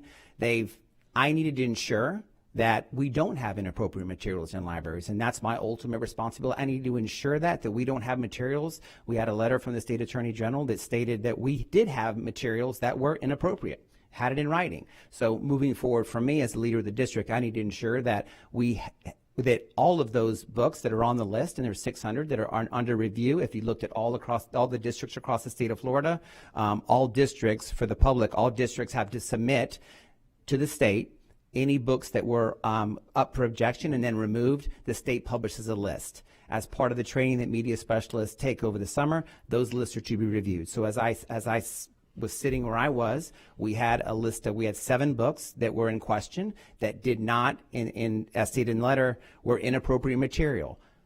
We're going into summer. I wanted to ensure that all those books were reviewed, that we had no inappropriate material in our library. And I will say, you know, with my communication, I accept that, and I will tell you that moving forward, for me to get better in that, you know, and looking back, could I have done that? Absolutely, and I've stated that. I just wanted to be decisive in my action. I'll learn from that, but I still feel like the decision I made was the best decision for the students of Hillsborough County to ensure that we have no inappropriate materials in our libraries. With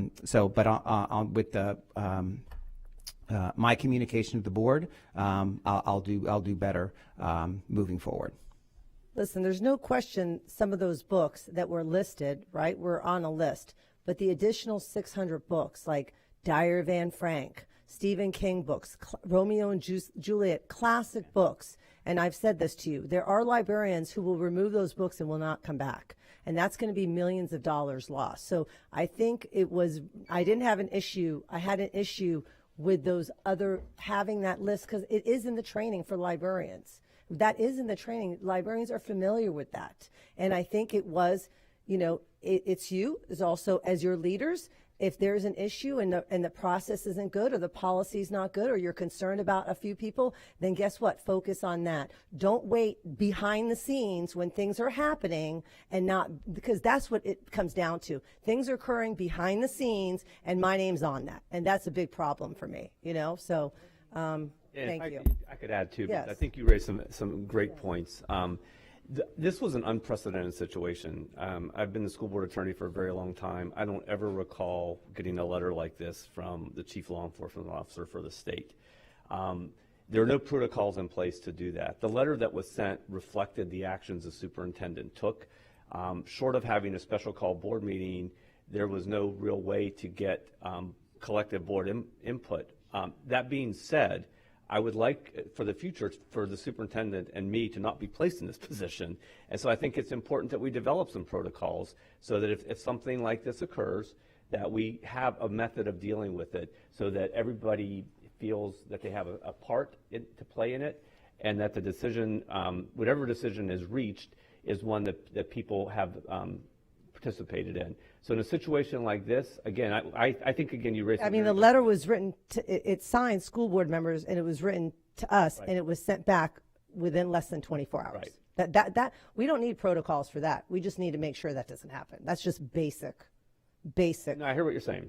So I think the feedback's important, and I appreciate it. Basic. Are you done? Member Rendon? Member Coombs, I actually agree with you that we should have either had a special call board meeting or we should have reviewed the letter prior to being sent. At the end of the day, I recognize it was sent. I recognize that you took comments from all of us, but there's too many times that you get feedback from multiple people that we don't get to hear the comments of our other board members to make a valid decision on what to do next, and that should stop. Right now, that should absolutely stop. If there's a decision we make as a board, then the board makes the decision, not the attorney, because you represent us. And in this case, unfortunately, that was done. So I'm not going to go on about it, because at the end of the day, it was the evidence of process that we lacked. Whether we agree or disagree on books, it was the evidence of process that violated the state statute that this district could not prove that we followed the statute of the process of reviewing the books annually and the list accordingly. That's the problem, that this district had a lack of process and evidence of it. And that's where we, as a school board member, we are responsible. And this district put us in that position because you know the laws, you create the policy that we approve, and you're worried about like the 6 hours of, 6 years of abuse a case, but you make sure that we're in a situation we could go to jail. Not cool. I'm not going to talk more about it because I think it's ridiculous. But that's the bottom line. This district did not have the evidence, which we spent all day long about evidence, did not have the evidence to prove we followed process that was required by state statute. So that's the problem. I want to first thank Jennifer Sperano for all of her hard work at graduations. I want to thank Hillsborough schools officers that were there constantly, Hillsborough Sheriff's Department that were at graduation constantly. What they did was absolutely amazing. They were at every single graduation. They were there before we arrived. They were there after we left. And so thank you so very much for that. But as we move forward in this district and we are looking at the changes in our legislature from what we're funded, how we're funded, we have a very low return. We have a very high amount of expenditures. All of our costs are going up in this district. We have a new CFO, which we're very fortunate. I'm very thankful for. But in that process right now, I am very concerned that we are running a hamster wheel, that as one person, he cannot get in front of everything that's happened over the years financially. And so I want to make a motion right here that we have a forensic audit to be initiated within the next 90 days to identify problems with potential reliability of information, processes, and all the process within our financial practices. We need to give Mr. Lewis a cover of where he stands and where he starts right now. I have asked for this for 2 years. I've asked for it since January. And so now publicly I'm asking for a motion for this board to request a financial forensic audit be for our district to begin in the next 90 days, because we need the information moving forward to make good decisions on what we need to do, and we need that information. Now we need to ask. So I think procedurally that the motion should be to place this on the next board agenda. No, but I'm allowed to make a motion requesting this now. Okay, that's following procedure. No, it's not. Let me finish. So Florida law requires 7 days notice before you vote on an item. You can certainly make a motion. The motion would be to bring this to the next board meeting as an agenda item so that it can be properly briefed and properly considered by the board. That's the appropriate way to follow Florida law if you want to do this. Doing this here, there's no backup information. You're absolutely entitled to make a motion. Because this is the agenda of the superintendent, not the board. Yes. There's no new business. There's no request for anything. The only way for us to bring this to the table is to bring it during our comments. And you would bring it into the next item, to the next agenda as a motion. If you get a second and you pass it, you can do it. I would strongly encourage you not to vote on the substance of the motion tonight. It's not been advertised. The public has not had a right to speak about it. You can do it, but it needs to be done properly by following Florida law, which requires 7 days notice for agenda items. That's not an agenda, but it's a motion I'm bringing into my comments. The motion should be to put it on the agenda for the next board meeting. And you need a second first before you. And I'm going to make a motion to bring into the next agenda item information regarding a forensic audit by this district. It should be a discussion item, not an information item, so you can vote. It'll be a discussion item. Yeah, that's Thank important you. because you want to be able to vote on it. So you need a second for that before you can consider it. All right, don't bring it. I'm not prepared at this time. Well, that's what I'm asking, to have it to come back. I'm willing to have a workshop about it or a conversation. We spend more money, more time.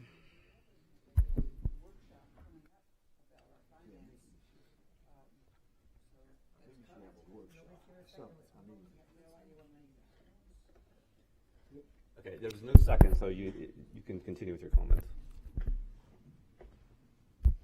All right. Well, again, I'm publicly making us very aware. We get data that's inappropriate. We come to the meeting. We came to the workshop. We've got conflicting data of how many students we have in the district. We've got computers.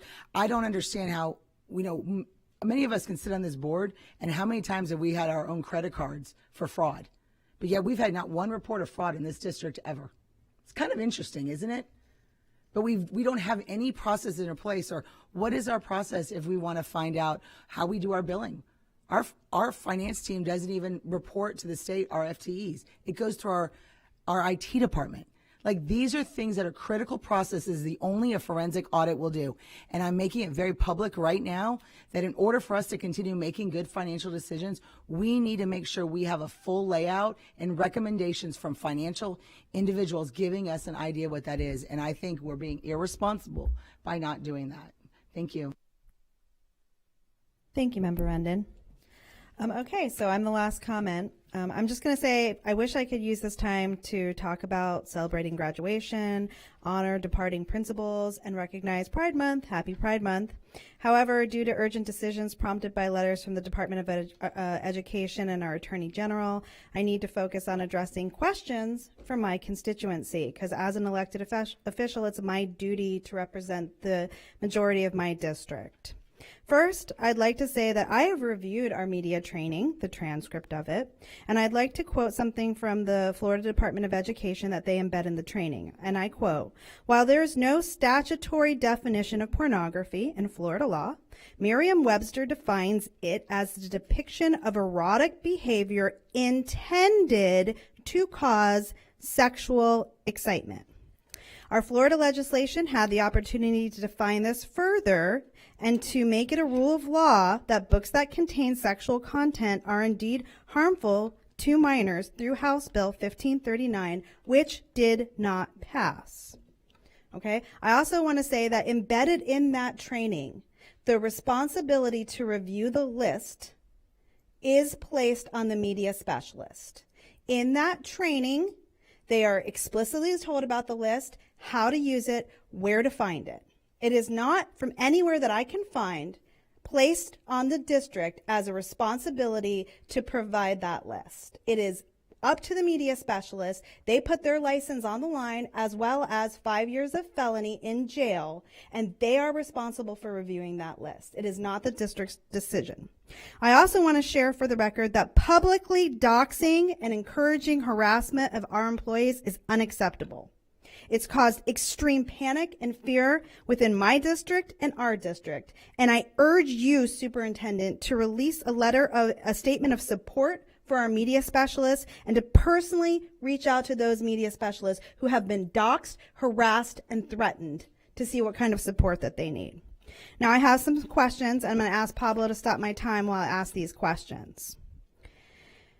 You said that you put how many books under review, first of all? How many books are under review that you sent out a letter stating immediately to be removed from our libraries? How many are there? So I'll be clear that what I asked to be done is something that has to be done annually every year per Florida statute, that those books that have been objected to and challenged and removed, they're to be reviewed annually by our media specialists, as you stated in the training. So there are 600 books that are under review, that if you look at the 22-23 list and the 23-24 list, it's a total of 600, I think is the number, of books that are under review. I want to be clear too that under review and removed, the removed books were the ones that were stated in the letter from the Attorney General, and there was 7 of those. You can mince words as much as you want. Your letter, which you didn't write, specifically said without any follow-up that you wanted those books made unavailable to children immediately. You can say they're under review, but there are several review processes in other counties that are internal reviews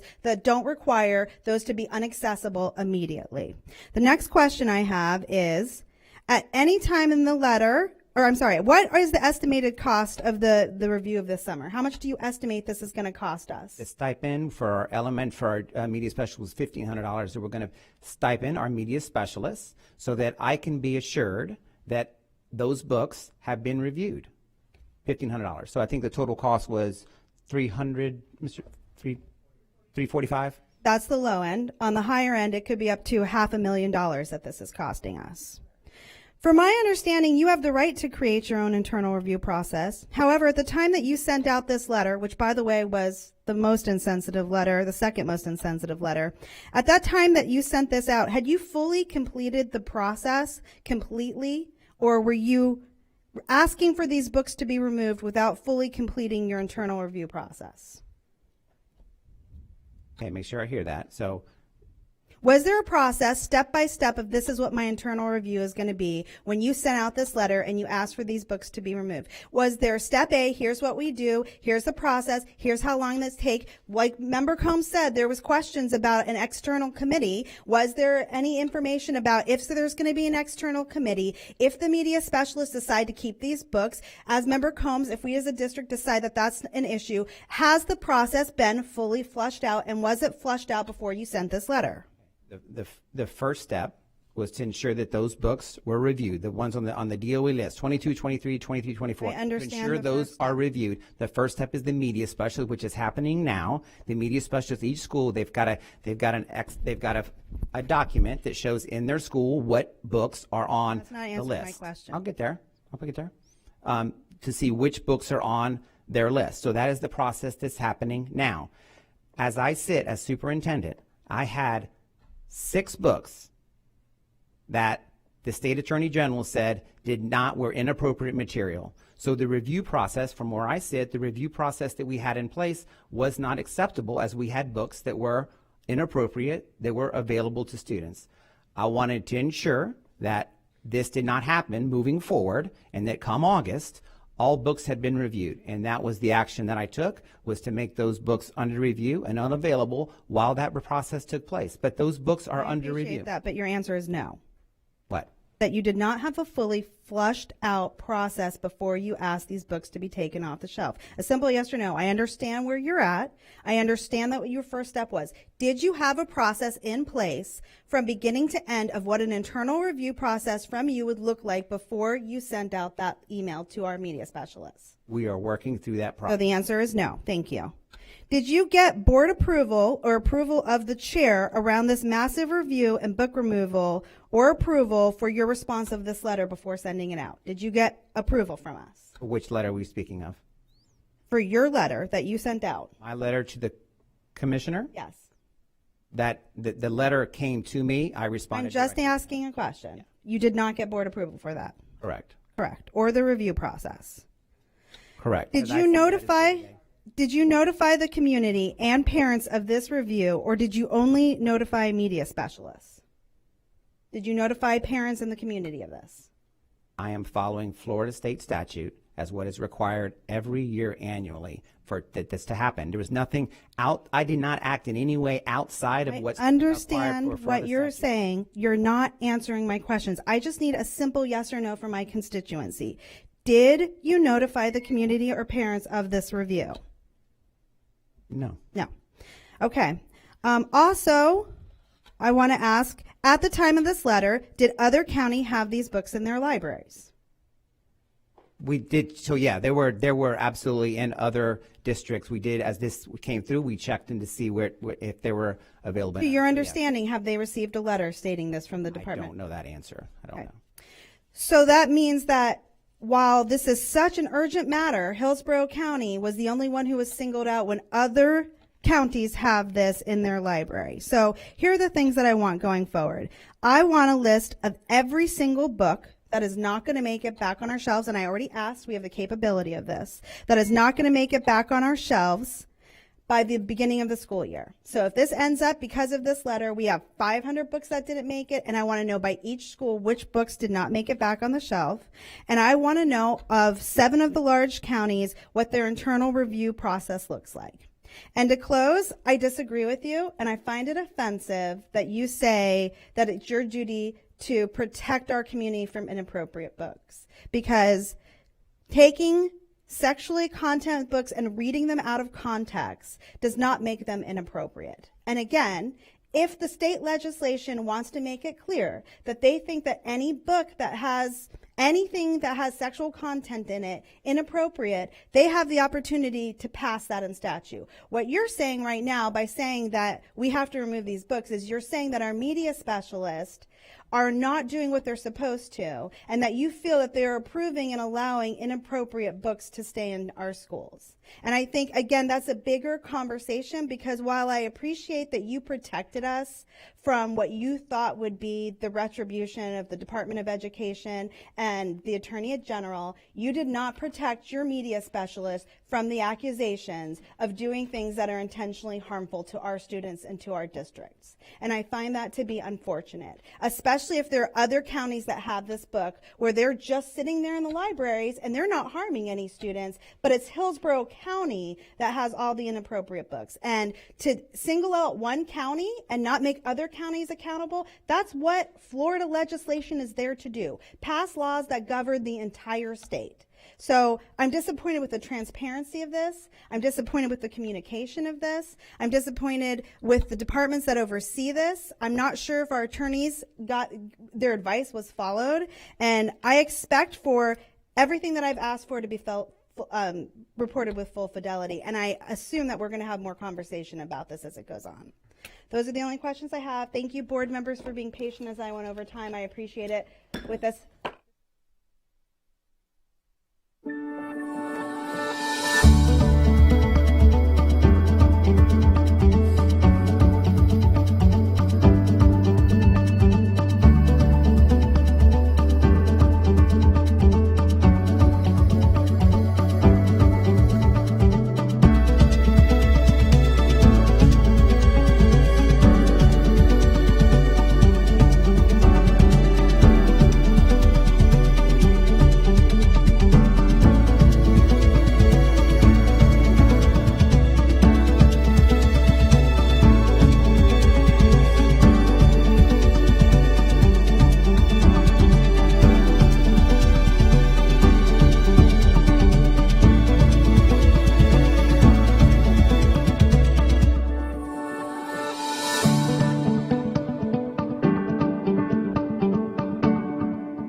All schools in Hillsborough County can start a walking school bus program to build community, enhance student health, and promote safety.